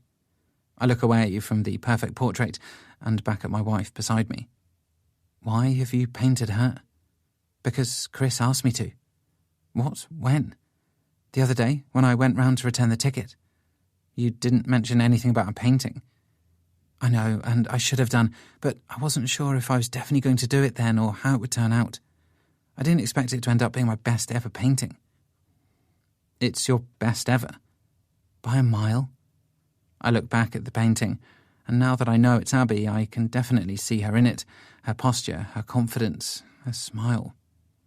I don't understand. I thought we were meant to be keeping our distance from them. Now you're painting them. I know, it's stupid, and I shouldn't have done it, but I told you how Chris seemed sorry about what had happened with James and Sarah, and I felt bad for him. Then he showed me a picture of Abby he had drawn for her birthday, but bless him, it wasn't very good, so I offered to help. I'm not really sure if I'm supposed to be annoyed at my wife or not. She has broken the rule about us staying away from Chris and Abby, yet it was her rule to begin with. I never put much stock in Albert and Eileen's warning, or at least not their one about the couple at number 3 anyway.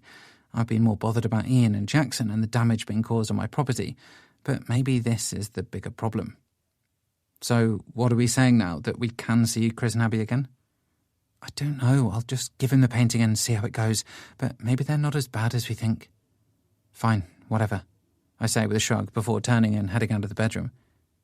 What's wrong? Katie calls after me. Nothing, I'm just hungry, I reply, and at least that's my excuse for leaving the bedroom anyway. Really, it's because I'd rather not look at that painting of Abby anymore.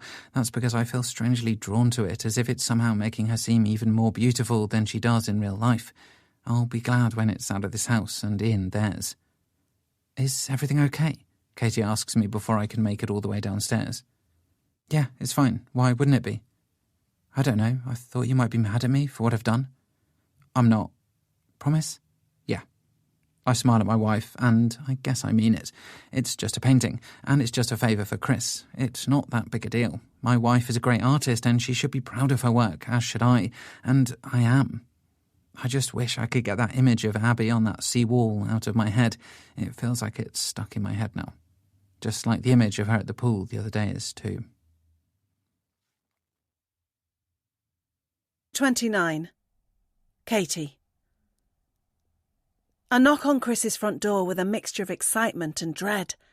I'm excited because I get to show him the painting I've done for his wife, but I'm also dreading what will happen if he tells me that he doesn't like it and that I've wasted my time. He probably has this idea of me in his head, of being some super talented artist who lives across the street. But after this, he might just think that I'm some hack who needs to get a proper job.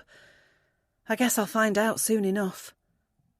I came around here when I saw Abby leaving in the car a moment ago, seizing my chance to drop the painting off while she was out, so that it could be kept a surprise for her ahead of her birthday in a few days. That's assuming Chris still wants to give it to her for her present.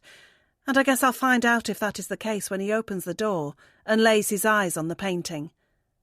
The front door is suddenly unlocked, and Chris appears before me, his top half looking smart in a black shirt, while his bottom half looks decidedly more casual considering he is wearing a pair of green shorts and no socks or shoes. Wow, that's quite the outfit, I tell him with a laugh, and he looks a little embarrassed to have been caught looking like this. Oh, yeah, I had a video call with the office, so I put a shirt on. But I guess I didn't quite make as much effort with the part of me that wasn't on camera, he admits with a sheepish grin. Well, I like it. I had no idea you were so fashionable. Chris laughs at my teasing, before looking down at the large canvas I am holding under my left arm.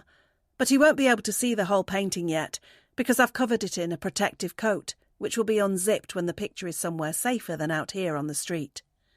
So I've finished the painting, I tell him, trying to stay positive, even though I'm feeling more and more nervous about his reaction to it by the second. Oh, wow, that was quick. It didn't feel quick to me, considering how many attempts I made at it, but I don't disagree with him. So, do you want me to show you? Or I can just leave it with you? No, come in, please, Chris offers, and I take the invite, stepping into his home and following him into the kitchen. Sorry about the mess, he tells me, as I see the laptop and paperwork on the kitchen table. Busy day today. Don't apologise. You should see the state of my spare bedroom where I work, I tell him with a laugh. How about I set it down over here? I nod towards the large kitchen counter as a good place to put the painting when I reveal it, and Chris agrees that's as good a spot as any.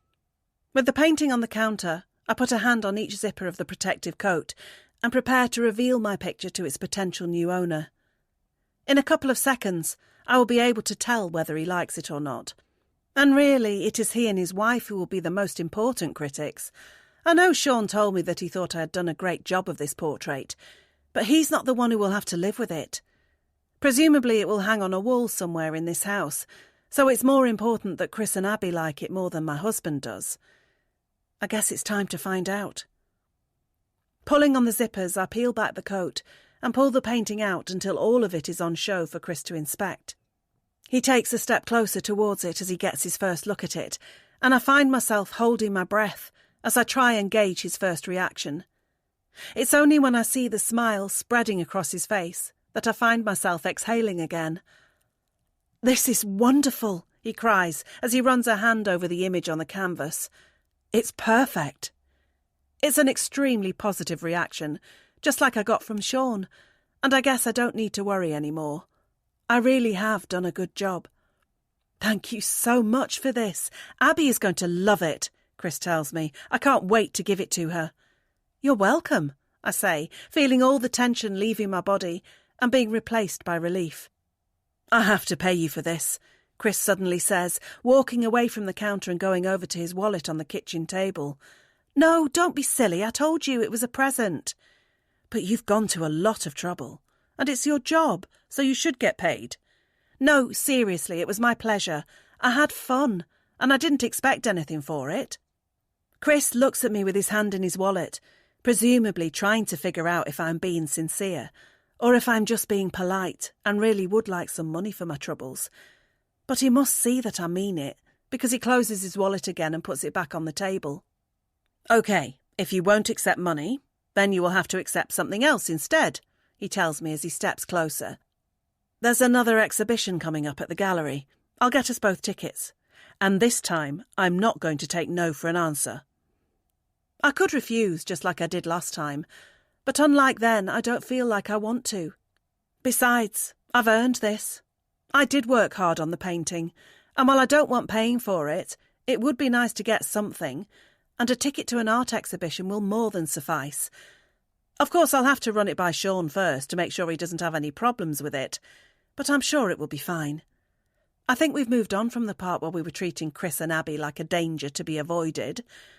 I can see now that Chris is just a nice guy who made a mistake in the past, but that doesn't have to define him.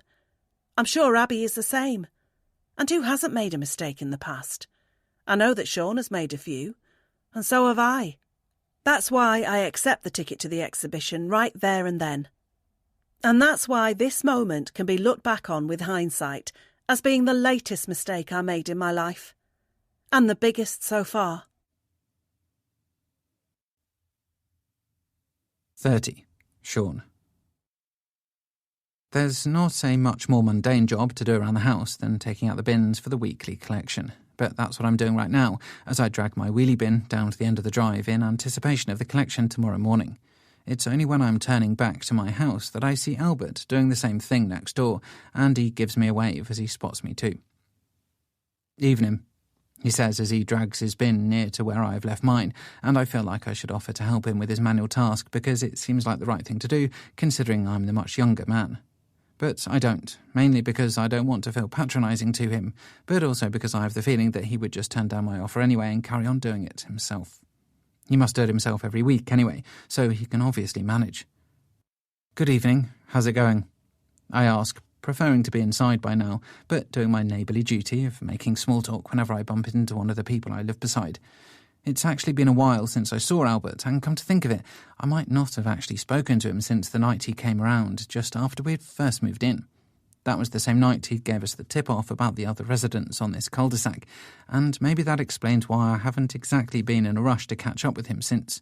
He seemed a little crazy that night, and even though I've since had reason to believe that some of the things he said that evening could be true, namely Jackson and his penchant for property destruction, I haven't made the effort to talk with him since, but I guess I have my chance now.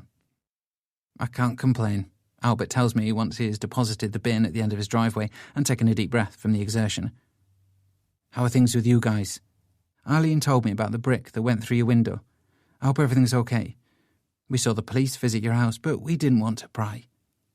I assume Katie has told Eileen what happened that night, because I definitely didn't, but that's okay, because it doesn't have to be a big secret.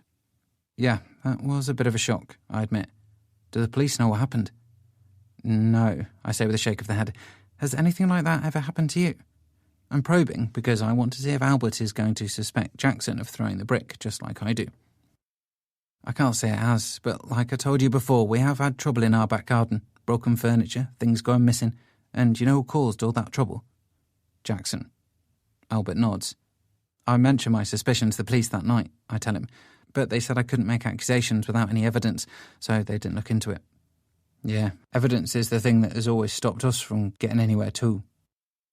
I did try and get some, I confess, and Albert looks intrigued, so I go on. "I put a camera up a while ago in the hope of catching him, but that got broken. I have to assume he spotted it and threw something at it to bring it down." Albert raises his eyebrows before shaking his head. "He's a nuisance, but he's not dumb.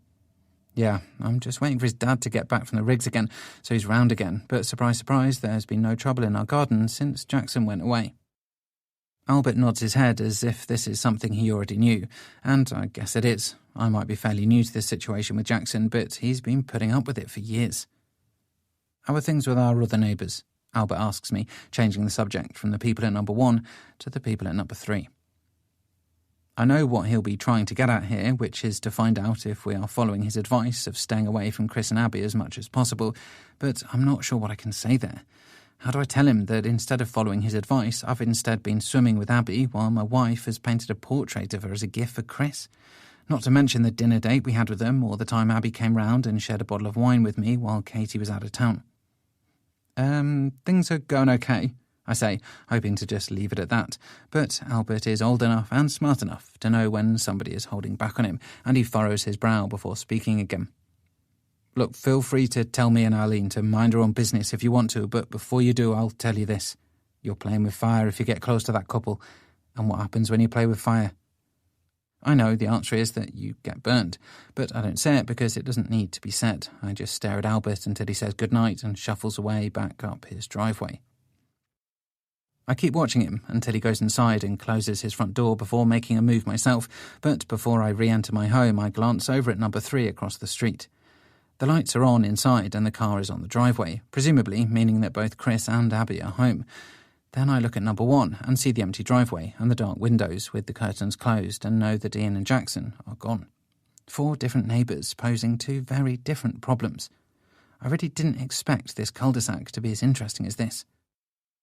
Closing the front door and finding my wife in the kitchen putting the finishing touches on our evening meal, I give her a kiss before telling her about my little chat with Albert a moment ago. I'm expecting Katie to have an opinion on it, but she doesn't. Instead, she tells me that Chris has offered her a ticket to an exhibition tomorrow and that she has accepted it.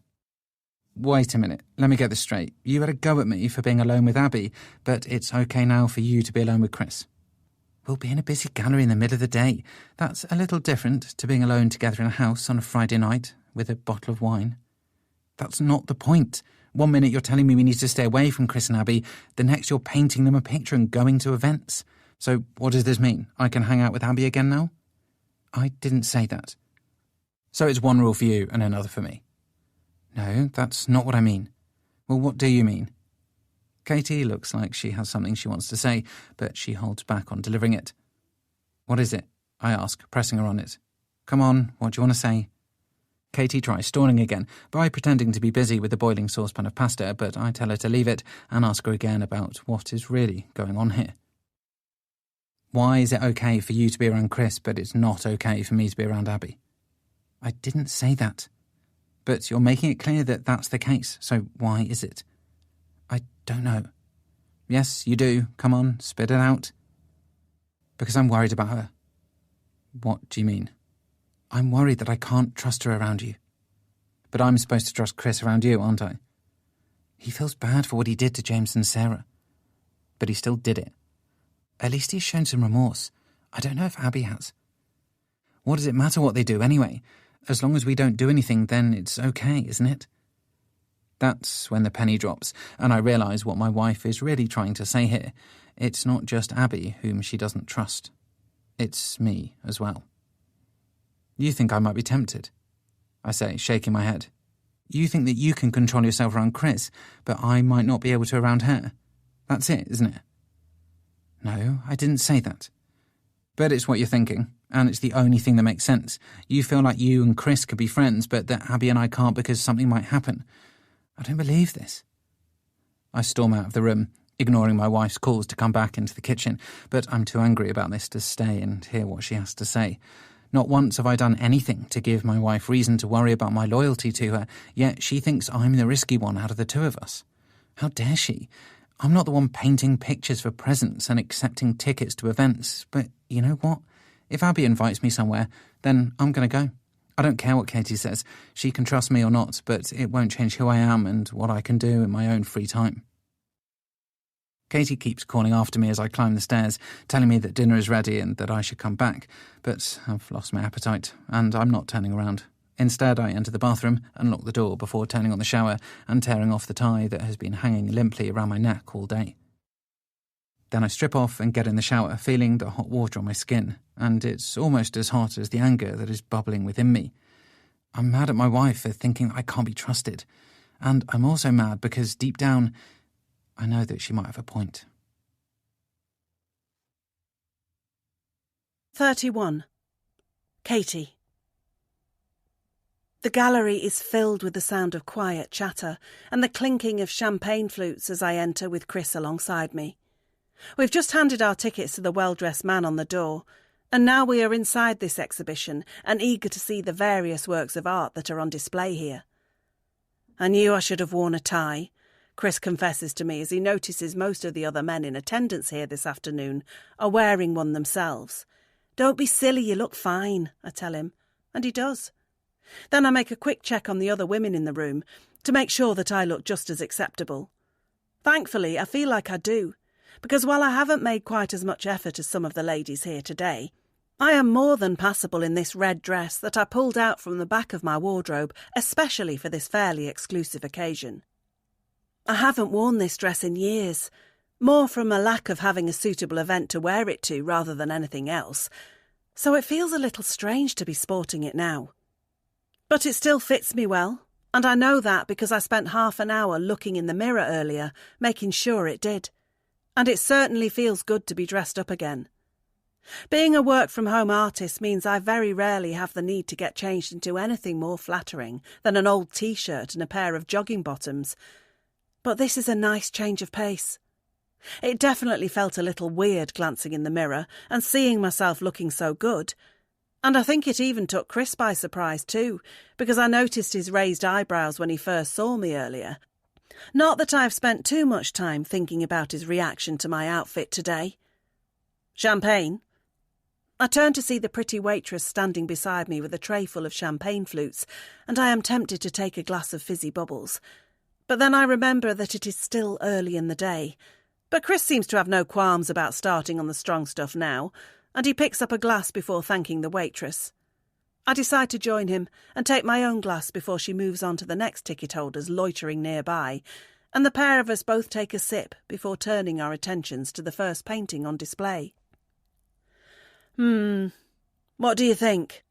Chris asks me, as I study the image of the small boy sitting on a box in an otherwise empty room.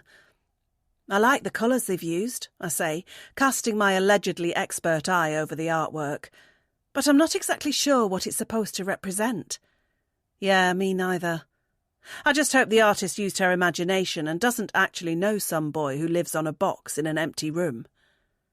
I laugh as we move on to the next painting, and this one is of a meadow, which looks rather lovely and has me inspired to take my brushes and canvas out to the countryside one day to try and create a landscape like this one in my own work. "This is beautiful," Chris says as he steps closer to the painting and reads the name of the artist that is written on the card underneath it.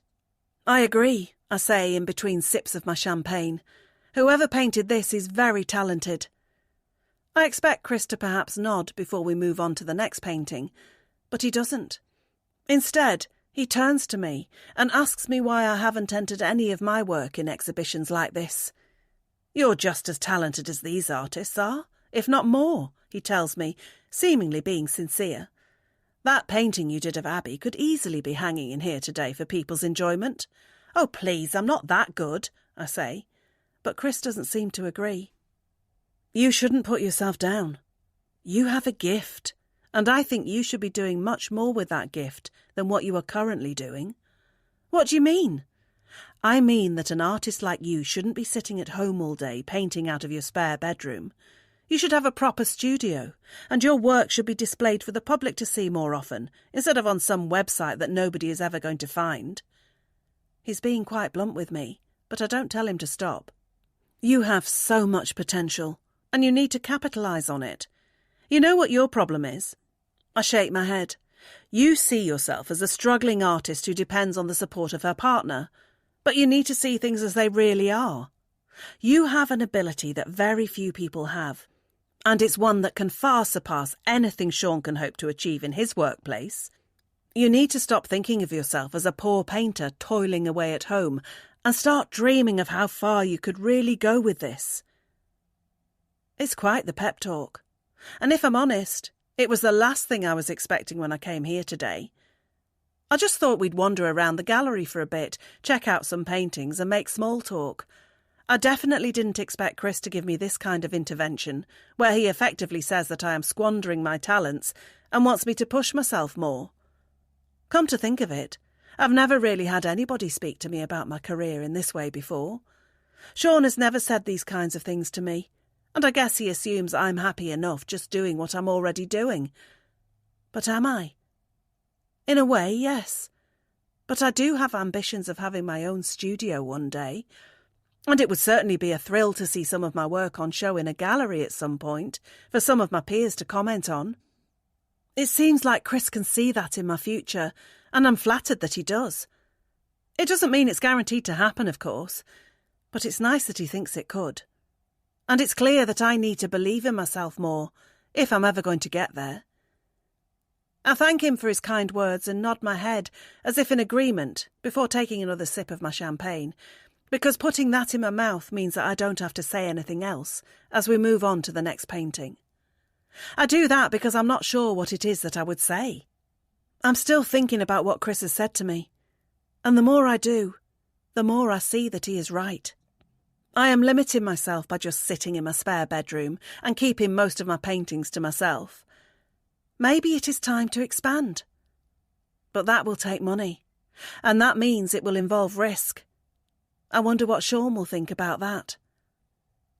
The rest of our time at the exhibition is mainly spent with me giving Chris information about some of the artists on display here, because as much as he is making an effort, it's clear that he doesn't know that much about art.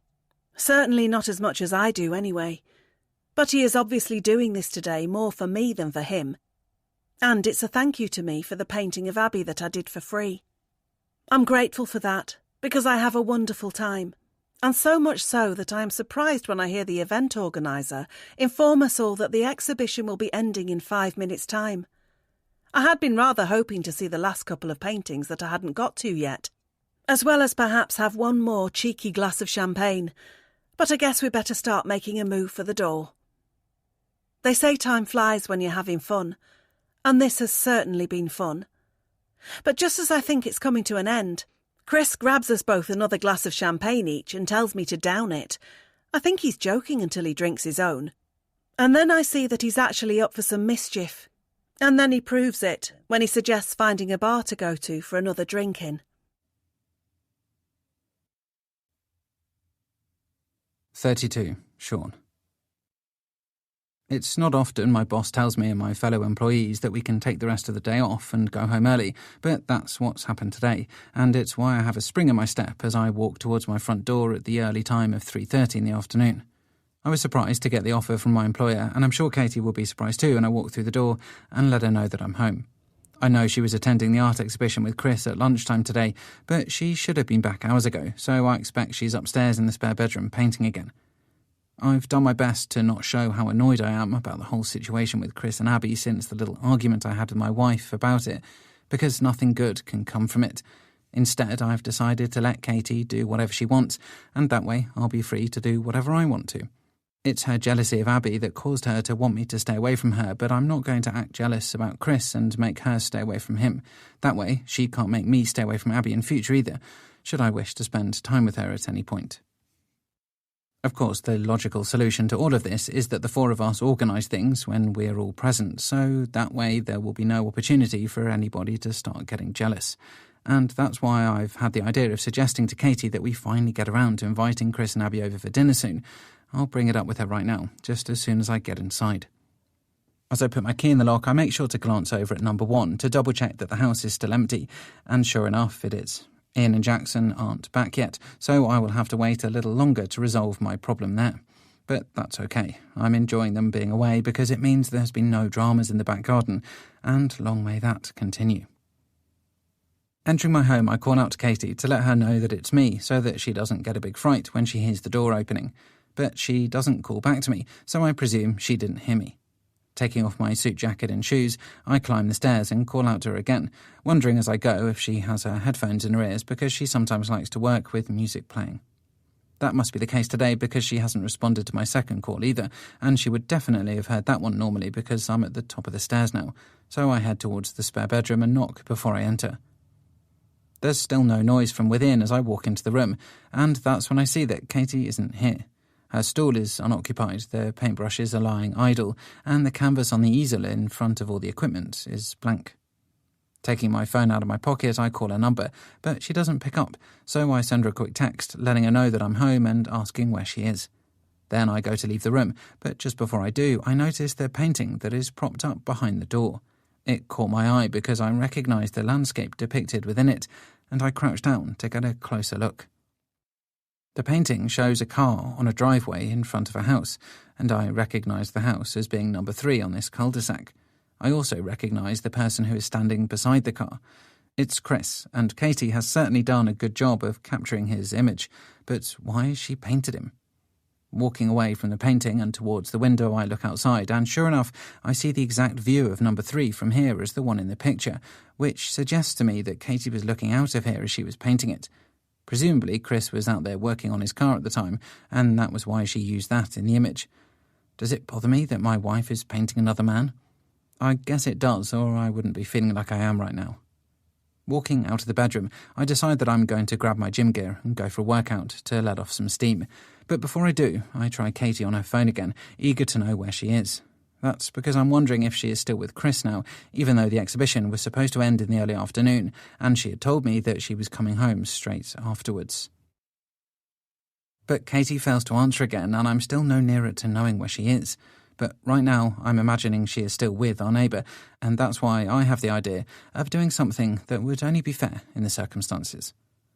Having finished packing my gym clothes, I head downstairs and leave the house, but I'm not going straight to my car. I'm going to number 3, and I'm hoping that Abby is in because I'm going to ask her if she wants to come to the gym with me. She might not be home, or she might not fancy a workout, and that will be fine, but if she does, then I'll be happy to drive her there myself. Screw trying to avoid her and feeling awkward whenever I bump into her, not when Katie is out there having fun with Chris. I reach Abby's door and knock on it loudly, but there is no answer, and I feel a little disappointment that she must be out too. But then I see movement behind the door, and it turns out that she is home, and that makes me feel surprisingly happy as I see her face emerge from inside. "Hey, stranger. "How are things?" she asks me, seemingly pleased to see me, whilst referencing the fact that she hasn't seen much of me lately. But I won't say that's because my wife has been telling me to actively avoid her. "Not bad. Is Chris in?" I ask, deciding to check on that in case he might actually be home and not with my wife, just in case I've got the wrong end of the stick. "No, he's still out. He went to that art exhibition with Katie, I think." "Oh, yeah, of course. I forgot," I lie, before moving on to what else I came here to ask. "So I'm just heading to the gym and I was wondering if you fancied tagging along. I could get you a free pass on my membership if you'd like." "You want a workout partner?" "Yeah, if you're up for it." "Sure, just let me grab my gear and I'll be right out." Abby seems enthusiastic about my plan and rushes back into her house to get her gym clothes, leaving me waiting for her on the doorstep. While she's gone, I take the chance to check my phone in case Katie has tried to return any of my calls, but there is still no word from her. Whatever. She's having fun with a friend, and now I'm going to be having fun with a friend too. "Let's go," Abby says as she reappears with a bag over her shoulder. "And I brought my swimming gear too if you're fancying the pool after." "Sounds like a plan," I tell her, and she locks her front door before walking with me across the street back to my car. I'm also too busy chatting with her to look up and notice the person watching me from the upstairs window at number 2, but I just about manage to spot them, and when I do, I wish I hadn't. Albert is watching me, and now he will know that I'm definitely not following his advice of staying away from the woman at number 3. I give him a quick wave to be friendly, and Abby does the same when she sees him too. But Albert doesn't return the gesture. He just stands there and watches us as we get in the car and drive away. 33. Katie. I can't remember the last time I sat with a cocktail on the table in front of me at 4 in the afternoon. I didn't even start drinking this early when I went to Nottingham with my uni friends recently. Of course, this cocktail isn't the first drink I've had today. There were 2 or 3 glasses of champagne at the exhibition to start me off earlier. But things have definitely gone up a notch now. "Cheers," Chris says to me as he lifts up his own cocktail and bumps it against my glass. "I still can't believe you ordered that," I tell him, referring to the bright pink Cosmopolitan that he is now holding in his hand. "Why not? It's quite girly. And I don't just mean the colour, I mean the umbrella too. What can I say? I'm a man in touch with my feminine side." I laugh before taking a sip from my straw, careful not to poke my eye out with the umbrella that is sticking out of my drink too. Looking around this bar, I see that it is surprisingly busy for a weekday afternoon, but the multitude of shopping bags under the tables of the other patrons in here suggests these are either tourists on holiday or locals who have booked the day off work to shop, eat and drink. Technically I'm neither because I didn't book a day off, although being my own boss I didn't really have to. But just because I can work when I want to, it doesn't mean I get lazy. And I have certainly never made a habit out of sitting in a busy bar in the middle of a weekday. But that doesn't mean that I'm not enjoying myself now. "So, are you back at work tomorrow?" I ask Chris before the conversation is in danger of drying up. Not that it would be awkward if it did, because there has already been a couple of quiet moments between us today and it didn't feel awkward then. "Yeah, unfortunately," he tells me while twirling the umbrella around in his drink. "But that doesn't mean I can't enjoy today. These happy hour prices really are something, aren't they?" I laugh as he picks up the menu again, to presumably look for the next drink to order. But as much as I would love to sit here all day and work my way through the cocktail menu with him, I am aware that I should probably start thinking about making a move, so that I'm home before Sean returns from work. He didn't take his gym bag with him to the office today, so I assume that means he will be coming straight home. So, by my estimates, I have around an hour and a half to get back to the house before he does. That sounds like plenty of time, but I still have a cocktail to finish before then, as well as get back across town in a taxi, and on top of that, it seems like Chris is happy to stay longer.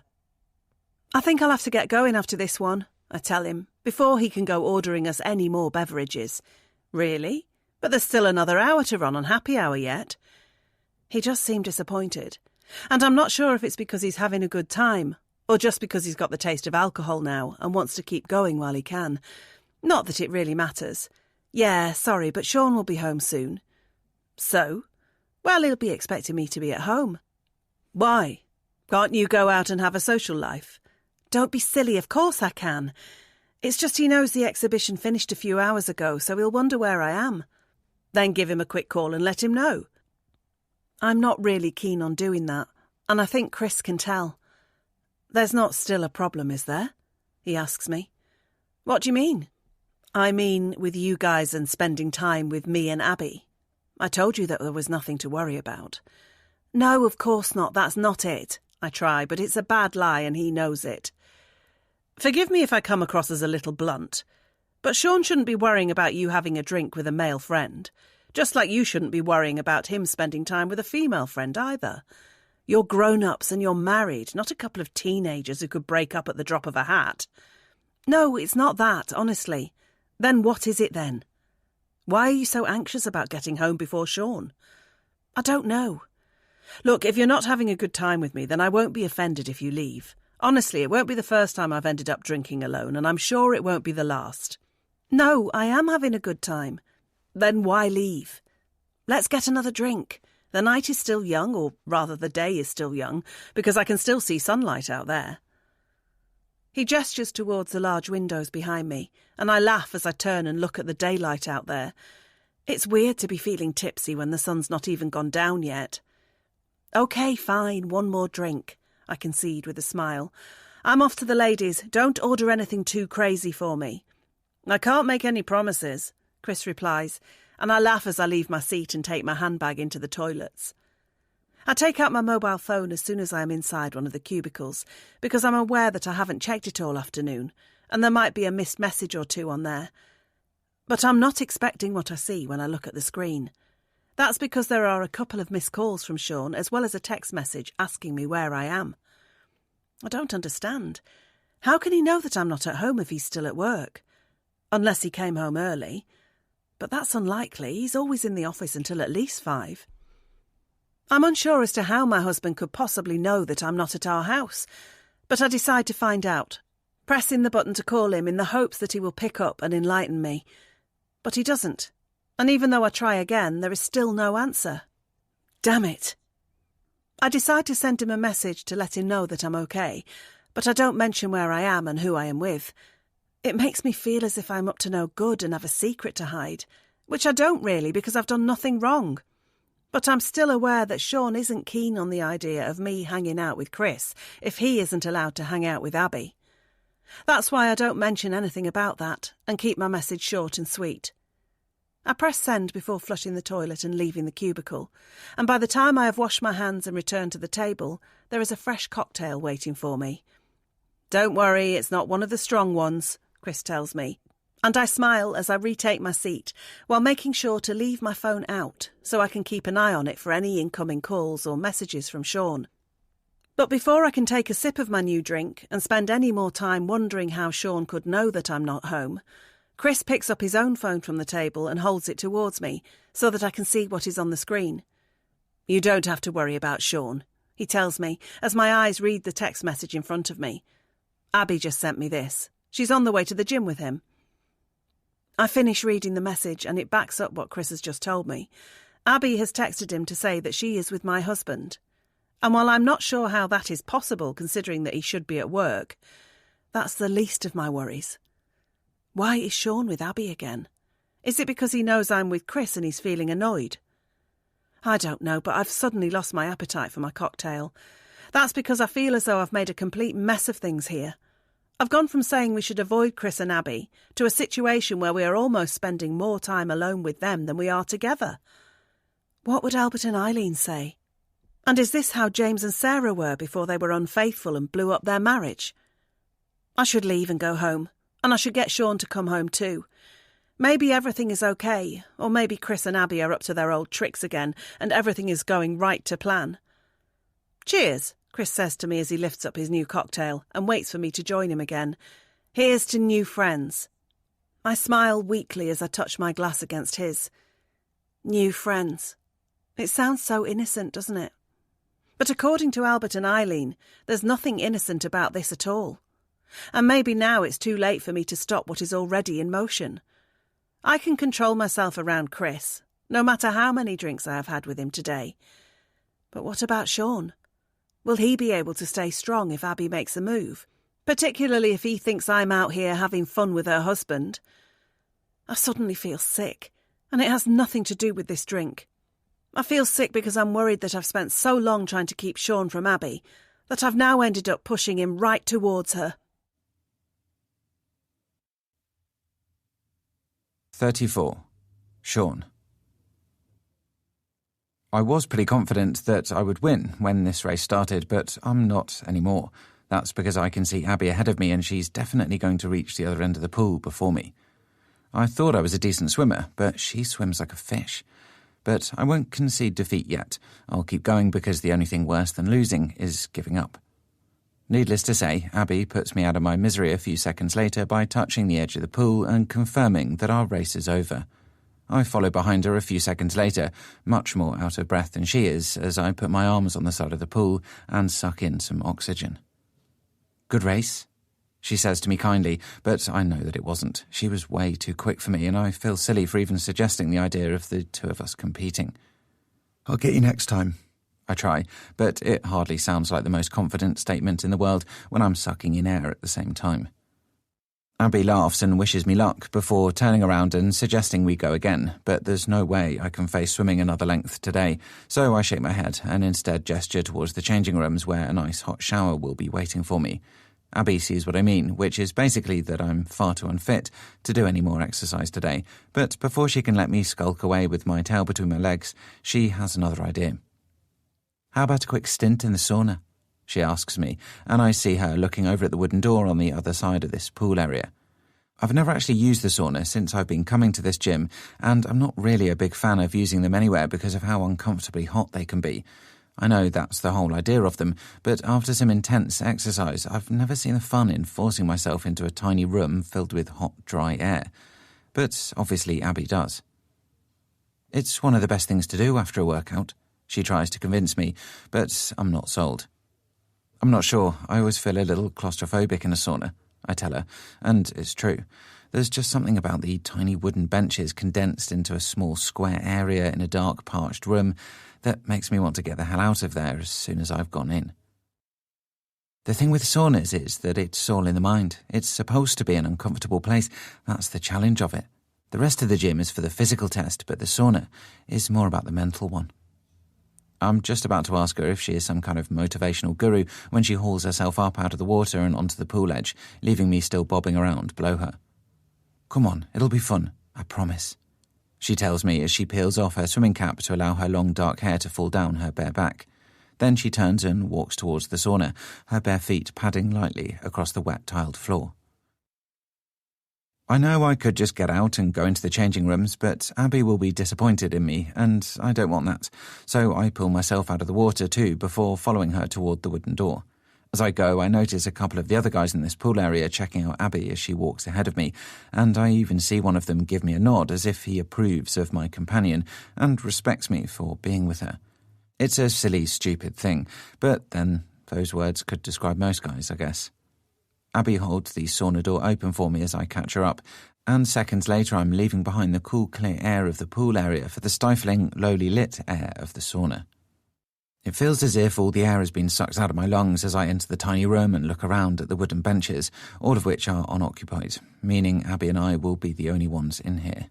I presume she's going to take a seat, and I wait for her to do that so that I don't end up sitting too close to her in here, but she goes over to the small pile of sauna rocks instead and uses the scooper from the bucket to pour water over those sizzling rocks.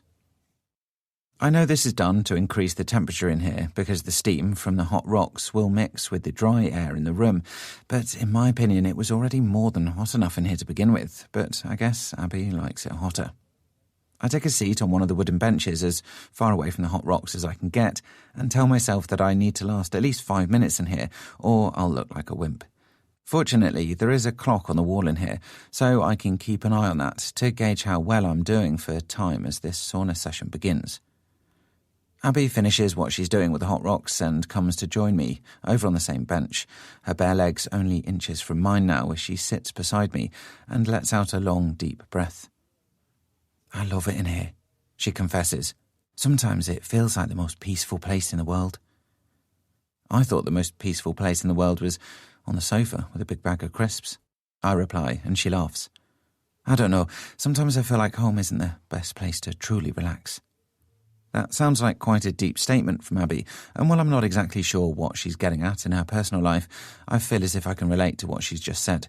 That's because the way things have been in my home life lately means I found it difficult to relax there too. I'd like to say all of that is down to the disruption of the issues in the back garden and my worries about Jackson, but much of it is also down to my wife and the way she's been with me lately. That's why I like coming here to exercise every now and again, Abby goes on as I feel the water on my skin drying out. I can just get away from it all. People, the past, everything.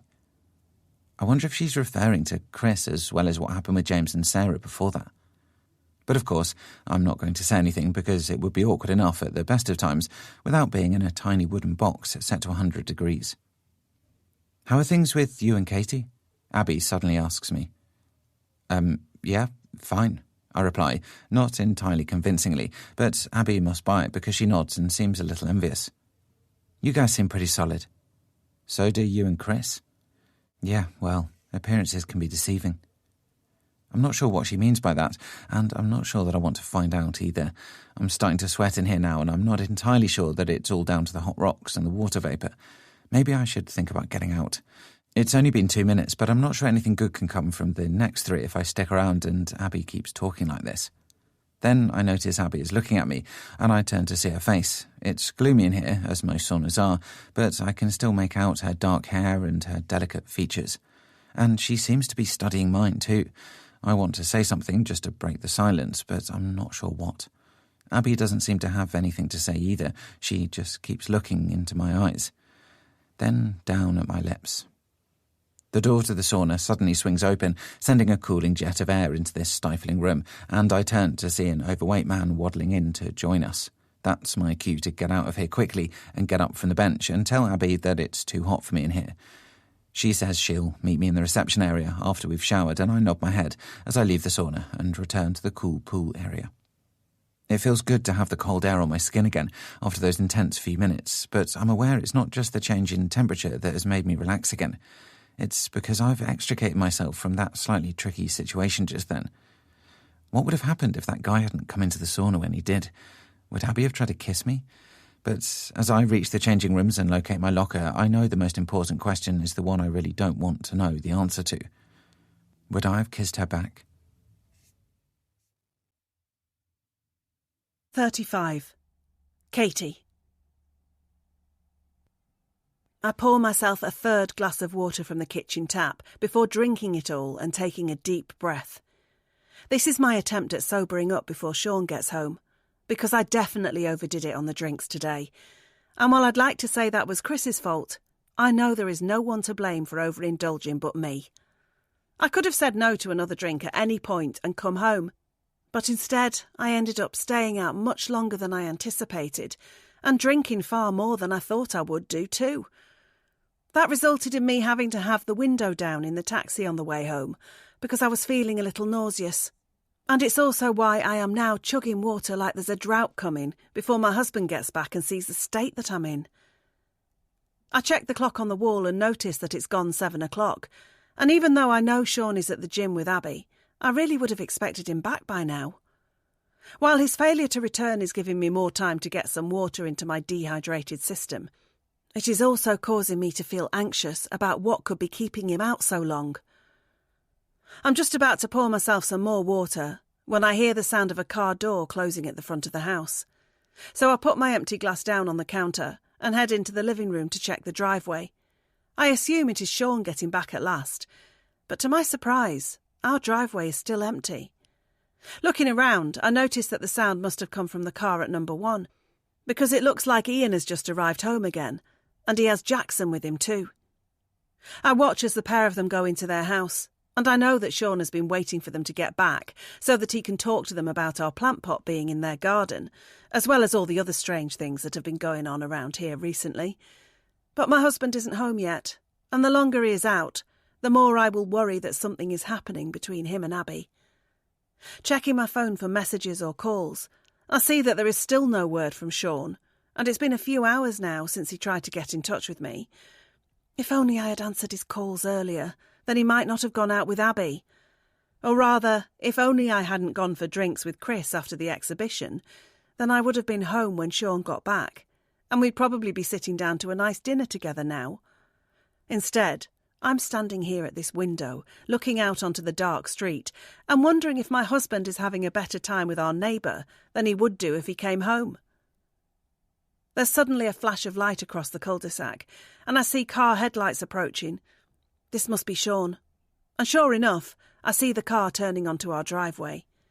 I quickly duck away from the window before the headlights can detect me standing there watching, because I don't want him to see that I've been waiting for him to get back. Nor do I want Abby to see me either, because I presume she is in the car alongside him, having come back from the gym together. That's why I just loiter in the kitchen until I hear the sound of the key in the front door.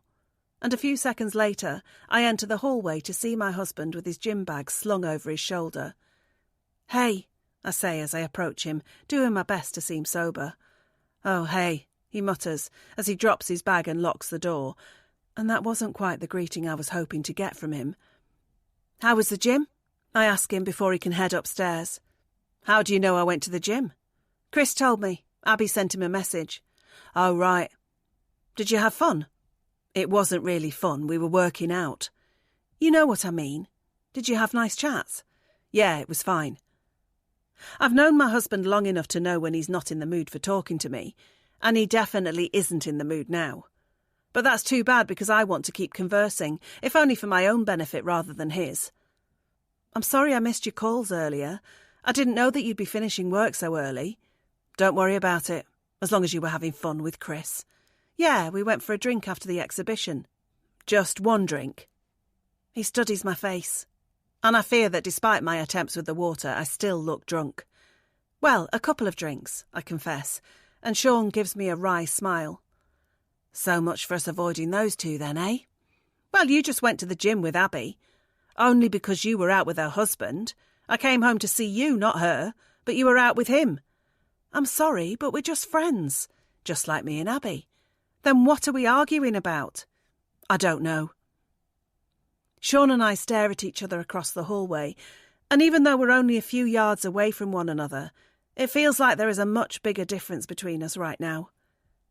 "Do you like her?" I ask, because that's really the only thing on my mind right now. I'm expecting Sean to say no, because that's what I would say if he asked me about Chris. But to my surprise, he doesn't. "Yeah," he admits. "As a friend?" "I guess." "What do you mean by that?" "I don't know. What do you think of Chris?" "I think he's a nice guy and he's a friend, but that's it."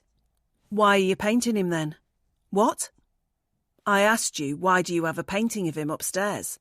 Isn't that a little weird?" "Why are you snooping around my artwork?" "I'm not snooping, it's my house. I can look at whatever I want. Now tell me why you painted him." "I don't know. I just looked out of the window one day and he was working on his car, so I started painting. That's what I do. I see things and then I paint them." "You've never painted me before." "That doesn't mean anything." "Doesn't it?" "What's your problem?" "My problem is that you seem to think it's fine to spend time with Chris and even paint him, but you don't like me seeing Abby." "Because I don't trust her." "Yet you trust Chris." "That's weird because from what we know, they are both capable of adultery. At least Chris apologised for it." "Oh, that makes it all right then." "Stop being like this. Not until you tell me what your problem is with Abby. Do you like her? In that way?" "What way?" "The same way in which you like me. Because I've seen you looking at her, and I know you do." "I don't know." "What does that mean?" "It means I don't know. God, I'm sick of having these conversations with you about them. You've been out having fun with Chris, so I've been out with Abby. What's the big deal?" "The big deal is that I feel like we're drifting apart, and I'm worried that what happened to James and Sarah is going to happen to us too." "Don't be silly." "I'm not. What if this is how they trapped them? They became friends, they got them alone individually, and then they made their move. Maybe James and Sarah never realised what was happening until it was too late." "Wow, you really have been drinking today." "I'm serious. Has Abby ever tried anything with you? Be honest with me." Sean pauses for a moment, and I'm not sure whether that's a good or bad sign. But surely it can't be good. "No," he eventually says with a shake of the head. But I'm not convinced. "Really? Jesus, what do you want me to say, Katie? I haven't been unfaithful to you, is that it? What about you? Has Chris come on to you? No, and if he did, then I would tell him to get lost. Well, good. But would you do the same thing if Abby tried? I know that I'm pushing my husband, but it's almost as if I need to hear him say that he likes her, even though it would break my heart. At least if he did, then we could figure something out before he went too far with her, and there would be no coming back for us then. I don't know, Sean admits, and that's when I realise that my husband really is being honest with me. He has just told me that he doesn't know what he would do if Abby tried anything with him. I appreciate the honesty, as much as it stings, and I step towards him to try to get him to be closer to me, but he heads up the stairs, clearly not interested in anything I can offer him right now. I'll sleep in the spare bedroom tonight, he tells me as he goes. What? Why? Because I need some space. I watch as he disappears upstairs, and then I hear a door slam, and that tells me he doesn't want to see me for the rest of the evening. What a disaster that was. I feel like I have made a complete mess of today, and not only that, but I have made a complete mess of the warning Albert and Eileen gave us. They told us to be careful of the couple at number 3, and yet here we are, falling out over them because neither of us stayed away. I head back into the kitchen, but it's not another glass of water that I'm after now. It's the wine in the fridge. Sean might be having an early night, but I'm not. I need another drink, and I also need to figure out what we do next. But as I pour myself a glass and take a seat at the table, the answer seems to be quite clear to me. We need to get away from the couple at number 3 before it really is too late. And this time, I have to mean it. 36. Sean. I'm tossing and turning, but I can't sleep, although it's got nothing to do with the fact that I'm in an unfamiliar bed. It's because I can't stop thinking about 2 women, Katie and Abby. Rolling over on the mattress for what must be the 12th time this hour, I look up at the dark ceiling in this spare bedroom and let out a deep sigh. I don't want to check the time on my phone again because I got a shock the last time I did. The clock said that it was 2:31, and that meant I'd been lying here for at least 3 hours without having slept a wink. I estimate it must be closer to 3 o'clock now, but I'm not going to check the time again because it's just too depressing. Instead, I'm going to lie here and think about the messy situation I've managed to get myself in. I haven't spoken to my wife since I stormed upstairs earlier and told her that I would sleep in this spare bedroom, and that was because I was mad at her for being out all day with Chris. But it's also because I was mad at myself, and the reason for that is I was stupid enough to put myself in a position where Abby and I almost did something we shouldn't have. We definitely had a moment in that sauna, and I dread to think what might have happened if we hadn't been disturbed by that man walking in. I've never thought of myself as being capable of cheating on my wife, and I still like to think that I'm not, but there is no doubt that the incident in the sauna was the closest I've ever come to making a mistake. That's why I'm mad at myself, and that's why I can't sleep tonight. I feel guilty even though I did nothing wrong, and it's because I put myself in a position to do something wrong, and that was foolish. Worst of all, I only ended up in that situation because I was jealous of Katie being out with Chris and felt like I needed to invite Abby to the gym to try and get back at my wife. That was immature, and I should be better than that. Yet here I am, sulking in the spare bedroom like some naughty kid who has been sent upstairs with no dinner as punishment for doing something he shouldn't have done. I roll over onto my side, and in the darkness I can make out the silhouettes of all the paintings that are propped up in here, either against the wall or on the easel. There's not enough light for me to see them properly, but I don't need to. I already know that one of them in here is the depiction of Chris, and that is enough to make me grit my teeth and feel a pang of jealousy again about the fact that my wife has painted him, while she has never felt compelled to paint me before. I know I'm fighting a losing battle trying to get to sleep tonight, and the way I see it, I have 2 options now, unless I want to spend the rest of the night tossing and turning on this mattress. I could go into the main bedroom and crawl in beside my wife before apologising and trying to make up. Or I could creep downstairs, get some snacks out of the fridge and watch some television until the sun comes up and it's time to go to work. The first option will require me to swallow my pride, while the second one will only require me to swallow some fatty foods. The second option it is then. Peeling back the duvet, I swing my feet out of the bed and get up, treading slowly across the carpet while being careful not to step on any paintbrushes or bump into the easel and send it crashing to the floor. I don't want Katie to know that I'm up because that will tell her that I'm not sleeping, and then she'll think that she's won. It's petty, but when it comes to an argument between a husband and wife, petty is usually the order of the day. Opening the bedroom door, I peer across the dark landing and listen out for any sounds from the main bedroom, but Katie has never been a snorer, so I'm not expecting to be able to hear anything that will let me know that she's asleep now. I'll just have to be as quiet as I can and hope she doesn't hear me go down. If she does, then she might follow me downstairs, and then my snacks in peace will be substituted for a heart-to-heart chat, or worse, another argument. Creeping across the landing, I pray that I'm not going to place one of my bare feet on any of the creaky floorboards in here. Being new to this house means that I still haven't figured out where all the noisiest parts are yet, so I'll be unable to avoid them and might end up disturbing Katie if I'm not careful. But to my surprise, I make it to the staircase without treading on a noisy floorboard, and that is a relief. Now all I have to do is tackle the steps. Fortunately, I've already learned that the third step from the top is the creaky one, so I can easily skip that one out and make it all the way down without too much trouble. The fridge has never been so close now, and I feel as though I can almost taste some of the delicious contents. Entering the kitchen, I decide not to turn the light on, and instead just rely on the moonlight seeping in from the new window that was installed to replace the old one that was broken. Opening the fridge, I reach inside and take out some leftover lasagna. It's been a while since I consumed food at such an early time in the morning, but needs must, and if I can't do it now when my wife and I are at war, then when can I? Closing the fridge, I plan to head into the living room and put the television on at a low volume to help me while away the next few hours until the black sky outside turns blue. But just before I do, I walk over to the kitchen window and look out into my back garden, and when I do, I notice a dark shape moving at the back by the shed. The plate of food almost drops from my hands as I see the shape and realise that somebody's in my back garden. But they haven't seen me yet, and unlike all the other times when this intruder caused damage on my property, now it is me who has the element of surprise. Rushing to put my trainers on over my bare feet, I no longer care about making too much noise because this is more important than waking my wife. I am finally about to catch Jackson in my garden, and when I do, that boy will get his comeuppance. With my shoes on, I scurry towards the back door and turn the key, unlocking it and pulling it open quickly so as not to waste a second that could allow the intruder to make his escape.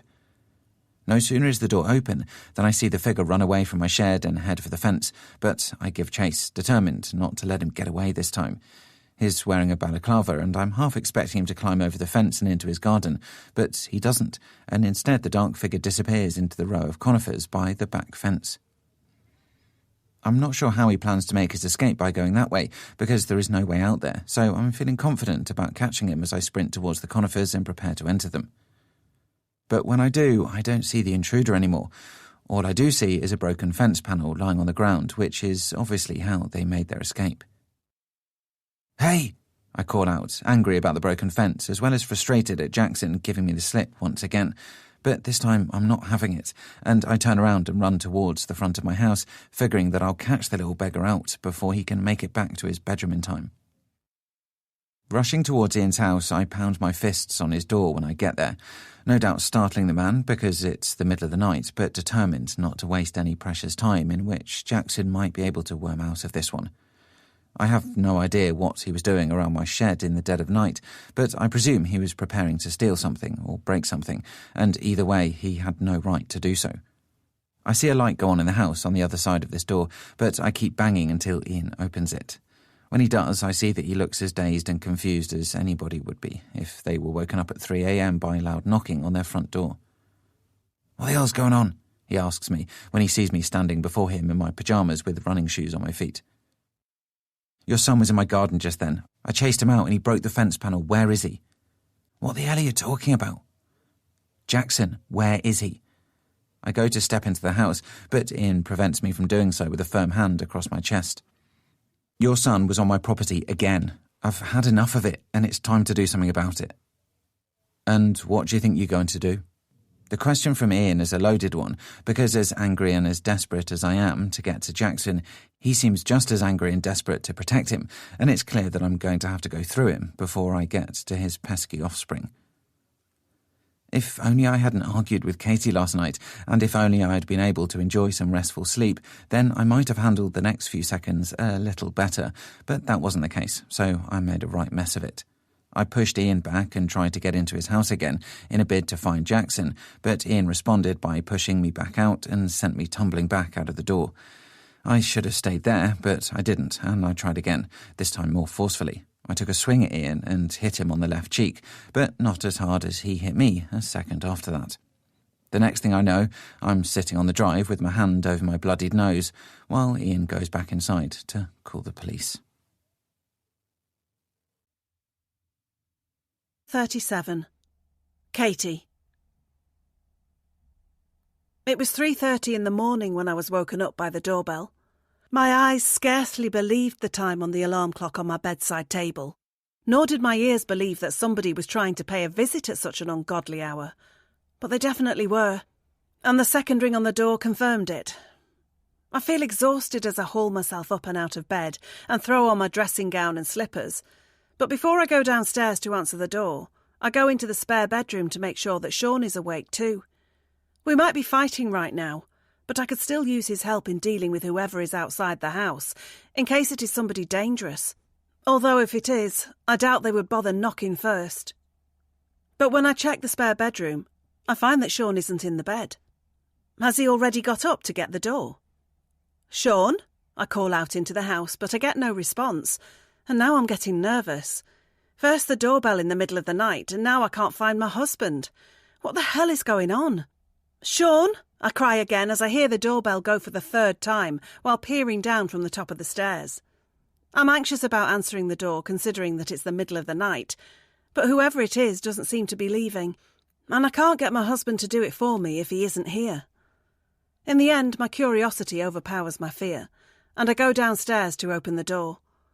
When I do, I see that there is a policewoman standing on the doorstep, and she looks like I feel, tired, fed up, and wishing she wasn't up before the sun was. "Mrs. Thompson?" she asks me, and I nod my head while wondering what terrible news I am about to be given. Has somebody died? Am I in trouble? Is it something to do with Sean?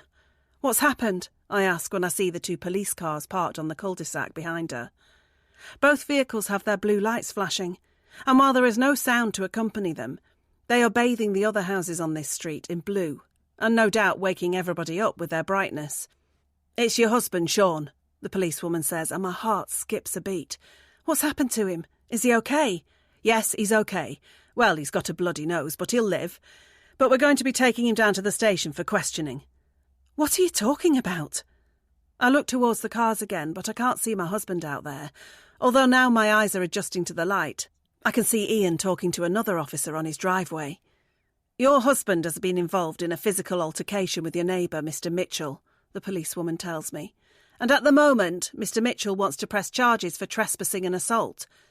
"Trespassing and assault?" I cry. "Where is my husband now?"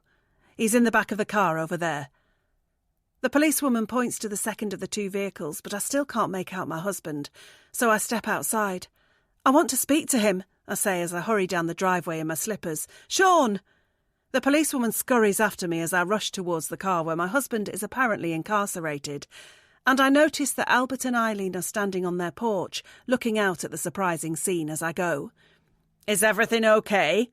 Albert calls to me, but I ignore him as I reach the police car and try to open the door.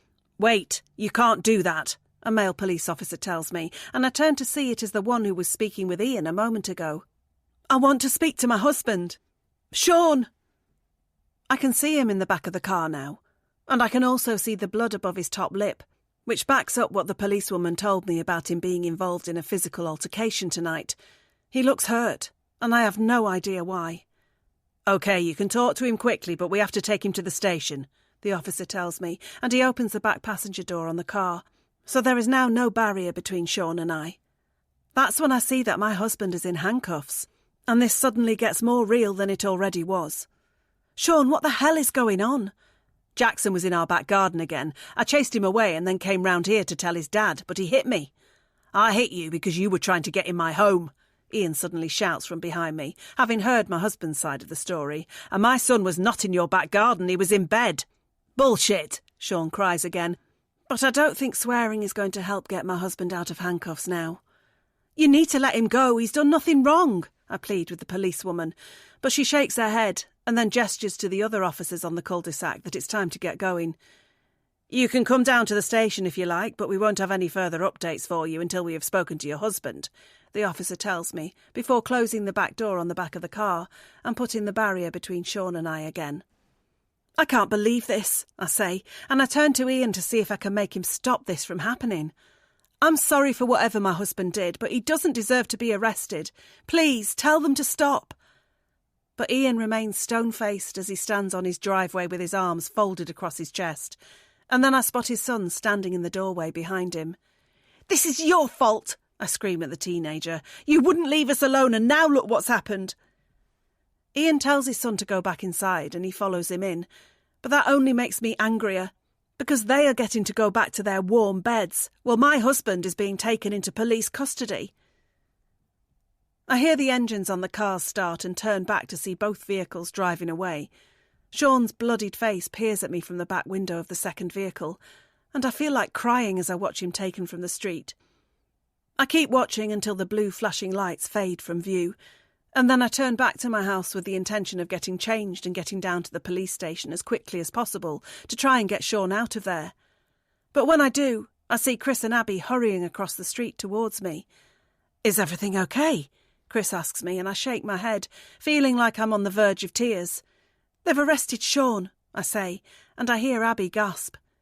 Even at this early hour of the morning, and even in her own dressing gown and slippers, she still looks absolutely stunning, and I'm annoyed that it bothers me. Is there anything we can do? Chris asks, but I feel like saying they have done enough considering what trouble has been caused by us spending yesterday with them. But I just shake my head and carry on up my driveway, eager to get out of view of the rest of my neighbours. But before I close my door, I notice that Albert and Eileen are still watching me from their doorway, and they have sorrowful expressions on their faces. If I had to give a phrase to how they are looking at me right now, it would be this one. I told you so. 38. Sean. There's no good time to find yourself at a police station sitting opposite a uniformed officer asking why a serious allegation has been made against you. But somehow it feels even worse now because it's happening in the early hours of the morning and I've been awake all night. I'm tired, my nose hurts, and I just want to go home. But I can't because I have to answer the questions being put to me in this stuffy room by this stern-faced policeman. Please, can you explain why you went around to Mr. Mitchell's address and tried to gain entry at 3 o'clock in the morning? I've already told you this already. I chased Ian's son out of my back garden and then I went round to his house and let his dad know before he could get back and worm his way out of it. The son would be Jackson? Yes. And you saw Jackson in your garden? Actually got a visual ID on him? Yes. No, I didn't see his face, but I knew it was him. How could you know it was him if you didn't see his face? Because he's been in my back garden before. Do you have proof of this? No, but I know it's him. And how do you know that? Because I was told about it. By whom? I pause because I'm aware that what I'm about to say might not come across as the most convincing story, but it is the truth, so I push on anyway. My neighbour told me, I say before letting out a deep sigh. He told me that Jackson was trouble and that he liked to trespass and cause damage on other people's property. Your neighbour told you that? And what might their name be? Does it matter? The point is that ever since my wife and I moved into our house, we've had nothing but trouble. You should know about this because I filed a report recently after a brick was thrown through my kitchen window. The policeman checks one of the files on the table in front of him, and I wait for him to find what he's looking for. Okay, I see there was an incident on the evening of the 14th. Yes, and that's not all. My plant pots were broken before that, and the camera I installed was destroyed too. And then I saw one of my plant pots in Ian's garden. That proves that Jackson has been doing all of this. The policeman lets out a sigh as he continues to look in the file, and I shake my head at the fact that I've ended up here in this situation when I've done nothing wrong. That's when I realise that maybe getting worked up isn't helping me, and that I should perhaps try a slightly different approach to the rest of this interaction. Look, I'm sorry for going around to Ian's house and trying to force my way inside onto another man's property, but you have to understand that I'm just a homeowner trying to look after his home. How would you react if you got up in the middle of the night and saw somebody in your back garden? I understand, but I'm sure you understand that we have to look into this and try to get both sides of the story.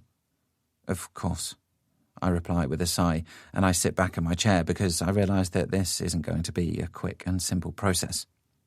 As I sit there and watch the policeman making notes in his file, I think about how Albert and Eileen told me about the man who lived in my house before, who ended up getting into a physical altercation with Ian and wound up with a restraining order against him. Despite that ominous tale, it appears that I am now headed down the same path as that poor chap, and I curse myself for not being smart enough and calm enough to avoid it. But then again, when I think back about how it felt to have my property damaged and to see somebody trespassing, I'm not sure I could have acted any differently. Something had to be done, and I only wish I'd caught Jackson before he got away, because now that he has, I'm not sure what I can do about it. It appears that there have been issues at your neighbour's address before, the policeman suddenly says, and I realise that he must be referring to the time that Albert and Eileen told me about. Yes, that will be because of the same thing, I say, sitting forward again and feeling a little more optimistic about things. That would have been about Jackson's trespassing too. That resulted in the issuing of a restraining order, the policeman says, and then he looks at me as if to say that it's the same situation repeating itself again. But don't you see, that guy was just trying to stop the same thing that I'm trying to stop, I plead. Jackson is trouble. I was warned about him, and now all of this has happened. So what are you going to do about it? What do you want us to do about it? Well, you could question him for a start. And ask him what? I don't know, you're the police officer. So you want me to ask him if he's been trespassing on your property? Yes, but he's hardly likely to admit it, is he? It's doubtful, so we would require some evidence. I don't have any of that. Like I said, I did install a camera, but it was broken. Then I'm not sure you can make these kind of allegations against Jackson without any evidence. This is ridiculous. No, what's ridiculous is a man your age being questioned over an assault on a neighbour while your wife is at home on her own worrying about you. I'm struck by the statement from the policeman, but it is a bit of a reality check. Katie is home alone, and she will continue to be on her own until I get out of this mess, so I better start doing a better job of it. The problem is, I'm not sure how. What's going to happen? I asked the policeman rather meekly. We're going to have to speak to Ian and see if he wishes to continue pressing charges, he says. Well, if he does, then I want to press charges against him. He's the one who hit me. Yes, but you were the one trying to get in his house, so I wouldn't go there if I was you. I stopped talking after that and let the police officer finish. If you're lucky, then he'll drop this, and this won't go any further. Maybe this is all just a misunderstanding, but one thing's for sure, it's going to be awkward living next door to each other from now on. The policeman seems slightly amused at what he's just said, but it fails to raise a laugh or a smile out of me. That's because he's right.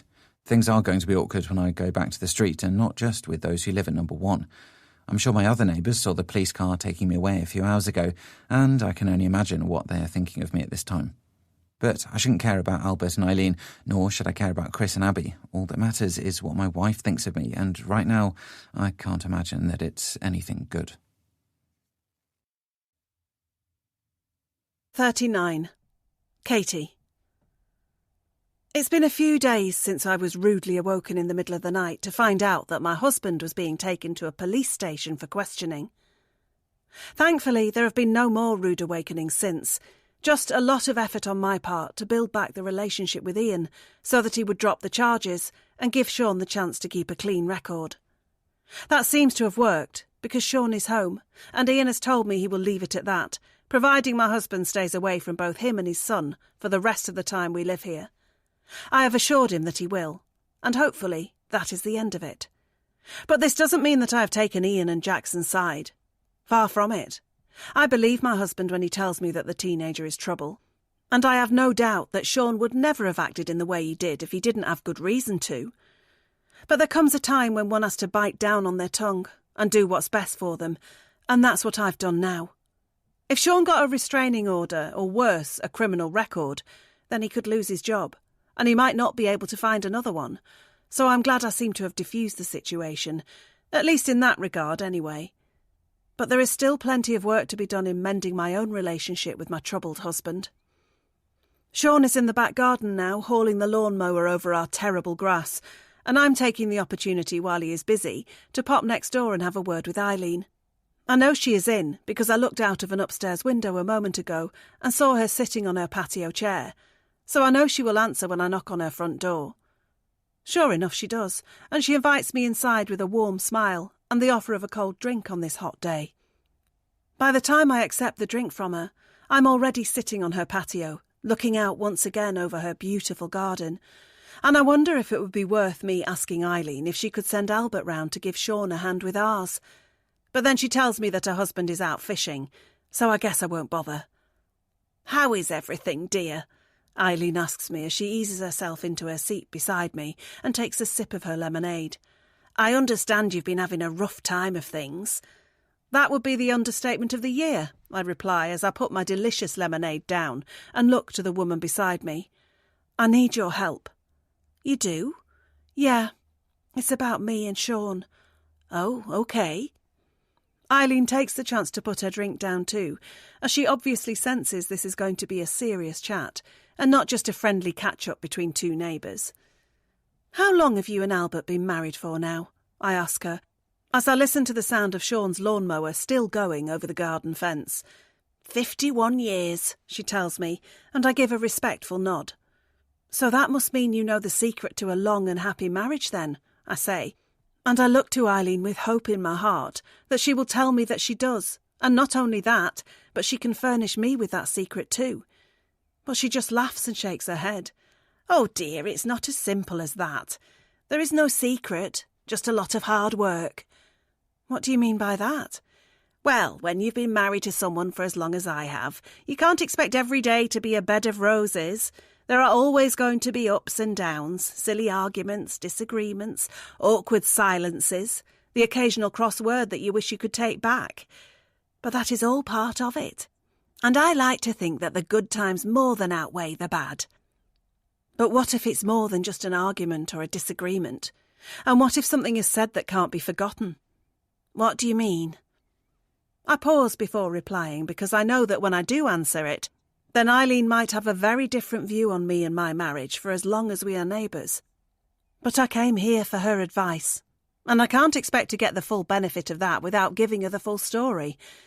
So I take a deep breath and then just go for it.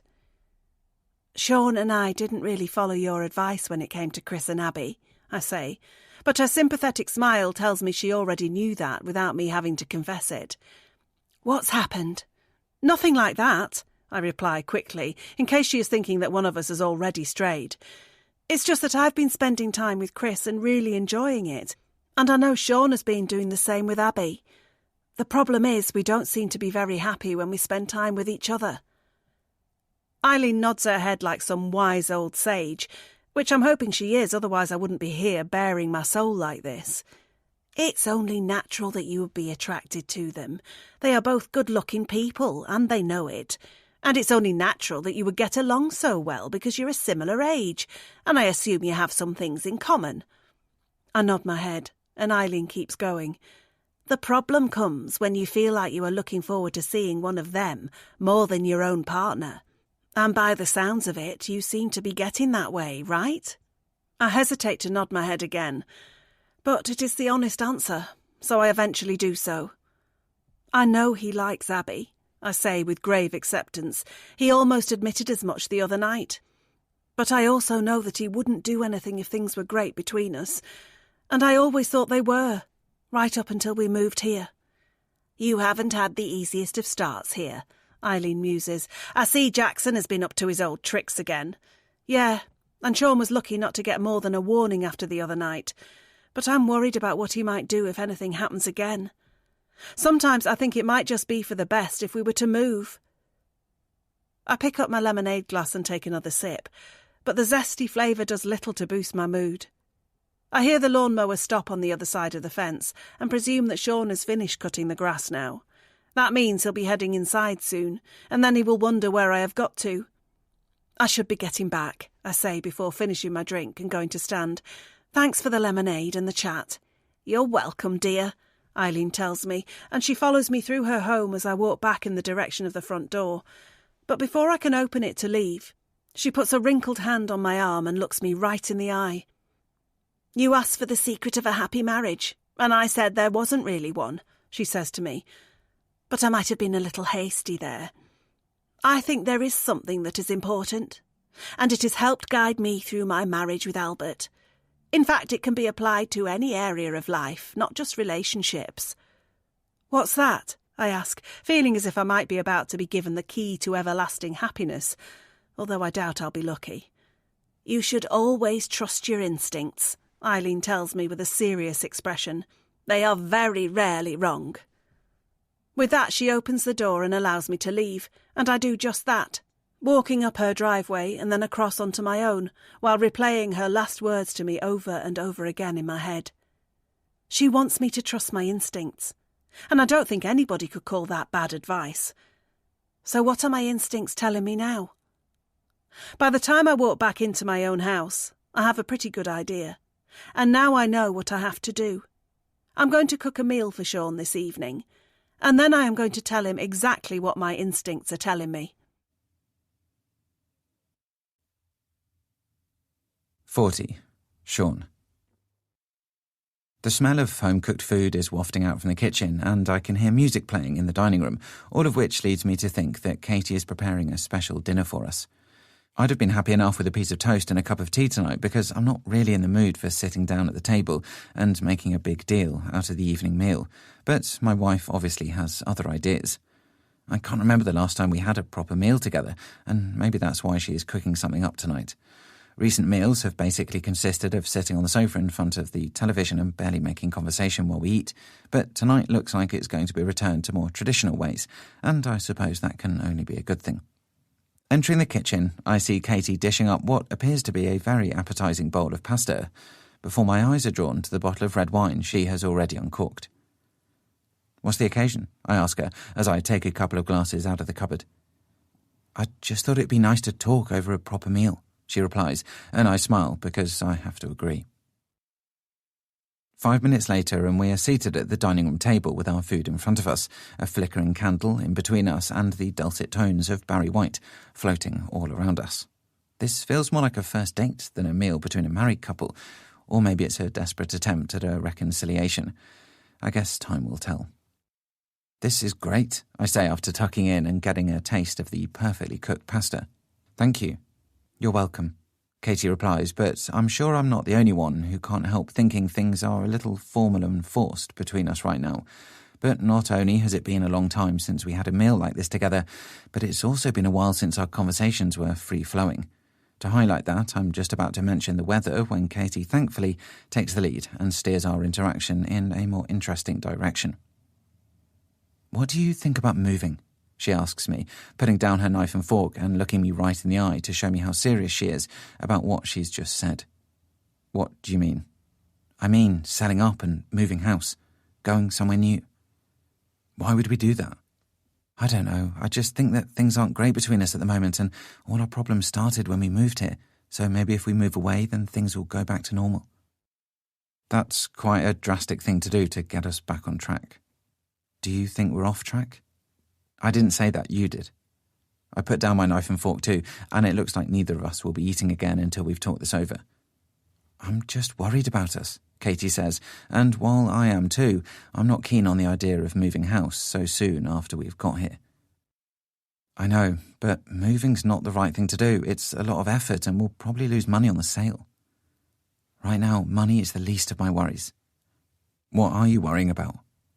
"I'm just listening to my instincts and they're telling me that we should leave before things get worse." "You mean with Ian and Jackson? I told you I'm going to stay away from them and not let them bother me as long as they stay away from us." "No, it's not just that." I let out a sigh because I know what she's getting at here. "Abby," I say with a shake of the head, "you still think something's going to happen between us?" I expect her to reluctantly agree, and then that will be the end of this pleasant meal because I won't be able to sit here with my wife who doesn't trust me not to have an affair. But to my surprise, Katie doesn't do that. Instead, she looks down at the table and admits something else entirely. "It's not Abby I'm worried about anymore," she says, as the candle continues to flicker in between us. "It's Chris. I'm attracted to him, and not just his looks. His personality. I know I've been harsh on you for spending time with Abby, but I've spent too much time with Chris, and I find myself thinking about him quite a lot now." I'm stunned. not only at what my wife has just said, but at the honesty behind it. It takes serious guts to admit something like that, but before I go handing out any awards for nobility, I'm too busy trying to figure out what this means for my marriage. I don't understand, I say. Has something happened between you two? No, I promise, Katie replies defiantly, and I can guess I can take that as the truth as well. But you're worried it will? I'm just trusting my instincts. What does that even mean? It means I have a feeling we should leave. Because you're attracted to one of our neighbours, and he's attracted to me. Did he say that? No, but I can tell. So what you're saying is we have to sell our house and move to another part of town because your instincts are telling you to do so. What about your common sense? What's that telling you to do? Don't be like this. No, I think I'm right to ask because common sense... Just a quick reminder, this is a free audiobook. No ads, no paywall. Now take a short break and enjoy the music. See you on the other side.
Sense is important. Let's just say we do move. What happens if you fancy our next neighbour? Do we move again? What if I like somebody in my office? Do I have to change jobs? That's not what I mean. Well, it sounds like it is. I raise my voice just then, and I take a moment to calm down before speaking again. What happened to trusting each other? I get that, but what about trusting our instincts?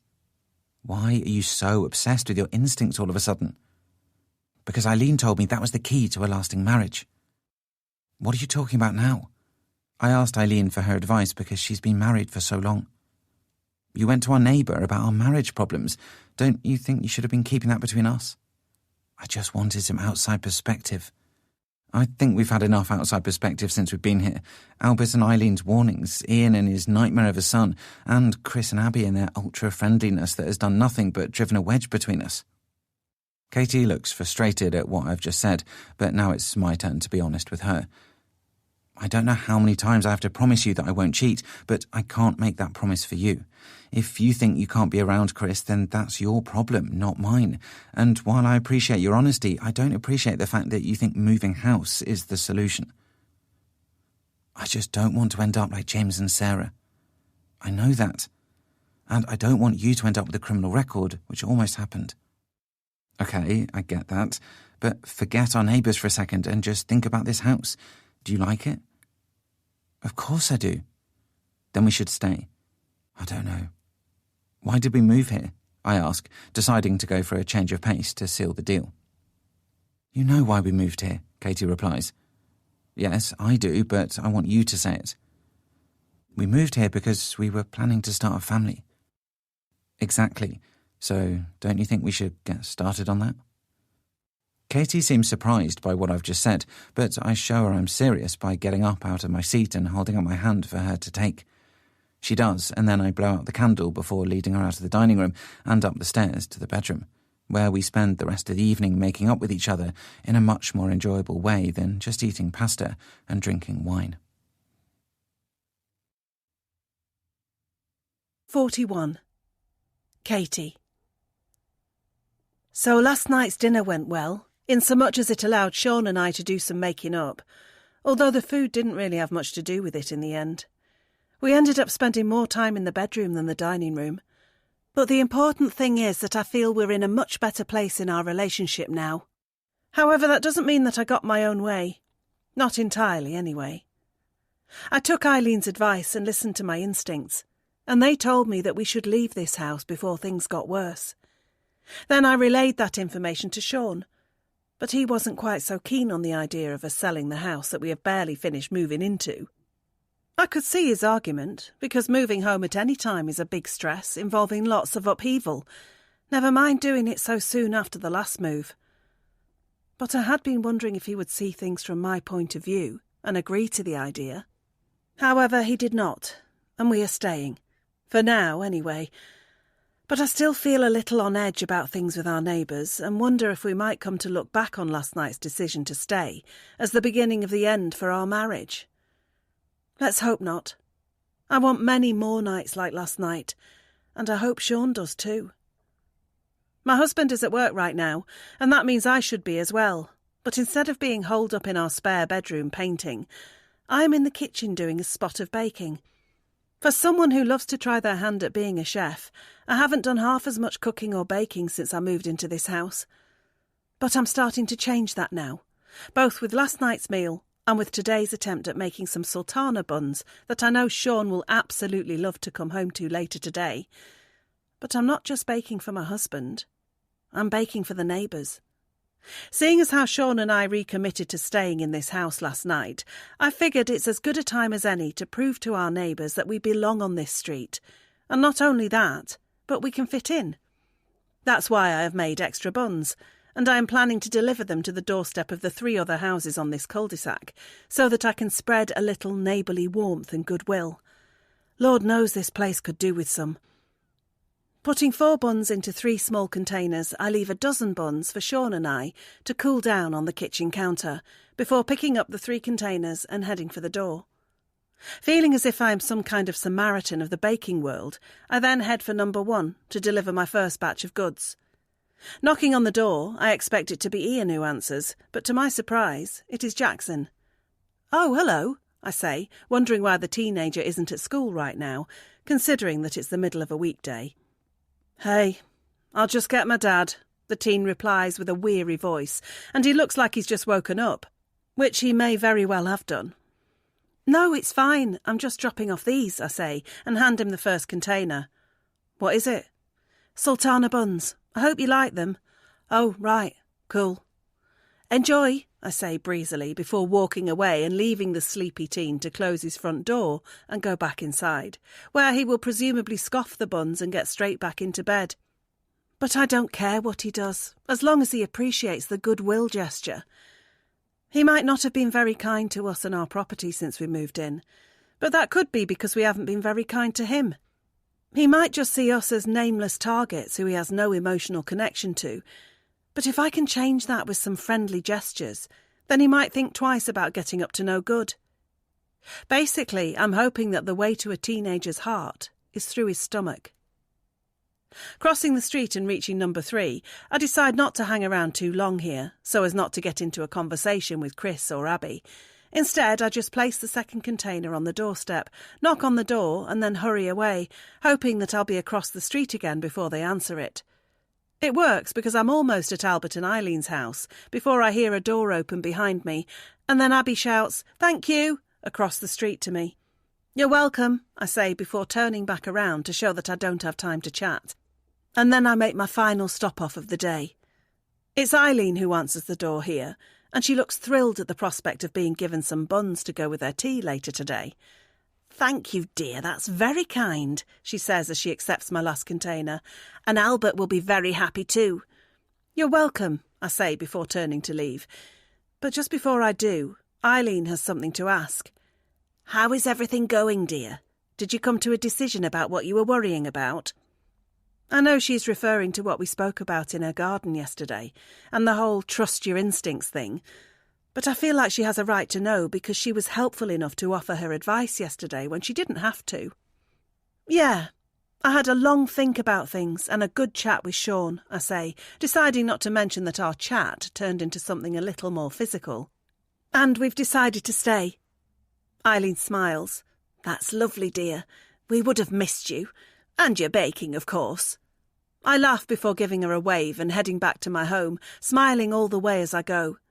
It was only a small and simple gesture to hand out buns to my neighbours, But I hope it has done some good, as well as shown that Sean and I are here not only to stay, but be a valuable part of this community. Maybe Jackson's troublemaking comes from a confidence that we will leave and he won't have to deal with us. So maybe he will stop now that he sees we are not put off by it. And maybe Chris and Abby's flirting comes from a belief that if anything did happen between us, then we would be the ones to leave the street, not them, just like James and Sarah did.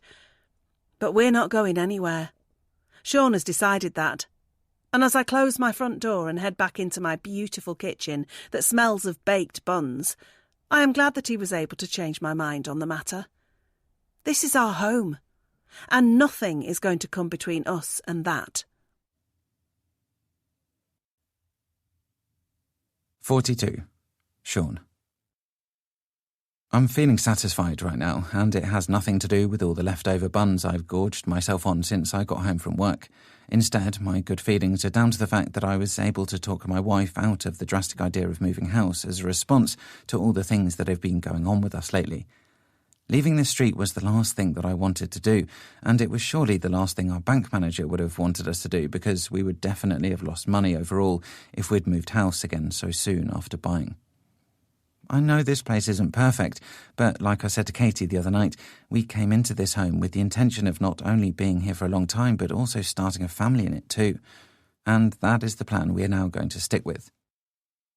My wife is out of the house attending an art class at the local college, and I'm looking forward to an evening of having the place to myself. I dropped her off earlier, and I'll be picking her up again in a couple of hours, but there's plenty of chill-out time to be had before then. But before I can sprawl out on the sofa and find some live sport to watch, I need to head out to the car to retrieve my briefcase that I left in there by accident when I got home earlier. I could leave it out there overnight, but it has important documents inside it, and I wouldn't like to run the risk of this being the one night when somebody breaks into my vehicle and takes the contents. You never know, and certainly not on a street like this, so I'm definitely not going to tempt fate. I open my front door and head for the car, but I pause when I see that Albert is coming down the drive towards me. "Oh, hello," he says as he gives me a wave while still approaching. I give him a warm greeting back, but internally I'm feeling deflated. So much for a quiet night on my own. What does this old chap want, and how long is it going to take? "I was wondering if you had a minute to come next door. I have something to show you," Albert asks, and my chances of my peaceful night alone are dwindling by the second. I guess. Is everything okay?" "I think it's better if I just show you," Albert says rather mysteriously, and he turns and heads back up the driveway. I let out a sigh as I put my car keys back in my pocket and forget about retrieving my briefcase for the moment, instead following my neighbour onto his driveway. I'm expecting him to take me into his house, but he doesn't. Instead, he leads me down the side of his property and into the back garden before we walk across his pristine lawn and down to the shed at the bottom by the back fence. This might be a good time to ask Albert for some tips on grass maintenance, but it appears that he has something more pressing on his mind, so I say nothing as he unlocks his shed and opens the door. It's obvious that the plan is for both of us to go inside, and I'm wondering how we can both fit, because I know my shed is barely big enough to accommodate a lawnmower, never mind grown men. But then I see that this shed is nothing like my own. It's bigger for a start, and not only that, but it has been internally modified so that it is less of a shed and more of a man cave. "Welcome to my den," Albert says, but there's no hint of bragging about it. It's just spoken in a very matter-of-fact way, which leads me to think that what he's about to show me might be a little more serious than just a beer fridge or a signed football photo. "Wow, I didn't know you had a den," I say as I step inside and look around at the cosy cabin. It's pretty basic for a man cave, but then again, most men are pretty basic too. There's an armchair beside a bookcase full of books, as well as a couple of framed photos of Albert and Eileen, along with a young man who I'm not sure I recognise. "That's my son, George. He lives down under." "Oh, right, cool." I shift my attention away from the photos to the bookcase, but there are not too many titles on there that would appeal to me. Other than looking at the chair, I'm not sure what else Albert could be showing me in here. But then he goes over to the bookcase and picks up what looks like a wallet that people would use to keep photographs in before the digital age came around and people just took photos on their phones. But Albert is of a different generation, and as he opens the wallet and takes out several photos, I guess that he still does things the old-fashioned way. "Maybe it's none of my business," he says as he looks at me before handing me the photos. but from an old chap to a young one, I wanted to let you know in case something was going on. You're at work all day, so you wouldn't know otherwise. I have no idea what he's talking about, and I'm just about to ask him when he passes me the photos and I look down at the first one. Straight away, I see Katie and Chris. What is this? I ask as I go through the other photos, but I see they are mostly more of the same, various images of my wife and the man from number 3, sometimes on my doorstep, sometimes on his, and one of her going into his house. This is what's been happening while you've been at your office, Albert tells me. Katie and Chris have been spending a lot of time together. But there's nothing going on. I hope so. What do you mean? I look up from the photos after I finish going through them as Albert eases himself into the armchair by the bookcase. You know all about the couple who lived in your house before you, right? Albert says, and I nod my head. James and Sarah? That's right. Well, when they were living on this street, it was Sarah who went to work in an office while James was around more in the day. Anyway, over time I started to notice him visiting number 3 quite a lot, and often Abby would visit his house too. I would see him out my window as they have to cross past my house to get to the other ones. Okay, and? Well, this went on for some time, and I didn't do anything or say anything to anybody, not even Eileen. But maybe that was a mistake, because they were obviously having an affair, and in the end their marriage was ruined. Why are you telling me this? Because I don't want to make the same mistake again. Maybe if I'd said something sooner, then James and Sarah might not have split up and ended up moving. But I didn't, and things went the way they did. I vowed to myself that if I ever had suspicions again, then I'd let the other party know. Like I said, Sarah was at work all day, just like you are, so how would you know if something was going on? You think something's going on between Chris and my wife? I don't know. All I do know is that I've seen them crossing over to each other's houses a fair bit since you moved in, and that's why I've started to document it. I'll leave it up to you to decide what you do with that information. Let me get this straight. You think my wife is having an affair? I didn't say that. I'm just trying to be a friend from one married man to another. I look back down at the photos again and see Katie and Chris smiling, but it's the one where she's going into his house that I find myself looking at the most. But maybe these can be explained. At least I hope they can, when I mention them to my wife later. Wait a minute, didn't Sarah have an affair with Chris too? I ask, referring back to the previous couple who lived in my house. Apparently so, Albert replies. So why are you making out like it was just James and Abby who did wrong? I'm not. I'm just saying that I didn't know about Chris and Sarah, but I had my suspicions about Abby and James. I wish I'd done something about it sooner. It probably wouldn't have been enough to save their marriage, but who knows? I decide I've had enough of looking at the photos, so I hand them back to Albert and turn to leave. I hope I haven't intruded, the old man says before I can leave. But I'd like to think that someone would tell me if my wife was getting close to another man while I was out all day. I pause in the doorway of the den and think about Albert's last remark. Then I step outside onto the grass and head for home, no longer thinking about the man in the shed behind me, and instead thinking about my wife, who I will be picking up from her art class later this evening. When I do, I'm going to have some questions for her. 43. Katie. I gather up my paintbrushes and my notepad as the art class comes to an end and the other students begin to make their way to the exits. It's 9 p.m, so I imagine everybody's keen to get home, and I'm no different, but that doesn't mean that this wasn't a fun experience. It's been a while since I attended a class like this one, and I enjoyed it. The teacher was helpful, the lesson was interesting, and the work I produced on my canvas has given me plenty to think about for my future work. Even though I am now a full-time artist, that doesn't mean that I should ever stop trying to learn. And that is exactly why I enrolled in this class tonight. I came to learn, and learn I did. But now I'm ready to go home and relax. Walking through the college reception and saying goodbye to a couple of the other students as I go, I push my way through the glass doors that lead out into the car park and scan the rows of vehicles for any sign of Sean. I spot him parked at the end of the nearest row, so I hurry towards the car, excited to see my husband and tell him about what I have just learned. But when I get in the car, I can immediately sense that something is not right. First of all, Sean doesn't ask me how my class was. Instead, he just waits until I have put my seatbelt on, before driving out of the car park and taking us back onto the main road. "How was your evening?" I ask him when it becomes clear that he is not going to ask me about mine. Interesting, he replies, which is a rather mysterious answer. What do you mean? I mean that it was interesting. I learnt a few things, like I'm sure you did. What are you talking about? I'm talking about the little chat I had with Albert. I'm aware that Sean is driving a little aggressively, going a little over the speed limit and passing through a light that had just turned red, which is very unlike him. He seems to be in a rush to get home, or rather he is too distracted to concentrate on his driving. What did you talk about? I ask, as I glance at his hands gripping the steering wheel tightly. He showed me some photos. Of what? They were of you. Me? What are you talking about? They were photos of you, and there were photos of Chris too. I stare at my husband, trying to make some sense of what he is telling me, but I can't. And it's not helping that he is looking at the road ahead, because I can't see the full range of emotions on his face. Sean, what do you mean there were photos of me and Chris?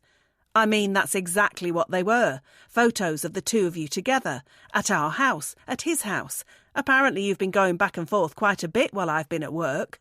What? Who said this? Albert? Yeah, but he didn't have to because the pictures proved it. I don't know what you're getting at. So what? I've been to Chris's a few times and he's been to ours, you know that. Most of the time I was taking him something, or he was bringing something over for us. The painting, the exhibition ticket, the damn hedge trimmer, remember? Albert seems to think it's been happening a little too often to not be suspicious. How would he know? Has he been spying on me? He didn't have to. His house is right in between ours and Chris's, so he can see you both walking past every day. It's not been every day. Well, there were a lot of photos. That doesn't mean anything. I can't believe what's happening, but this was the last thing I was expecting when I got into the car tonight. I thought Sean and I were in a better place now and had put all these silly anxieties about our neighbours to bed, but I guess not. You really think I'm having an affair with him? I ask, but Sean fails to either nod or shake his head, which might be for the best, because if he had nodded, then I probably would have been so angry that I would have grabbed the wheel and forced him over to the side of the road. Answer me, I cry. And Sean finally looks at me, taking his eyes off the road for the first time since I got in the car beside him. But it's only for a second. And when he does, I see the sorrow in his eyes. I don't know what to think, he confesses, but why else would Albert show me those photos if he didn't think he was helping me?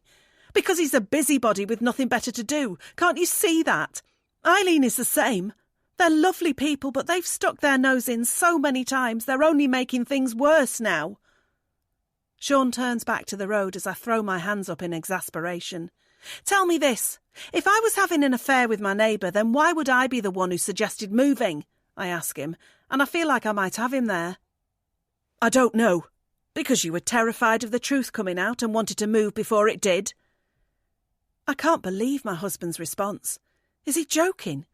You can't seriously think that, I ask. I suggested we move to help our marriage, not because I was doing something to jeopardise it. It makes sense now, Sean goes on. You had your fun, but you knew it was a mistake, and you knew that the truth would come out in the end, just like it did with James and Sarah. That's why you wanted us to move. You thought you would get away with it if we just left. I'm incredulous, and I also need to have a break from this insane conversation. Stop the car, I cry, feeling as though I need to get out and get some fresh air.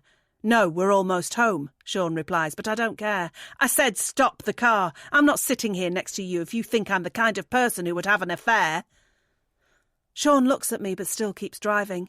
And that's when I reach over and tug on the steering wheel, trying to get him to move to the side of the road. Jesus, what are you doing? He cries as he wrestles control of the wheel back from me and steadies the vehicle. But I shout at him again until he slows down and pulls over to the side of the curb.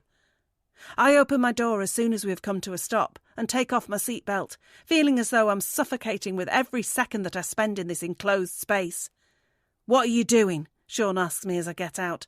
I'm walking home. I can't stay in this car with you. Don't be silly. Come on, get back in. No, I cry before I slam the door. I start walking in the direction of our street, but Sean winds down the window and drives slowly alongside me. Get back in the car, Katie, he orders me, but I don't even look at him. I just fold my arms across my chest and keep walking down the dark pavement. I'm going to drive off, he warns me, but I still refuse to engage with him. "Fine," he says. "I'll take this little tantrum as proof that you've been rumbled and you're not happy about it." With that, Sean hits the accelerator pedal and speeds off, leaving me alone on this quiet street. I'm furious at him for leaving me, but not half as furious as I am at him accusing me of being unfaithful. As I watch the lights on the back of his car disappear around the corner, I know that he is definitely not coming back for me. I really am walking home. Fine, I don't care. I'd rather be on my own right now. And the way I'm feeling, I'm not even sure I want to see Sean when I do make it back to the house. Not if he thinks so badly of me. And not if we're only going to have another argument when I get there. 44. Sean. I'm absolutely seething as I park my car on my driveway and release my strong grip on the steering wheel. Then I look at the empty passenger seat and feel a little guilty that Katie is out on the streets instead of sitting here beside me. But that feeling of guilt soon evaporates when I remember that not only was it her idea to get out of the car, but that she didn't do a very good job of convincing me that I had nothing to worry about with those photos. The fact that I realised her wanting to move house might have just been a way of covering up her indiscretion has only made me feel worse, and as I get out of the car, I feel like I'm on the warpath and need more answers. But I can't get them from my wife because she isn't here right now. Therefore, there is only one other place that I can go for them. Number 3. I slam my car door before storming across the street, my fists clenched as my eyes burn a hole into the front door that I am preparing to bang on. When I reach it, I hammer my fists against it until I get an answer from within. But it's not Chris who opens the door, it's Abby, and she looks shocked when she sees how distressed I am. "What's wrong?" she asks me. "Where's Chris?" I say, looking past her and into her home in case her husband is nearby. "He's gone out for a run. Why?" "I need to speak to him." "Okay, but he's not here." "Damn it!" I turn away from the door and plan to head home, where I will keep watch from the window until I see Chris return from his jog, but before I can go, Abby calls after me. "Is there anything I can help with?" I turn back to look at her in her doorway, and she looks genuinely compassionate, even if she doesn't know the full extent of my situation. It's at that moment that I realise that the thing I'm worrying about also affects her too. "I just really need to speak to Chris. It's about Katie," I tell her. "What about her?" "It might just be better if I speak to him." "No, you can speak to me. What about Chris and Katie?" I regret not just walking away a few seconds ago because now Abby is going to be just as unsure about things as I am. "I think something's been going on between them," I tell her. "They've been going to each other's houses while we've been out." "What?" I asked Katie about it just now and she stormed off out of the car. She denies it, obviously, but she wanted us to move house, and it's starting to make sense why now. Abby looks just as confused as I feel, but then her expression becomes one of anger. "He promised me he'd never do anything like this again."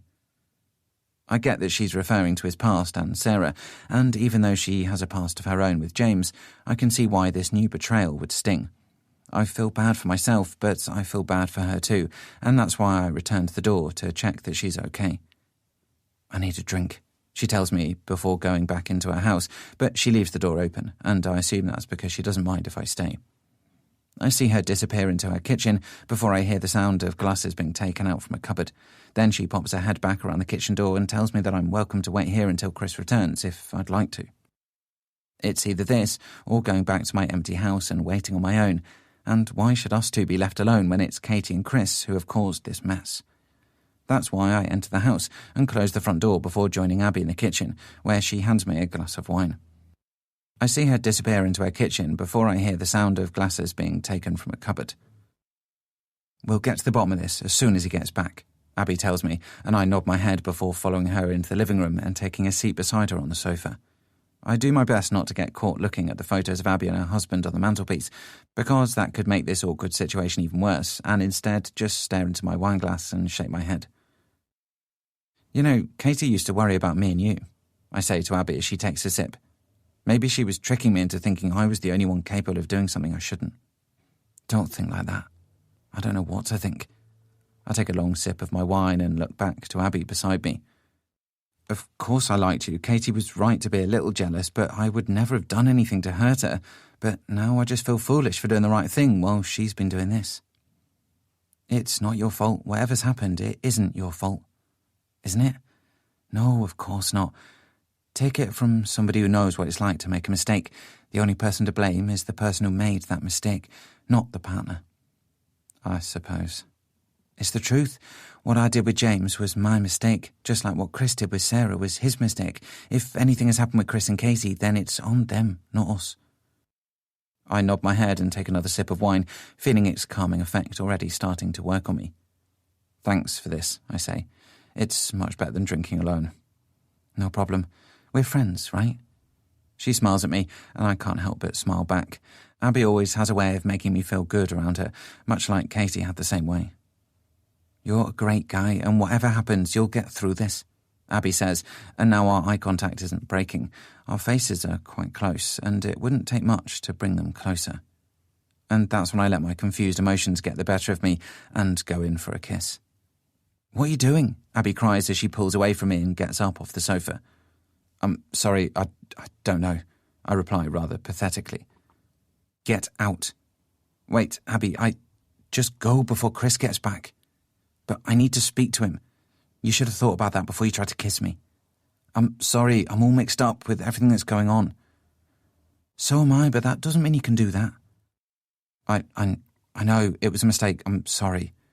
I don't know what I was thinking, and I get up off the sofa to try and apologise some more, but Abby isn't having any of it and she tells me to leave again, so I guess I have no choice. I hear her front door slam behind me as soon as I've stepped outside, and then I make the short walk back to my house feeling like the biggest idiot in the world. I shouldn't have done that, and I've probably ruined my friendship with Abby now. I guess I misread the signs. She really was just being nice to me and not wanting anything more. Thank God, too, because what if she had kissed me back? I reach my front door and wish Katie was inside, but she isn't, and I'm not sure when she will be back. I take out my phone and try to call her, but there's no answer. I hope she's okay, but I'm aware that she's out on the street alone after dark. I should never have driven off, no matter how mad I was at her. That's why I get back into my car and decide to try and find her. 45. Katie. I'm 5 minutes from my street now, but my feet aren't exactly rushing across this pavement as I go. That's because I'm not excited to get home. Why would I be? All that is waiting for me there is a husband who thinks I've betrayed him, so forgive me if I don't feel thrilled at the prospect of walking through my front door. I know that the most direct route back to my house is by following this main road all the way up the hill, but I need a little more time than that. So I turn down a side street and decide to make a small loop of the area to allow myself more of a chance to collect my thoughts. As I do, I have the idea that perhaps my first port of call when I get back to my cul-de-sac shouldn't be to my own house. Rather, it should be to number 2, where I can hopefully speak to Albert and ask him why he felt the need to not only photograph Chris and I whenever we spoke, but also pass that information on to my husband, as if I was doing something wrong. I know Sean views what Albert has done as one man looking out for another, and I'm sure his heart was in the right place, but his actions are definitely misguided. My marriage has nothing to do with anybody else, so who knows why Albert felt the need to stick his nose into it. But then I wonder if I brought this on myself by seeking advice from Eileen recently. She had to have shared what I told her with her husband, because most couples share everything, and maybe that's why this has happened now. Eileen knew that Sean and I were having problems, passed that on to Albert, and he has put 2 and 2 together and come up with 6. That's the only reason I can think of for this mess spiralling out of control. I keep on walking, but it's getting chilly, and I hadn't exactly dressed for an evening stroll when I left to go to art class earlier, so I decide to stop wasting time and walk back the way I should be going. The sooner I bite the bullet and get home, the sooner this silly situation can be resolved. My plan is to go and speak to Albert first, and let him know that he has made a mistake. Then I will go and speak to Sean, and tell him that he either trusts me or he doesn't. If he doesn't, then I guess we are finished. The thought of that brings a tear to my eye, but I wipe it away quickly and quicken my pace, determined to get back before I talk myself out of my determined mindset and end up adopting a weaker one instead. I reach the sign for our cul-de-sac, but spotting it fails to give me any of the warm, pleasant feelings one might usually get when they return to the place where they live. Instead, being on this street makes my stomach churn, and I think back to when I suggested to Sean that we move.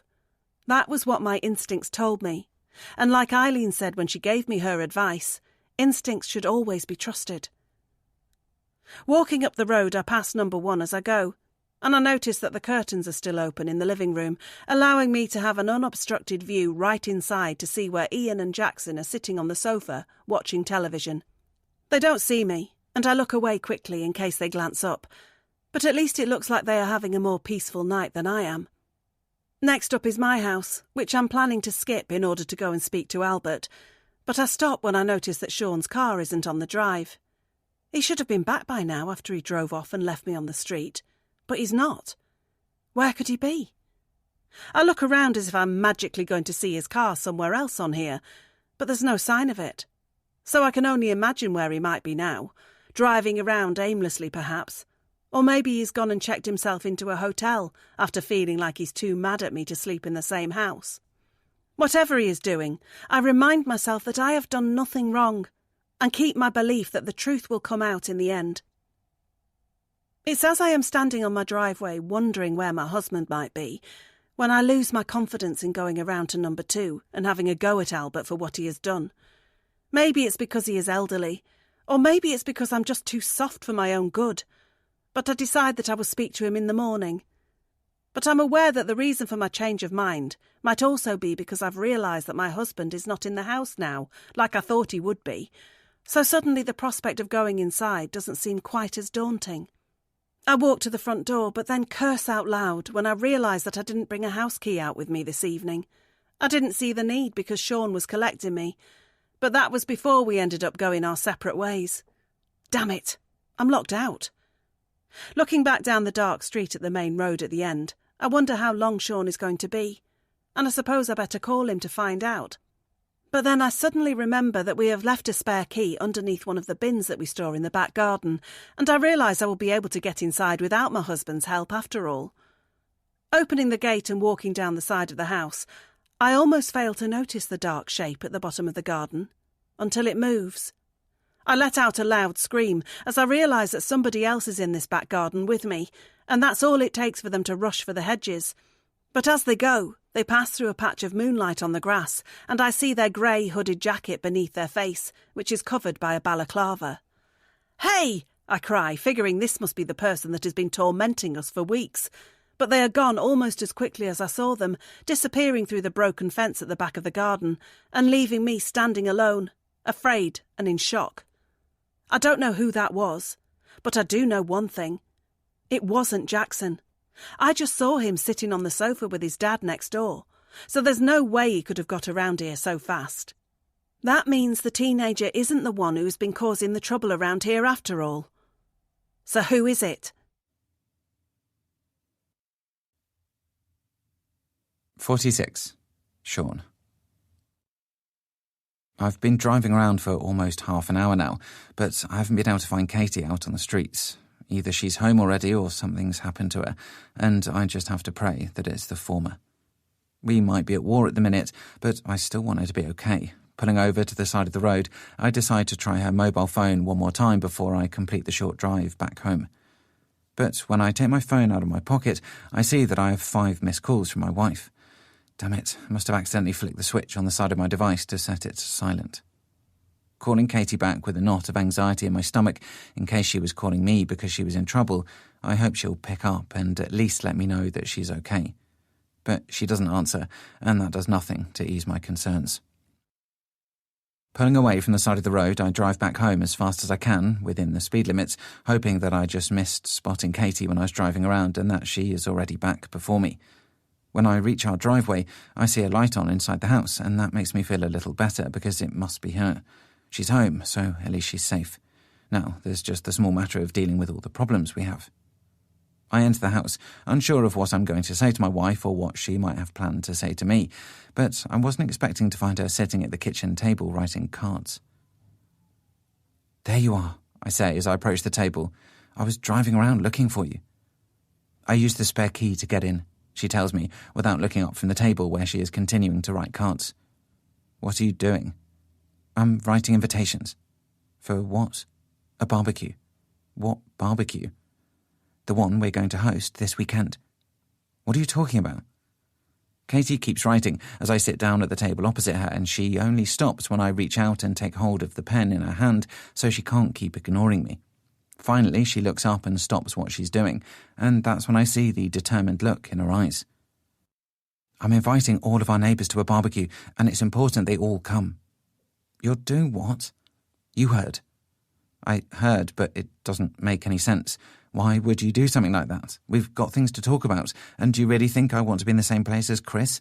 Never mind Ian and Jackson. You're going to have to put on your big boy pants and suck it up, because they are all going to be here, and it's important they are. Why? You'll see. Katie goes back to writing again, and I watch her working for a moment, all the while wondering if my wife's strange behaviour now is just her brain's way of trying to come to terms with being caught out with Chris earlier. We need to talk, I tell her. I want the truth. So do I, she replies. That's why I'm doing this. That makes absolutely no sense to me either, and I bang the table in frustration. That seems to be enough to get Katie to realise that she needs to give me a little more information than that, so she stops writing again and looks at me. I've not cheated on you, and I'll prove it, Katie says. I also want you to know that Jackson was not the person who's been sneaking into our back garden all this time. What? How do you know that? Because there was somebody in our back garden tonight when I got home, and it definitely wasn't him because he was sitting on the sofa with his dad at the time. There was somebody in our garden tonight? Yes, but I'm fine. They ran off, but it wasn't Jackson. You're sure? Positive. I look around at the handwritten cards on the table, and Katie takes that as her cue to enlighten me on what she plans to do with them. I'm going to put these through the letterboxes of our neighbours' homes tonight, and I've made it clear that I need everybody to attend. Then, when they're here, we might finally start to get some answers. I don't get it. You will do. Just trust me. I feel like I've heard that sentence a lot since we moved into this house, and it seems that I have to put my faith in trust again. I'm not sure it got me very far before, but after what I attempted with Abby tonight, I feel like I might owe it to my wife, providing she has been as faithful to me as she insists she has been. Okay, fine, I say, shrugging my shoulders. I trust you in whatever crazy plan you've concocted. Good, Katie says with a smile, and it's not the smile of a person who has something to hide or of a person who's worried about her relationship. Instead, it seems like the smile of a person who's in control and confident about what's going to happen next. Will you tell me what you're planning? I ask her as she finishes putting the cards into envelopes and seals them all. You'll see, she says before licking the last envelope and dropping it onto the pile with the others that are now ready to be delivered. Just make sure you've got that barbecue ready to go on Saturday. 47. Katie. I pour the salad out of its bag and into the large bowl before drizzling the dressing all over it, and then place it onto the side with the rest of the food that will be served over the next hour or so. Before I move on to the next task, I glance out of the kitchen window, and I see that Sean is in position in front of the barbecue, although I'm not sure his food prep is going quite as well as mine. There seems to be an awful lot of smoke coming from the barbecue, and he's having a hard time seeing the sausages that are sizzling away on top of it. Bless him, he's never been the best chef, and struggles even with the barbecue, which some might say is traditionally the man's domain. But he's trying his best, and that's all I can ask for. The doorbell rings a few seconds later, and that tells me that our first guests have arrived, so I take off my apron and head out of the kitchen, but not before sticking my head out of the back door to let Sean know that the party is about to begin. When I open the front door, I see Ian and Jackson standing on our doorstep, neither of them looking particularly thrilled to be here, but having both made an effort anyway. Ian is holding a 4-pack of lager, and Jackson seems to be holding the same, until his father assures me that the teenagers' drinks are non-alcoholic, as I welcome them and allow them inside. I thank them for coming as I lead them through the house and out into the back garden, where my husband is still battling a huge plume of black smoke from the barbecue, and Ian gives a chuckle when he sees him. I think you needed to clean it better before you started, he tells Sean, and my husband initially looks a little annoyed at the piece of advice, before he sees me mouthing to him to be polite, and just lets out an awkward laugh instead. Take a seat, guys. I'll get you both a glass, I say to the guests as I gesture towards a couple of the camping chairs that we have set out on the lawn. It's fine. We'll just drink out of the cans, Ian tells me as he nods for his son to sit down, and I smile at them before heading back into the house. Once I'm back in the kitchen, I make a quick check on the time and see that it has just gone 2 o'clock, which was the time I specified the barbecue was going to begin in my invitations. There are still 4 more guests to arrive, but I'm sure they will be here any minute now. And sure enough, it's not long until the doorbell goes again. This time it's the turn of Albert and Eileen to step inside, and I thank them for the lovely dishes that they have brought around to accompany the food we are going to have today. Eileen tells me that she has made both a normal lasagna and a vegetarian one, and that's because she worried there might be a non-meat eater coming today, and barbecues tend not to be much fun for them. But Albert scoffs at that and tells me he is very much looking forward to tucking into a few burgers and sausages this afternoon, and I laugh as I take them into the kitchen, where I give Eileen the chance to leave her handbag inside the house before we go out. She removes it from her shoulder as I place the lasagna dishes down, and then I lead the couple out into the garden and let them start making small talk with the others. Everything is going well so far, as I start making a cup of tea for Albert, because apparently it's far too early in the day for him to start drinking yet. But his wife doesn't seem to share the same opinion, because she has asked me for a whiskey, which I am now pouring her from out of Sean's stash. I return to the garden to hand over the drinks, and when I do, the conversation is as sparse and awkward as I suspected it would be in these early proceedings.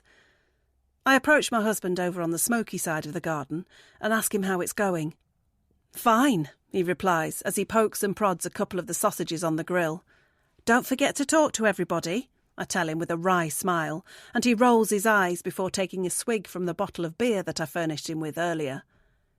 "Can't you just wake me up when this is over?" he says to me, but I ignore his comment and give him a kiss before the sound of the doorbell goes again.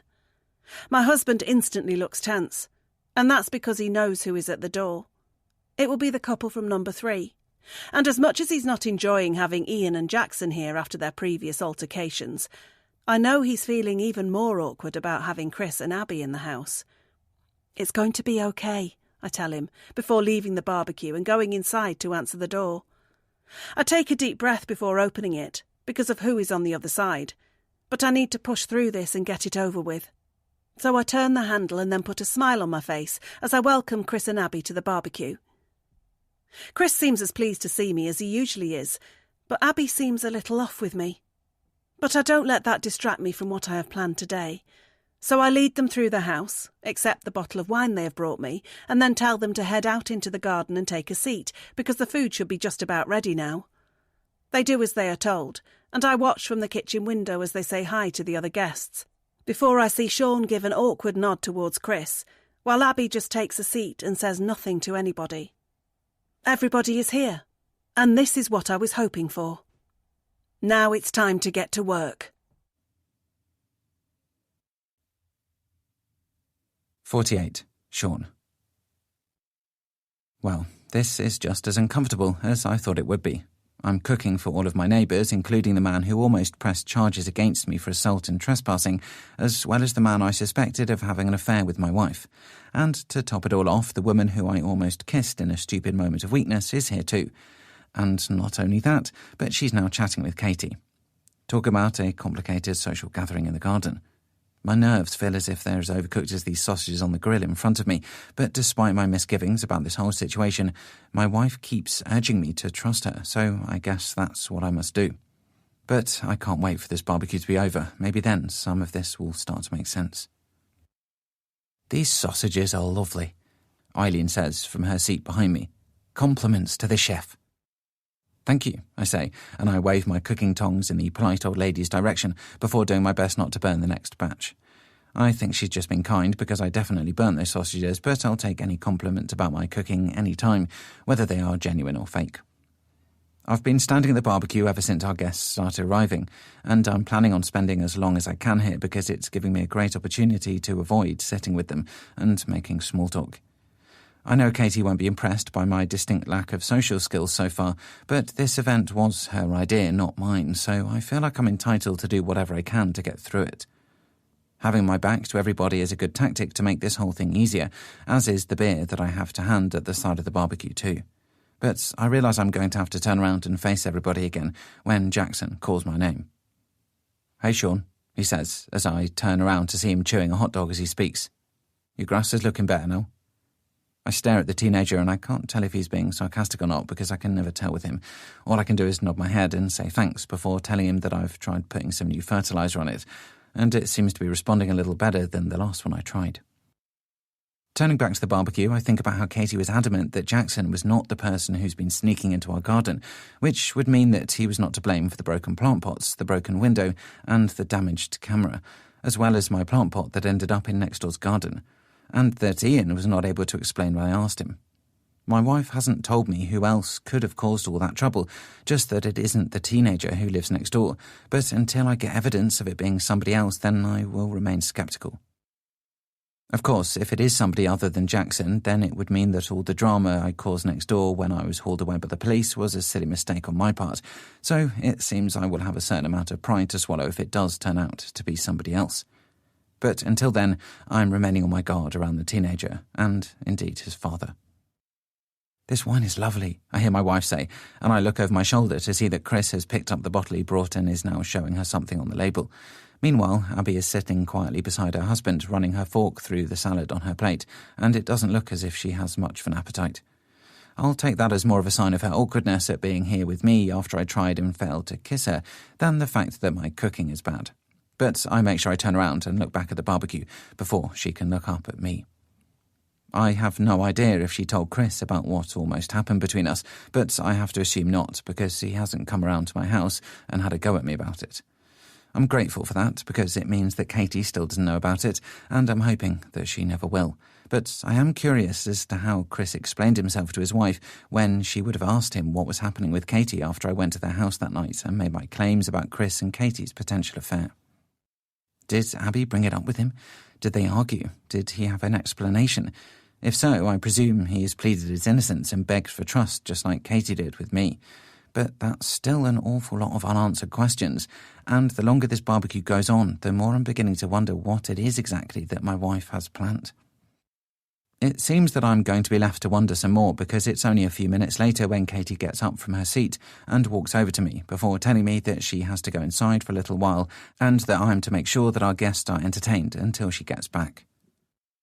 "You can't leave me on my own," I urge her under my breath. "I'll be right back, you'll be fine," she tells me, but I'm not as convinced of that as she is.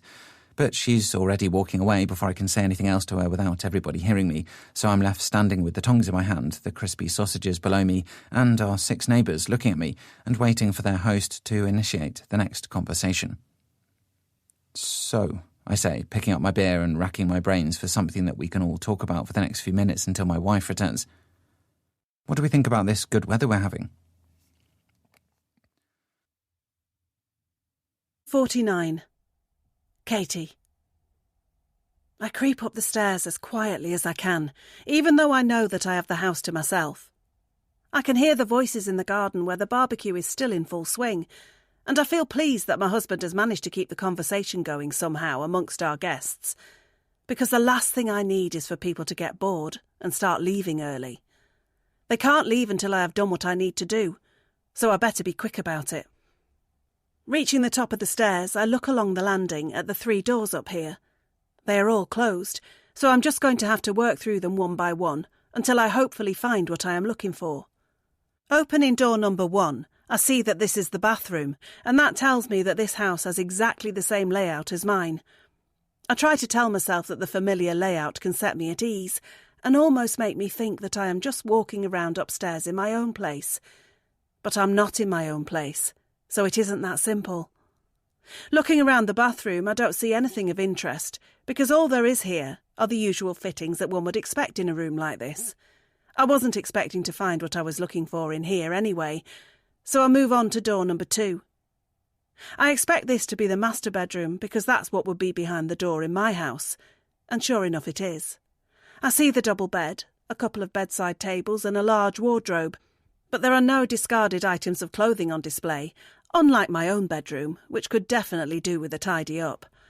Hurrying over to the wardrobe, I fling the doors open and look inside, my eyes scanning the rack of dresses, shirts and coats that hang down from the rail. I rummage through them all with my hands and make sure to check behind, below and above the clothes too, but I still don't see what I am looking for, so I close the wardrobe and move on to the bedside tables. Opening the drawers on the tables, I rummage through piles of underwear, thinking how I would hate it if somebody was going through my intimate things like this, but not allowing myself to feel guilty because that might make me stop, and I have come too far for that now. But a search of the bedside tables yields no fruit either, and I'm just about to leave the room and move on to the last door when I decide to check under the bed. Dropping to my hands and knees, I lift the edge of the duvet up and peer under the bed, and I see several suitcases under here, presumably stored out of the way until the homeowners need them to go on holiday. I run my hand across them all to make sure they are empty, and they seem to be, so I let out a sigh and get back to my feet before making sure the duvet is left hanging exactly as it was before I moved it. Leaving the master bedroom, I head for the third and final door up here, and I already know that this will be the spare room, because it's the same in my place. For me, it's the spot where I do my artwork, but I don't know what the residents of this house tend to use it for, so I'm intrigued to find out. Opening the door, I look inside, and it instantly feels as if I've been put into a capsule and sent back in time. Everything here looks like it's straight out of the 70s and 80s. And it almost feels like one of those ghost towns where the residents just left one day and the evidence of their former lives remained behind, trapped in time forever. Walking into the room, I take a moment to look at some of the posters on the wall, as well as some of the trophies on the shelves and the photos on the dressing table. But as interesting as this all is, I still haven't found what I am looking for. So I need to stop getting distracted and focus on the task at hand. Opening up the wardrobe in here, I see that there isn't much hanging on the rails, and that most of the clothes seem to be folded neatly in a pile at the bottom of the unit. I almost didn't bother to check through them, but something makes me pause at the last second, and I decide to go through the clothes just in case. I don't know what it was, but maybe you could call it instinct. Whatever it was, I'm glad it worked, because no sooner have I checked under the first item of clothing at the bottom of the wardrobe than I find the first thing I am looking for. It's a grey coat, and underneath that is the really damning piece of evidence I needed to find. It's a balaclava. 50. Sean. I keep checking the back door to the house for any sign of my wife returning, but so far there has been none. I don't know where she's got to, but I can feel myself getting more irritated at her by the minute because she's left me with all the guests at this barbecue that it was her idea to organise. I've done my best to keep the conversation going, but if I'm honest, my heart isn't really in it, and I think some of the other people here have started to realise that. Jackson is looking at his father like he wants to leave, Albert and Eileen are munching solemnly on some burgers, and Chris and Abby have barely said a word to each other in the last 5 minutes, let alone to me or anyone else. This barbecue is in danger of dying quickly, and I don't think that's what Katie wants, because apparently this was all part of some kind of plan of hers, but whatever it is, I have to say that it doesn't seem to have worked. That is, until I suddenly see the back door open, and my wife re-enters the garden with something in her hand. Our guests look up from their food when they hear Katie arriving back, and, like me, I'm sure they're all wondering why the hell she is carrying a grey coat and a balaclava in her hands. First of all, I'd like to know where she got the balaclava from, because it's not the kind of thing people carry around with them, and second of all, I'd like to know what she thinks she's going to do with it. But before anybody can say anything, Katie throws the balaclava and coat down onto the grass right at the feet of 2 of our guests. "It's been you all this time," she says with venom in her voice. "You've been sneaking into our garden, and you've been spreading lies and rumours about our neighbours so that we get ourselves into trouble. The only question I have for you is why? Why would you do all of this to us?" I stare at my wife with my mouth wide open, in stunned disbelief at her little performance, and I'm not the only one who looks shocked. Ian and Jackson are shocked, Chris and Abby are shocked, and most of all, Albert and Eileen are shocked. But that could be because the old couple are the ones who Katie has just directed her tirade at. Everybody turns to look at Albert and Eileen to see what their response is going to be, and I'll admit that I'm as intrigued as anybody. Does Katie really think that these 2 are the ones behind everything that's been going on since we moved in? "I'm sorry, are we playing some kind of a game?" Eileen asks as Albert leans forward in his seat and picks the balaclava up off the grass. "You know what I'm talking about," Katie continues. "This is the balaclava and coat your husband was wearing when he was in my garden the other night. I found it in your spare bedroom." "You've been in our house?" Albert asks, looking up from these supposed pieces of evidence to my wife's angry face. Yes, that's why I invited you all around. I needed to get you out of the house so I could look for that, and I found it. How did you get in our house? Eileen asks me as Albert continues to look at the coat and balaclava as if they are some foreign objects that he has no explanation for. I took the key from your handbag just after you arrived. Katie replies with a smug grin on her face, and Eileen doesn't seem thrilled about that, as one would imagine. Albert and Eileen share a puzzled look with each other, and that gives the rest of the confused bystanders a chance to interrupt. What the hell is going on? Abby asks first, beating me to that exact question by a millisecond. What's going on is that for some reason, Albert and Eileen have been trying to ruin mine and my husband's lives with their lies. I really don't know what you're talking about, dear. Eileen tries, but it's obvious that it is going to take a lot more than that to satisfy my raging wife now. Yeah, you're not the only one, Ian pipes up, and for the first time since this little drama began, everybody looks away from Albert and Eileen and towards my wife for some kind of a proper explanation. When we first moved in here, Albert and Eileen paid us a visit, she begins, and I think back to the night they came to our house not long after we'd finished unpacking our things. They were welcoming us onto the street, but they also told us they had a few things they needed to warn us about. What things? Chris asks, and I feel like that might be a chance for me to jump in and help my wife, because at least I can answer that question. But I still have no idea where Katie's going with this. They told us that Jackson was trouble and that he had a history of sneaking onto other people's properties and causing damage, I say, and I see Ian and Jackson both raise their eyebrows in exactly the same fashion, looking very much like the father and son duo that they were. And they told us that Chris and Abby would look to seduce us and that we should stay away from them at all costs. Now it's the turn of Chris and Abby to raise their eyebrows, but Katie doesn't miss a beat and stays on the offensive. That's right, you told us those things, she says to the old couple. You made us think that things were happening when they weren't, and made us jump to conclusions that were wrong. Jackson wasn't in our garden, and Chris and Abby weren't trying to seduce us. They were just being friendly, but you made us think the worst about these people, and because of that, it brought out the worst in us. That's quite a story, Eileen says, and she turns to her husband with a shake of the head. I think it's time we were going. Fine, leave if you want to, Katie cries. But I'm calling the police, and I'm going to have them look into you two because you're seriously screwed up. How dare you talk to us like that? Albert suddenly snaps, and he gets up out of his seat a lot quicker than when he originally sat down in it. Are his usual weary, slow movements all an act? Is he actually a lot nimbler than he was letting on? He must be if he was the one in our garden and not Jackson. How dare you try and drive a wedge between me and my husband? Katie fires back as Eileen stands up too and reaches out to her husband to get him to come with her. But Albert doesn't move, and he looks like he has something to get off his chest. Stop being so self-absorbed, Albert tells my wife with disdain in his voice. This was never about you two. It was about this house. You were just in the way. What the hell does that mean? I ask him. It means this house should never have been built. We petitioned against it, and we did what we could, but we lost, and this street has never been the same since. You're mad at us for somebody else building this house? Yes, I'm mad at you, and the previous owners, and the owners before that, because none of you should have been here. This was a beautiful space that me and my wife got to look at every day until the builders moved in and spoilt it for us. I look around at both my wife and everybody else sitting in their seats with their food going cold on their plates, but everybody seems just as baffled as I am. You made up all these lies because you wanted us to hate being here and move out. Is that it? I ask. Albert, we really should be going, Eileen says, and she tries to take her husband's hand again, but he doesn't budge. Yeah, that's it, Albert admits, looking me straight in the eye. And you two were so gullible that you believed us, just like James and Sarah did, and just like Greg did before that. What do you mean by that? Katie asks.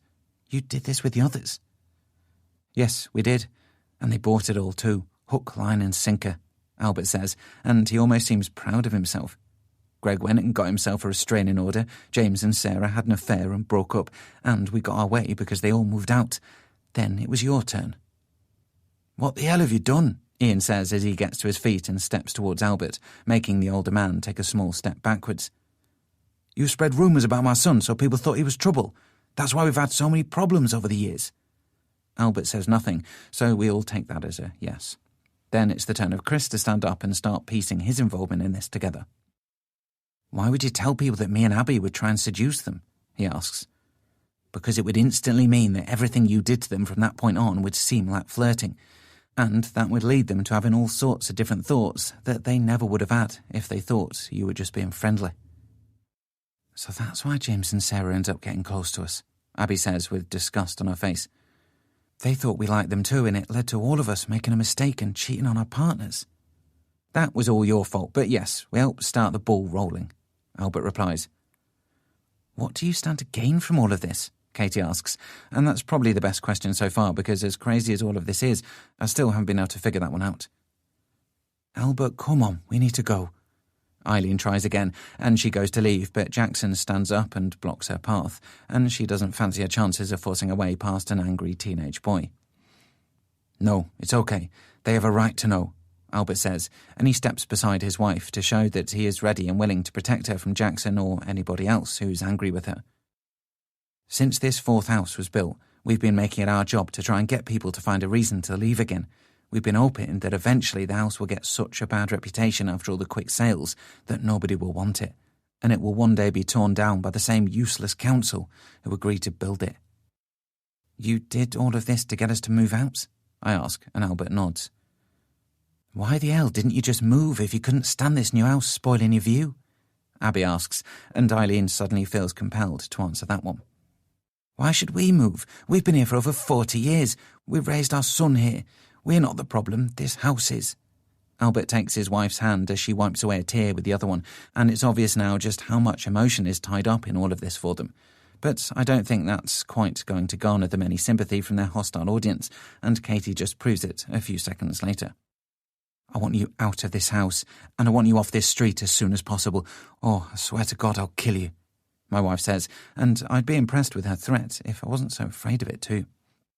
Albert finally takes that as his cue to leave, and he leads his wife away while Katie escorts them out, presumably to make sure they don't mess with anything else in the house before they're gone. While the conniving old couple are being shown out, the rest of us who live on this street stare at each other in silent shock and wonder what the hell happens next. I guess we'll all have to sit down and discuss it properly before making a decision. Before we do, I turn back to the barbecue to see that the sausages that were cooking on there are now burnt to a crisp. But somehow, I think that's the least of our problems.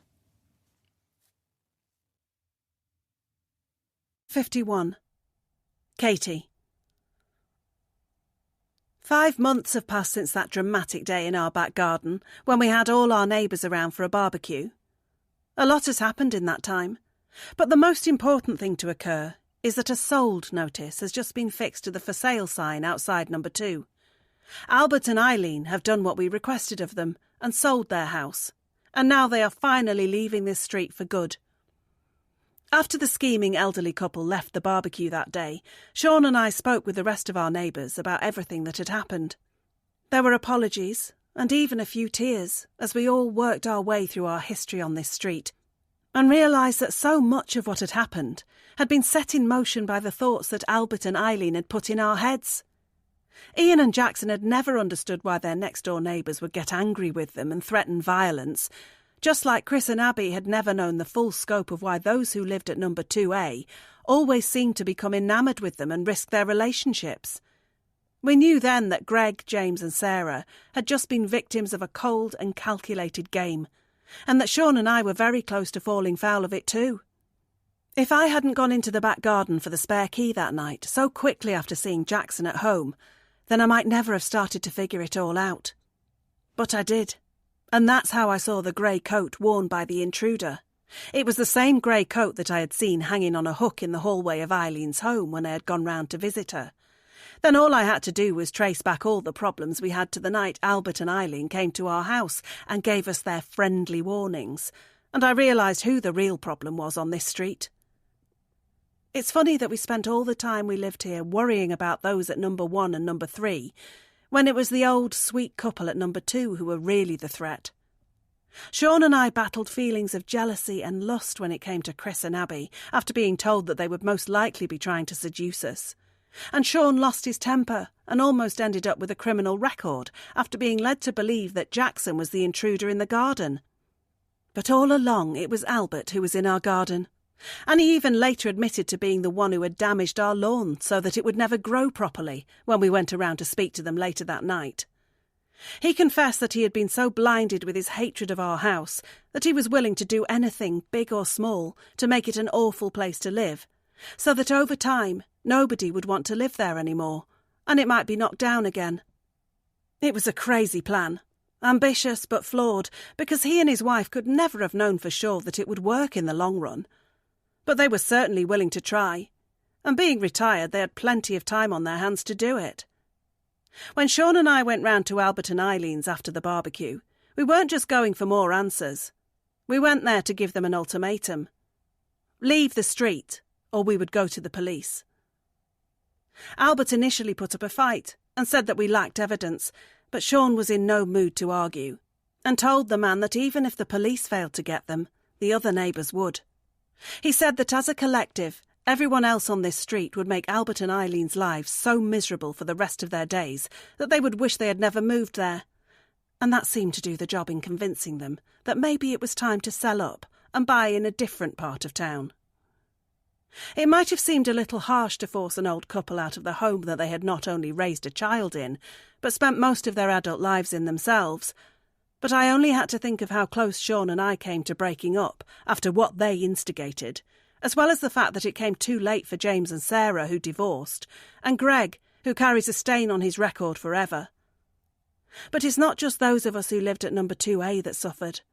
The other neighbours did too.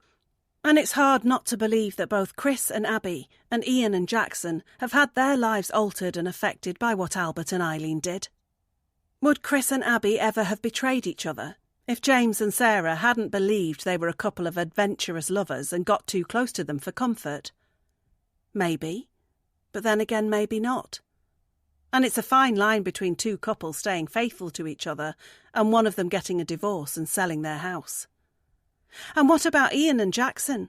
Two poor people who had to put up with neighbours banging on their door and accusing them of all sorts. They could easily have reacted badly to that and ended up in trouble with the police themselves. Although it's not much consolation that Greg took the punishment for accusing Jackson of doing something that Albert actually did. Now the truth has come to light. Things are much better between us and our other neighbours. Sean and I see Chris and Abby on a regular basis, no longer living in fear that we are being secretly seduced by them. And Sean and Ian have also been known to enjoy a beer together from time to time now. Even Jackson is a little more friendly with us, although he's still a teenager, so there is a limit to how friendly he is with anyone. But all in all, we get along with each other now that we aren't dealing with all those horrible preconceived notions that Albert and Eileen fed us on day one. In the end, everybody on this street felt it was the right thing to do to ask Albert and Eileen to leave, and reluctantly they agreed. Now they have gone, and that means everybody else's troubles should be at an end. It also means that we are going to get a new neighbour or two. Forgive me if I'm not overly excited about that idea, but I've had enough of neighbours for a while. But I'll try not to let that colour my mood towards whoever is taking over the occupation of the house next door. Sean and I don't know who the new buyer is, just like Chris, Abby, Ian and Jackson don't know either. But we don't care.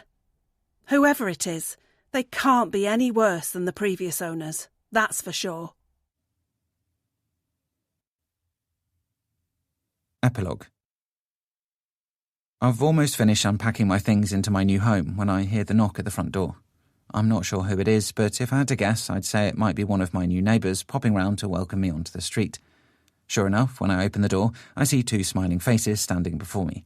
It's a man and a woman, and they tell me that their names are Sean and Katie, and that they live at number 2A, which is the house right next door to me. I shake their hands and thank them for their welcome before giving them my name, which I tell them is Martin, and letting them know that it will just be me occupying this house. That's right, no wife, no kids, just me. Katie rather flatteringly calls me an eligible bachelor, and Sean jokes that he's jealous of me, which gets him a playful punch from his wife, and I laugh along at all the hilarity with the good grace and humour of a new neighbour who just wants to fit into his next area and make friends. Sean and Katie ask me if I've met any of the other neighbours yet, and I say that I've not, but that I'm very much looking forward to doing so, which is true in a way. Then they wish me good luck in settling in and let me know that I should feel free to call round at theirs any time if I ever need anything, even if it's just a cup of tea and a chat. They seem like a lovely couple, and I thank them again before waving them off and closing my front door. Then I return to the last remaining box that needs unpacking and carry it upstairs into the spare bedroom where I'll take out the contents and put them on display.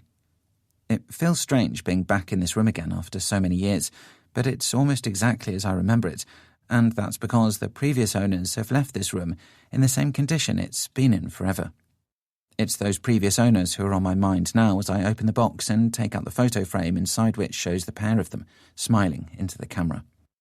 Then I put the frame on the dressing table in here, beside all the photos of me from my childhood, and below all my posters and trophies that have been here since I originally called this house my home, over 40 years ago. With the last box unpacked, all there is left to do is take out my mobile phone and make a call. When it connects, it's Eileen who answers it. "Hi, Mum," I say. "I'm in." "Wonderful, dear," she says to me down the line, before calling for her husband to tell him the good news too. Then I tell her that I've already met Katie and Sean, and that they were more than gracious in welcoming me to the street. But my mother tells me to be careful around them, and that they're not as stupid as they look, and I know to heed that warning because they were responsible for the downfall of my parents on this street, and I can't let them do the same thing to me. I tell Mum that I'll be round to her new house for roast dinner this Sunday, and that I'll take Dad to his new local pub for a couple of pints afterwards, before I say goodbye and hang up the phone. Then I walk over to the window and look out onto the cul-de-sac, and a wry smile curls up the edge of my lips.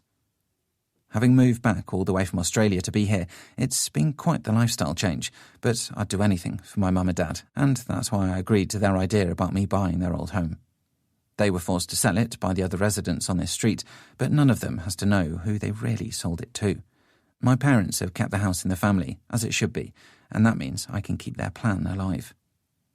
I'm introducing myself as Martin to disguise the fact that my real name is George, but it's my surname that's the most important thing to keep a secret.